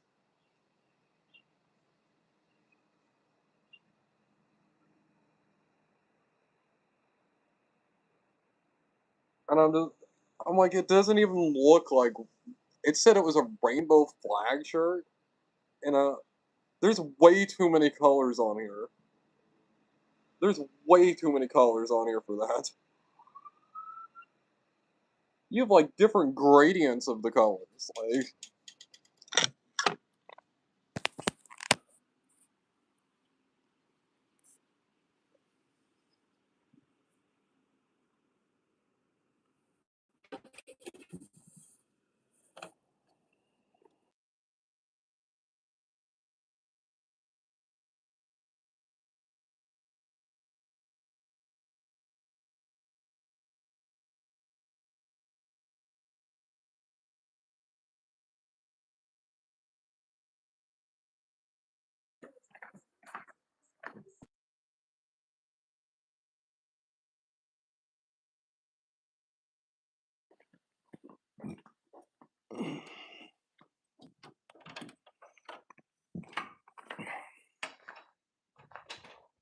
No politics and no religion. People can get along. So we have people that definitely. In the core fanny bag.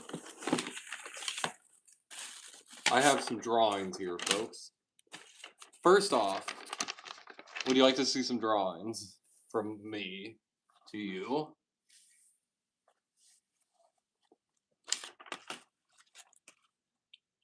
This is something I like to show people.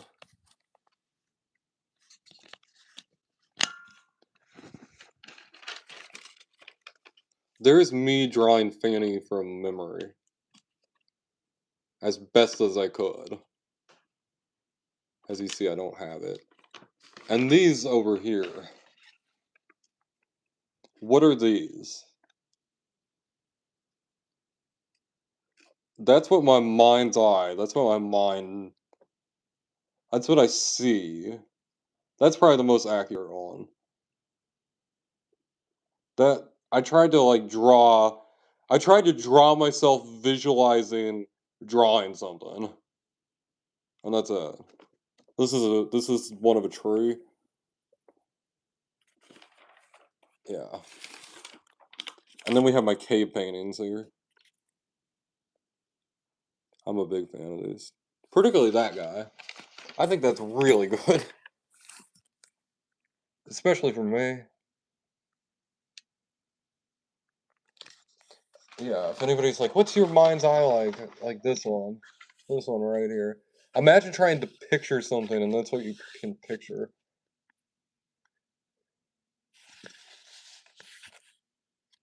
I did really good with that. I think so.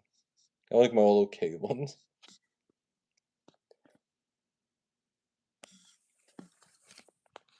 That might be the best art I've ever done in my life. Do we have any other art here?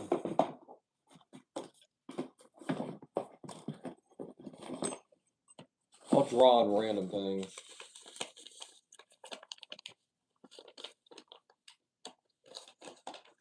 Oh, this is a.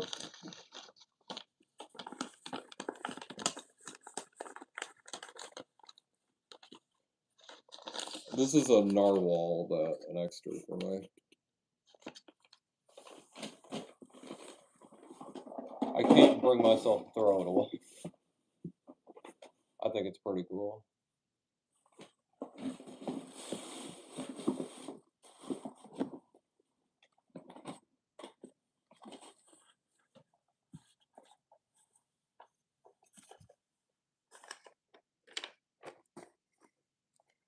It's pretty cool. It's my art. I created it. I'm the artist of it. Somehow Beard pulled it off. And if I pulled it off, anybody can.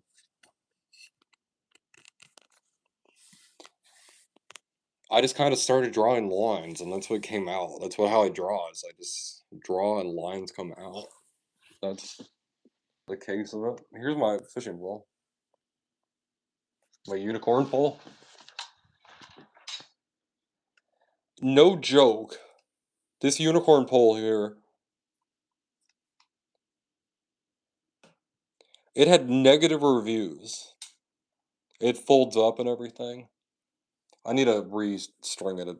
It's broke on me every time, but anyway. It had negative reviews. Now, why would it have negative reviews? Well, there were all these bot reviews that somebody did something about. Where is it?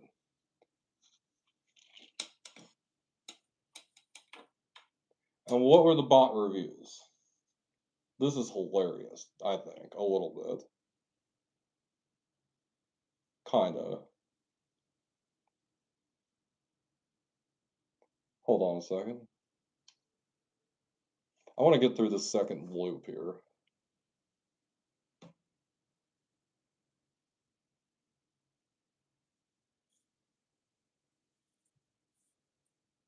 I'm glad the eyelets are so big. It makes it easier. But anyway, it had negative reviews because a bunch of like parents had ordered this or ordered a poll like it, or no, ordered this poll for their boy, and their kid had went to the fishing spot and they'd been bullied because of having a unicorn thing. Folks, can you tell that's unicorn? Like, they're like, oh, my kid got bullied really hard, and now they don't want to fish anymore because the people made fun of his unicorn thing. And all I could think of is, I'm like, was that you guys? Was that you, the parents, that bullied him? Because you're the only ones that would know it. From a distance, you wouldn't know. Once you get close, you would. I think it was just made up. I think the parents were bullying him. One of those. Yeah. They're like, it wasn't clear enough that there's unicorns on there. Be like, I want one for a boy, not one for a girl. There were several reviews like that. I'm just like, and it has bad reviews, and it's a good poll. I haven't caught anything on it, but it's it breaks apart. You put it together. It's really nice. It casts really well. It locks really well. Emmy found it on Amazon for me. She was looking and she found it. Shout out to Emmy. I think his parents were bullying him for sure. His parents were like, "Oh, you have a gay rod. Look at your gay rod."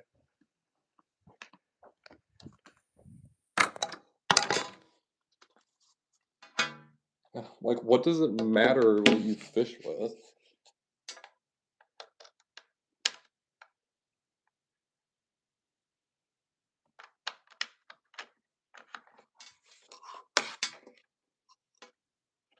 I don't understand it. We had to get the uniform pole.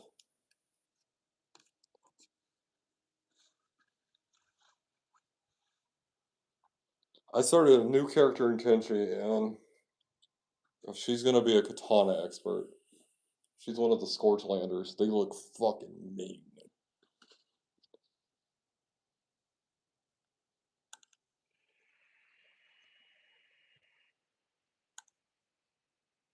We'll unpin that message for the moment. If you have another fun fact, we can post it there.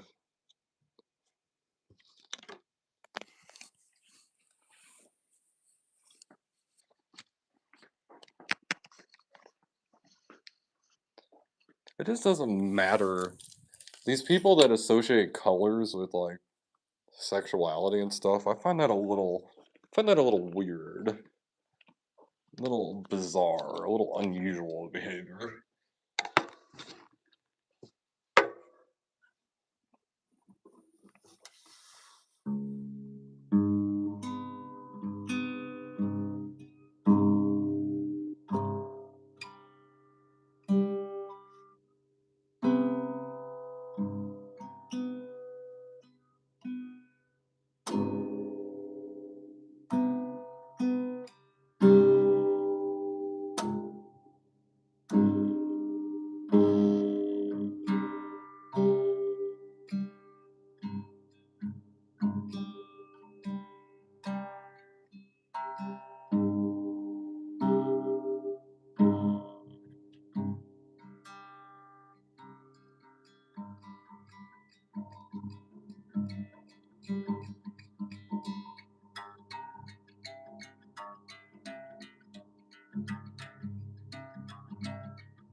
There you go, there's some better noise music. Unless these are proper. From the actual guitar that's not all busted up and broken. That's tuned a lot differently. I was not quite ready for how it was tuned, but we made do.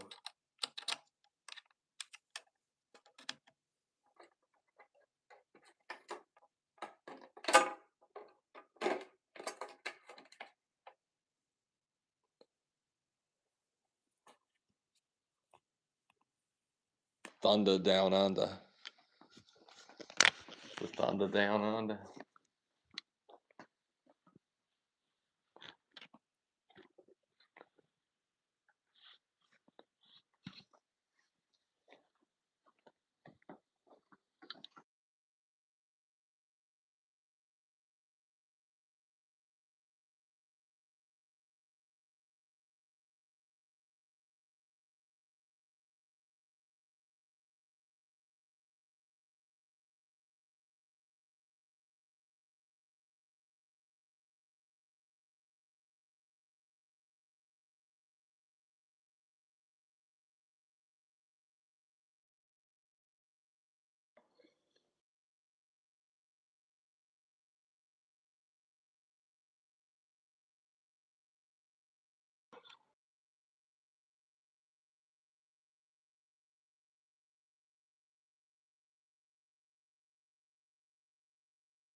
Cole, your lives make me pass out. Your lives are so chill.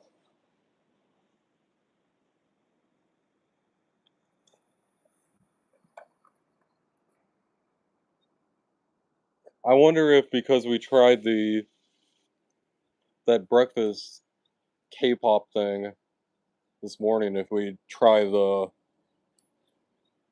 other one, the lunch one today. I don't know, maybe McDonald's twice in a day is kinda ugh. I better go hike again, huh? Hiking during a thunderstorm.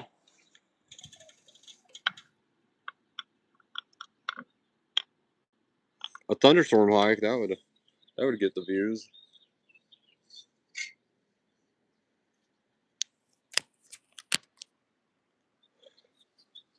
That's kind of funny. You were like, "Oh, this is bullshit." No, I'm sure.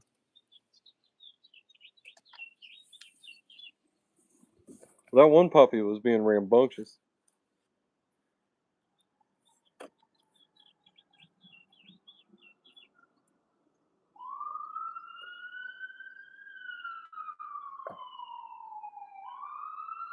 Damn, those coppers are close.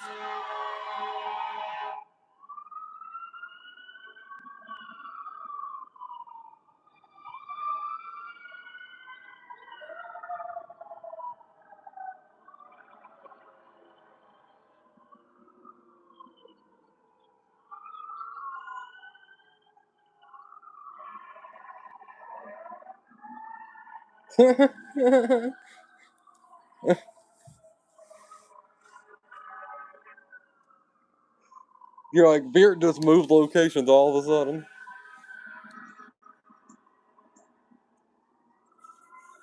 We have a fire department fairly close, so.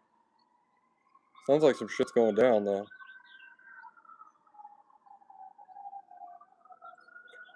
Not common for here. It's a lot quieter.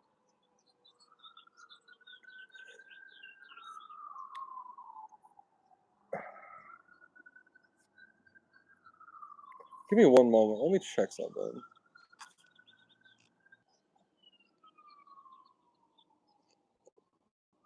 Um, do I really want to spend $10.99?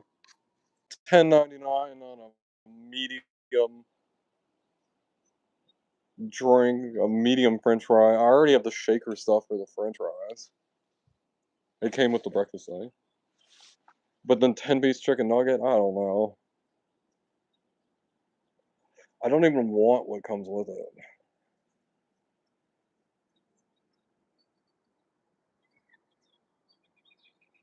It did hurt. Oh, sharp little teeth. Ooh, I'm sorry.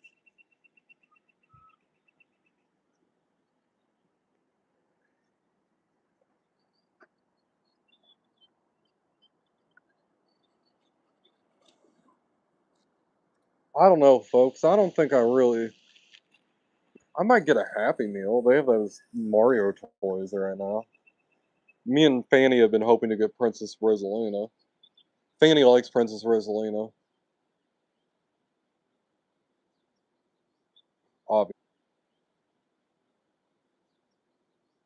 Obviously. Fanny's favorite color is blue. Rosalina wears blue. I should show you the Sims save sometime. I don't tend to play it much on live. I think it comes across as creepy for random people that tune in. But I made me and Fanny. I made a real life Fanny.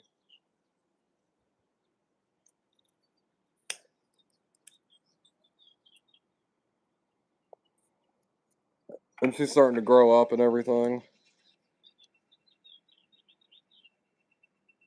It's cool to see. Playing as a little girl in a game on a live? No.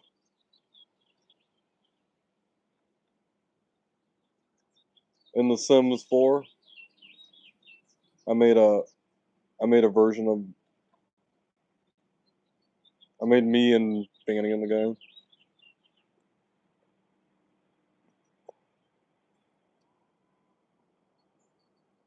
It would be awkward.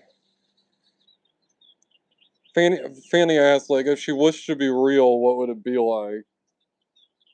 And tell her awkward. When I go to the social security office, is this blonde-haired girl that doesn't have my last name, and I'm trying to get her a social security card. I'm sure it's gonna go great. I'm sure they're not gonna be suspicious at all. Me and Fanny have different last names because she has a different. Her mom named her. her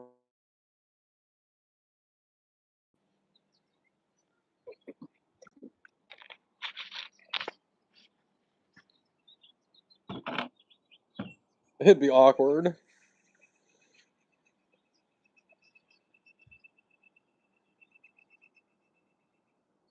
Be like, yeah, I need to get her a social security card. They're like, you need to replace it. I'm like, no, I need to get one. She doesn't have one. They'd be like, what?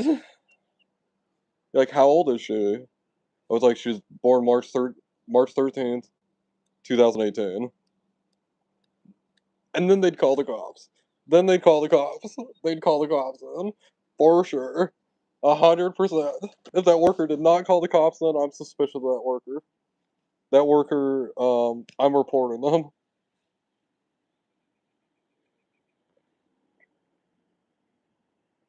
They definitely.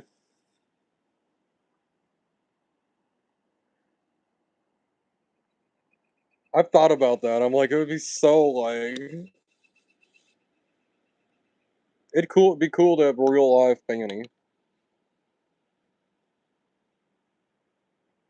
It would make some of the journeys a lot better. More fun.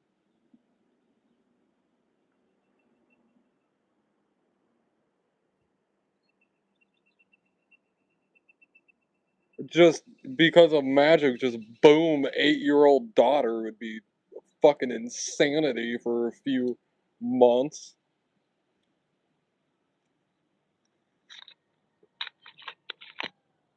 At least I'm with Penelope, who would understand. She'd get it. I'd be like, I know it's crazy, but it really happened.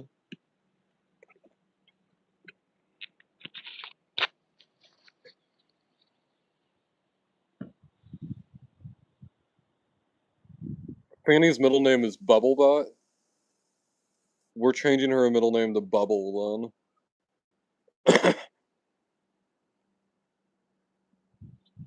It's not ethical to give your kid the middle name Bubblebutt. That would be terrible. Like, they'd be bullied so hard. Like, are you kidding me?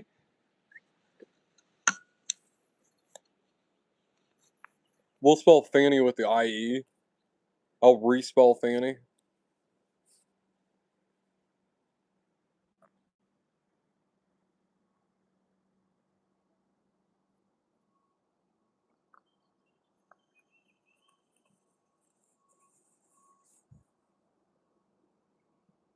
She doesn't even have my last name, so it wouldn't be like I'm out for benefits from that.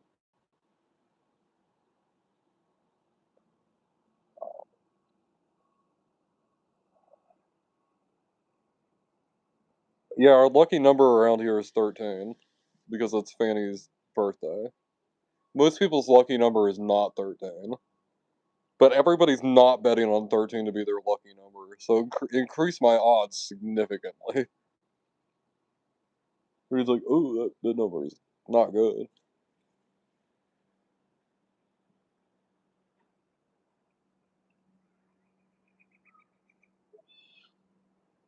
I have not.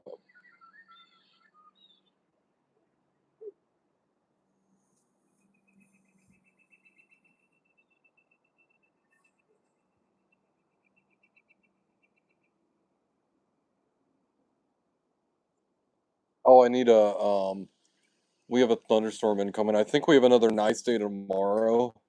As I suspected, I took Fanny in the casino, and she really smells like cigarettes.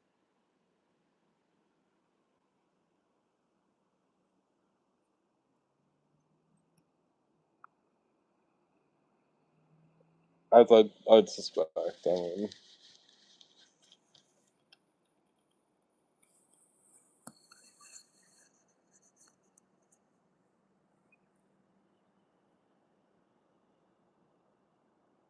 oh wow. Now we're back to quiet nature. We went from New York City to the Appalachian Mountains in like 2 minutes.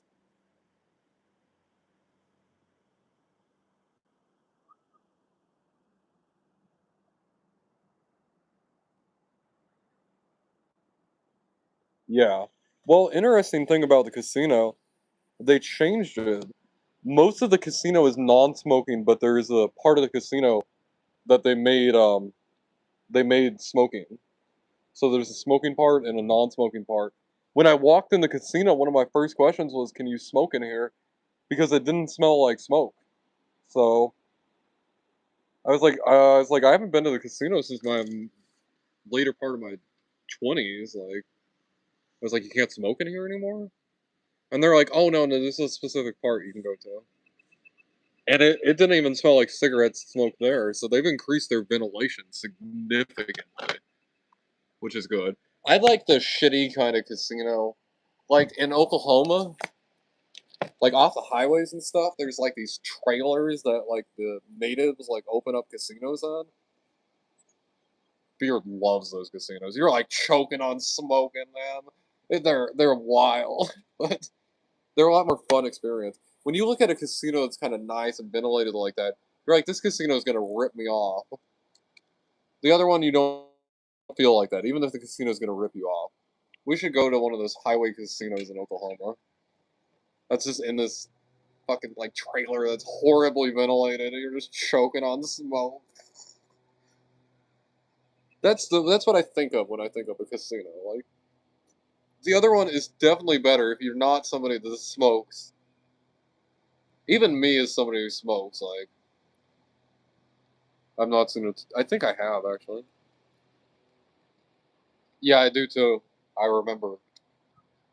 I didn't get a lot of time with it, but I used to go to Applebee's all the time because it was one of the places in the town that I was in that they kept it for the longest, and I used to go to Applebee's, go to the bar, and smoke. I remember that. That was one of the first things I did when I turned 18. I was like, oh, I'm 18 now, I can go smoke inside. I don't have to hide off somewhere and smoke, I can just go smoke in front of everybody.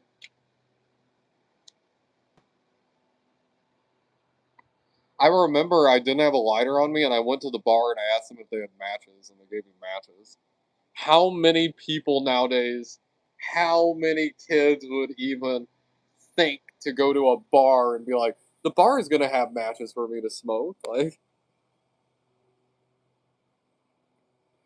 I guarantee there's probably some dive bars out there that still do it, but most bars aren't gonna do that anymore.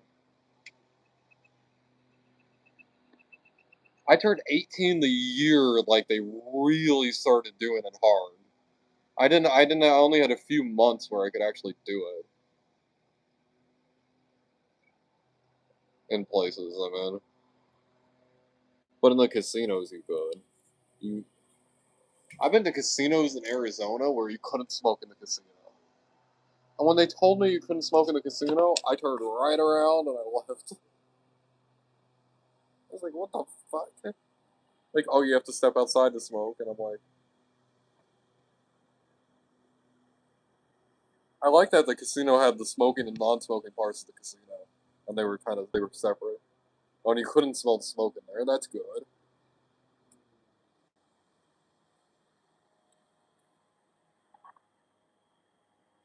Hey, BMCK, remember this earlier how it was leaking? I have that mixed shaker thing. I wonder if I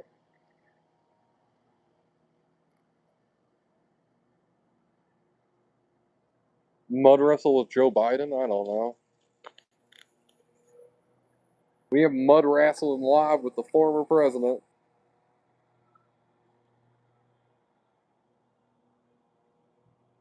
People would be like, "What the fuck?" Everybody would be like, "This is AI." Everybody in the chat would be like, "This is AI. This is totally AI."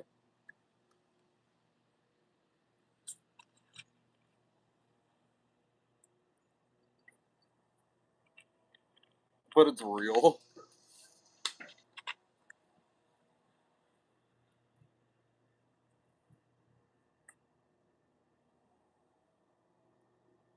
Mark my words when I say it. Little Wayne is going to be president one day. I don't know when it's going to happen, but it is. So get ready for it.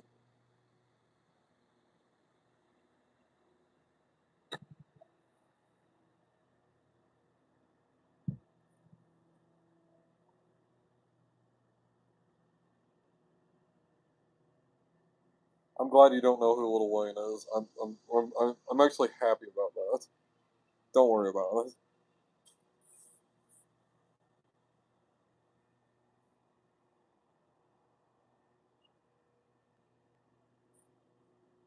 Congratulations. Don't Google it. Don't learn it. Don't, like...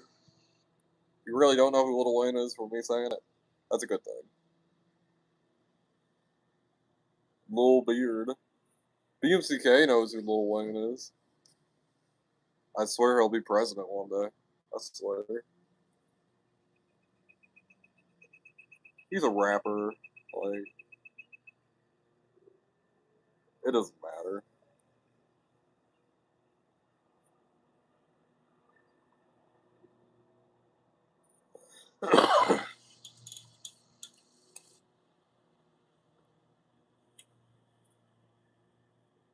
He's known for his crazy antics.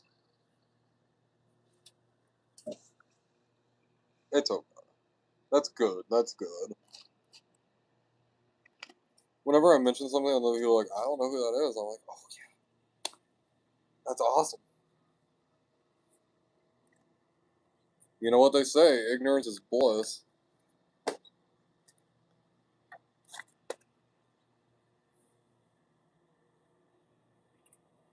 You think so? Drugs and perks. Drugs and perks, yeah.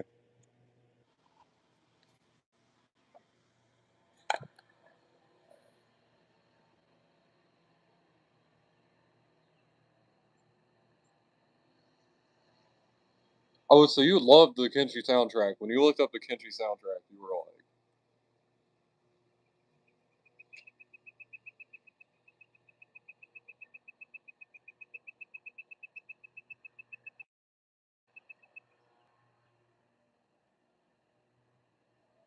the Kenshi soundtrack's like, when I hear it, I'm like, that's it. Like, that whole orchestra, I love playing the game.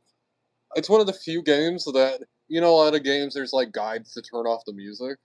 There is a guide for Kenshi to get the music to play more often. And it has so many upvotes, everybody wants it. Like, that's a, as a composer of the music, that's like awesome. There's nothing you want more than that, probably. They use the cello a lot. The cello is used a lot. There's a documentary from Cole Audio Works where they talked about a lot of the behind the scenes of working on Kenshi and creating the soundtrack and the whole atmosphere. The game was already around. The game had been around for a few years then. Like, they had to get the atmosphere. They had to nail it. And it was up to them.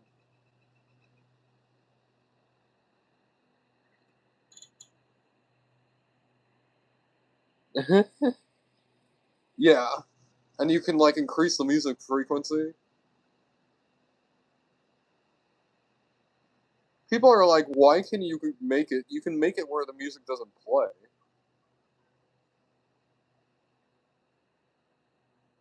What the fuck would you want that for? Like, it'll repeat the same songs, but you don't care. You're in a zone, and that music is like everything.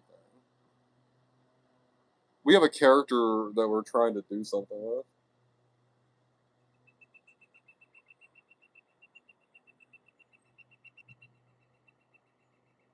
As somebody that does, there's so much to the game. There's not many games that I can think of like Kenshi. Rimworld is kind of similar to Kenshi, but and you have the tools as well. They come with the game to make mods for the game, so you can modify assets in the. You can modify assets and make them into different things. You can totally like rework a map or something and make the map your own. Like, if you want to, it comes with the game. That's part of the game. And that's why there's so many mods for the game and so many various things. I have several mods installed. Like, Kenshi's one of the few games that I will tell you, like, there's a mod for Reactive World that's there in the Steam and everything. The Reactive World is one that you need to get. Basically, he created like this blueprint for the game and let people improve on it over time. And there's several like core mods that I would say, like the reactive world, where the world like reacts to your actions and things actually change. That one's really important. Basically, created the game and created that where the fans and everything would work and create mods for the game while he worked on the sequel for the game. Once the game really took off.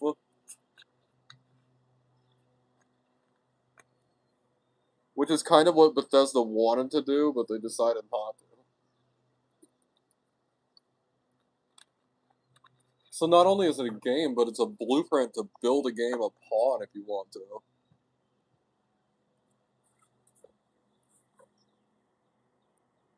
And there's so many different... I mean, I think everybody goes for the legendary swordsman. Or the kung fu master sort of thing. Which is what we're gonna do, I mean... You can see when we get to 100 in, like, katanas or something, what we do. It's crazy. And I love in the game that you just...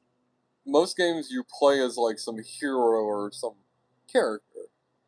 Literally, our character starts out... There's some starts where your character has more skills, but literally your character starts out with, like, 0 in everything. Your character could not be more, like, useless at first. And I would say the worst thing about Kenshi, once you play the game enough, you understand it's kind of fun. But you have to carry, like, a sleeping bag with you, and you'll get in fights, and you'll have to bandage yourself up and go sleep on the sleeping bag to build up your toughness. You have to, like, when you're beat down, you have to, like, you'll get knocked down and you'll start playing dead, and you have to jump up. That increases your toughness a lot. Once your toughness is up, it stops happening to you as much. It's pretty crazy.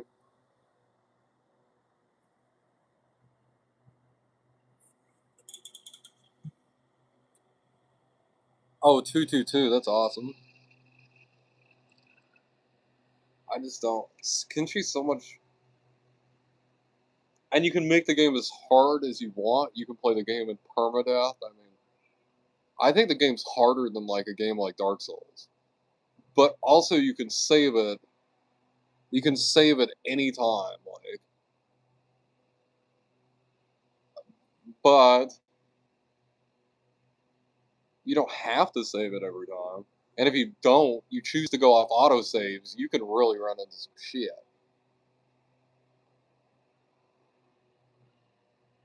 No, hell no. I'm scared of the water. That's to be the last thing I want.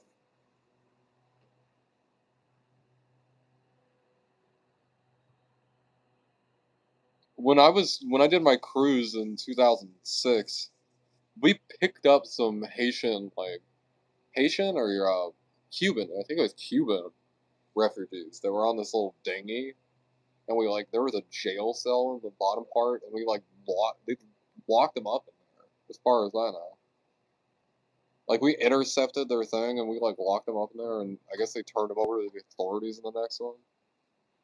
Crazy. I remember it.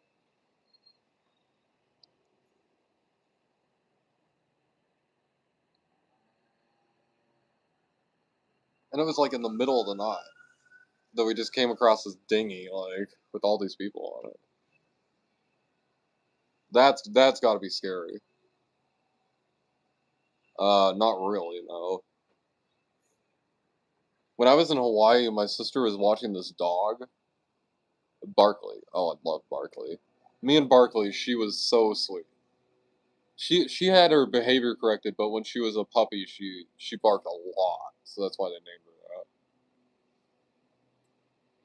And she was very aquatic. And like we went down. She'd walk me down to the beach and everything. She was so well behaved. And like the first couple times that we went in the water, she noticed that I couldn't keep up with her, and she'd like let me hold on to her and like catch my breath and catch everything, just so I could swim and swim with her.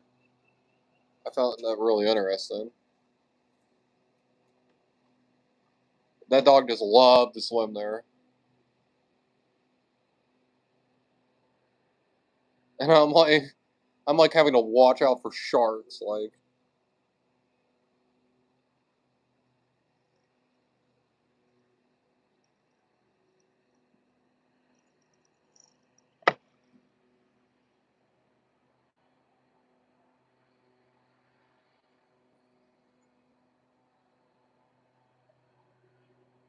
Adds floaties.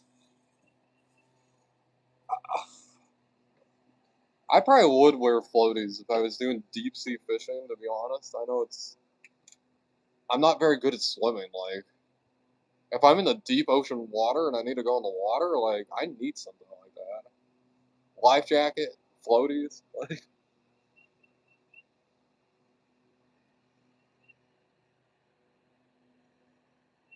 I get unicorn ones for sure.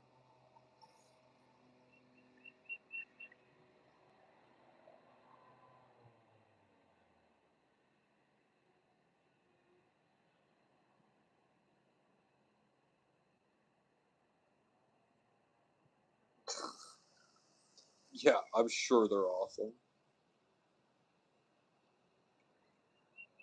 As awesome as a pig in a poke.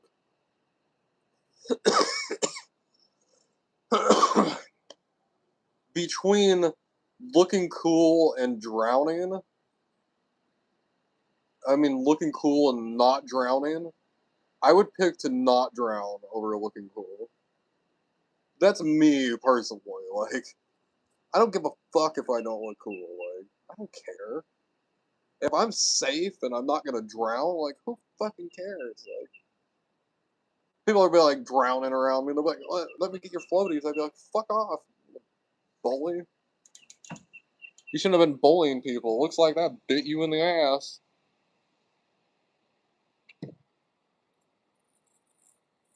Yeah, not drowning any day. I don't want to drown.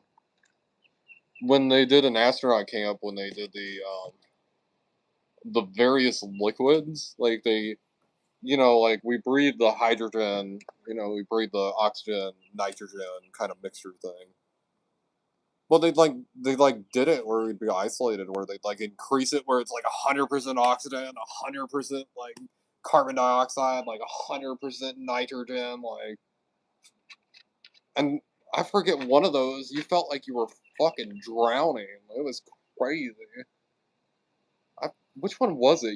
It was crazy. Like, and they just like did it where you could like keep focus because what was it on Apollo 13? They had a leak of the carbon monoxide generator or something like that, and they started training people after that to be ready for it. Where you might not have the mixture all correct, the oxygen mixture might not be correct.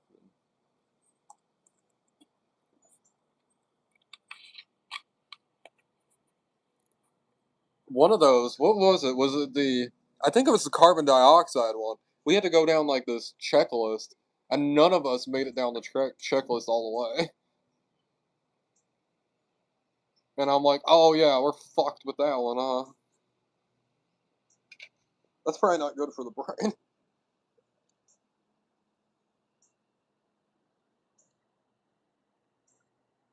You don't even notice that there's a lack of oxygen until it's like too late. That's the crazy thing to me. You remove oxygen that you don't notice it until it's too late.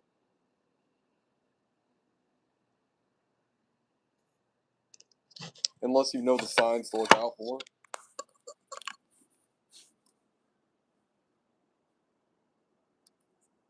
Okay.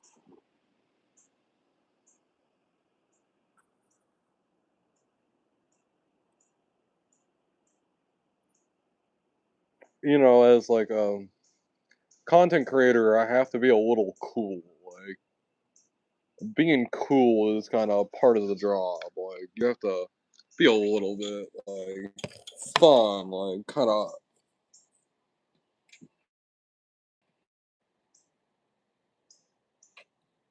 I think a lot of people let that get to their head, but I have to like, I'm like the face of everything. Like I have to dress a certain way. Like there's this. I mean, you can also not give a fuck. I mean, there's also that, but I don't know. I care about the beard brand. There's a certain brand thing to it. I don't know. It feels pompous to refer to yourself as like a brand, but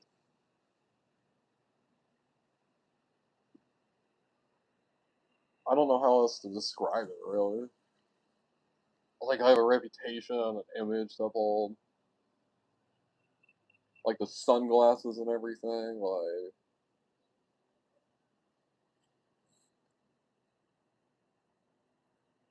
my button-up shirts that I wear, or my sleeveless shirts that I wear, my dress pants that I always wear.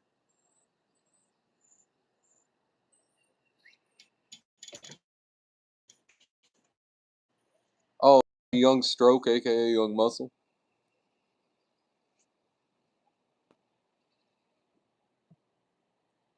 Yeah, being a nice, cool person. Young Stroke, aka Young Muscle. I have a plan too. You want to know my plan? It's a fun plan. Would you like to know it?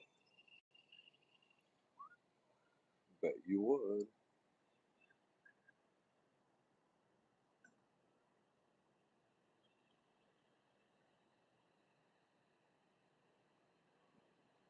There's several albums. I have them all on Bandcamp, except one. I don't know, I think about the YouTube thing a lot. Like, I have to, like, particularly when I make my reviews, I have to hit the same sort of beat, the same sort of, like every review has to be similar from the one before it. No matter how many months or days have expired between there, like, the same sort of intro, the same length of the intro. Like, there's stuff like that.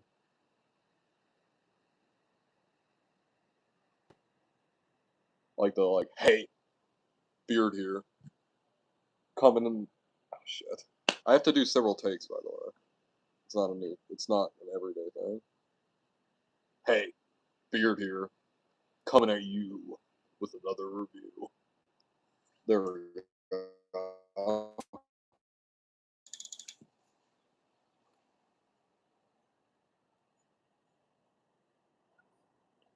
Yeah, the Justin Bieber gangster rap.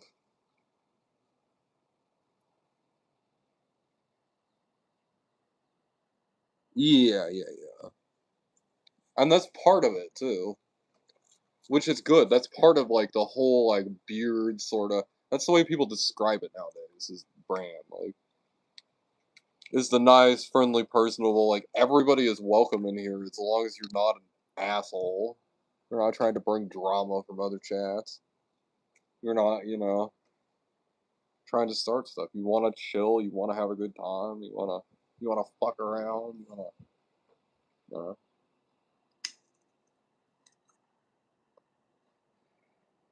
be here for good reasons.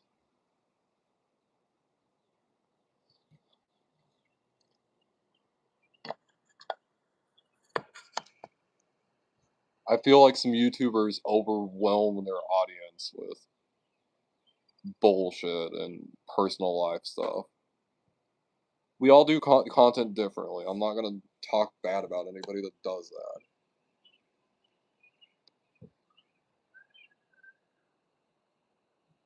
But sometimes that's part of being real. So there's several channels on YouTube that are just that you come across. There's several types of channels I'm in. Sorry, I've been live for 300 minutes. That it's just kind of how it is. But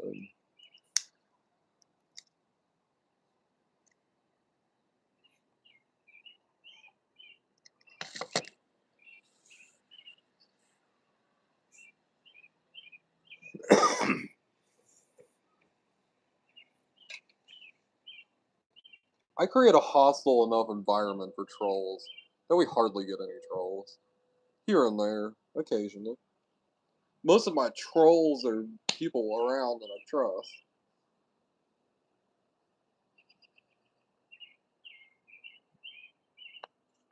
I trust for YouTube. YouTube trust. YouTube trust is different than regular trust. I'm sure you know just what I mean. I'm sure somebody like Nicole that you trust her as you would trust somebody in real life.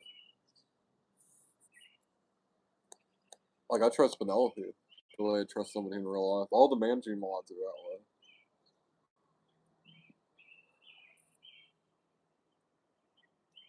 Yeah. It's basically like the same trust like you have in prison or something. You're like, okay, I trust you. You're like, does he have that bulge in his pants because he's happy to see me, or is that a knife?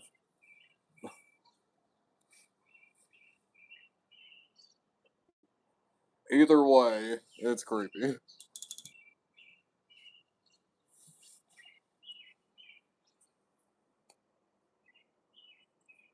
Yeah. You just have to interact with people enough and see that they're real and everything.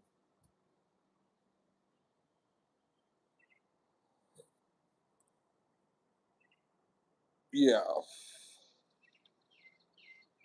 And that's exactly it. Fishy's somebody like that for me. Oh, we're under a tornado watch. We might have to end this and restart it as a storm line. Should we end this and restart it as a storm line?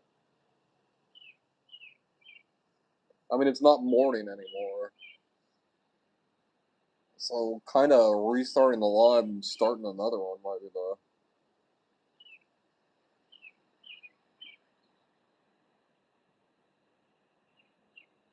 I mean, that sounds like the way to go. I'll be back in this second.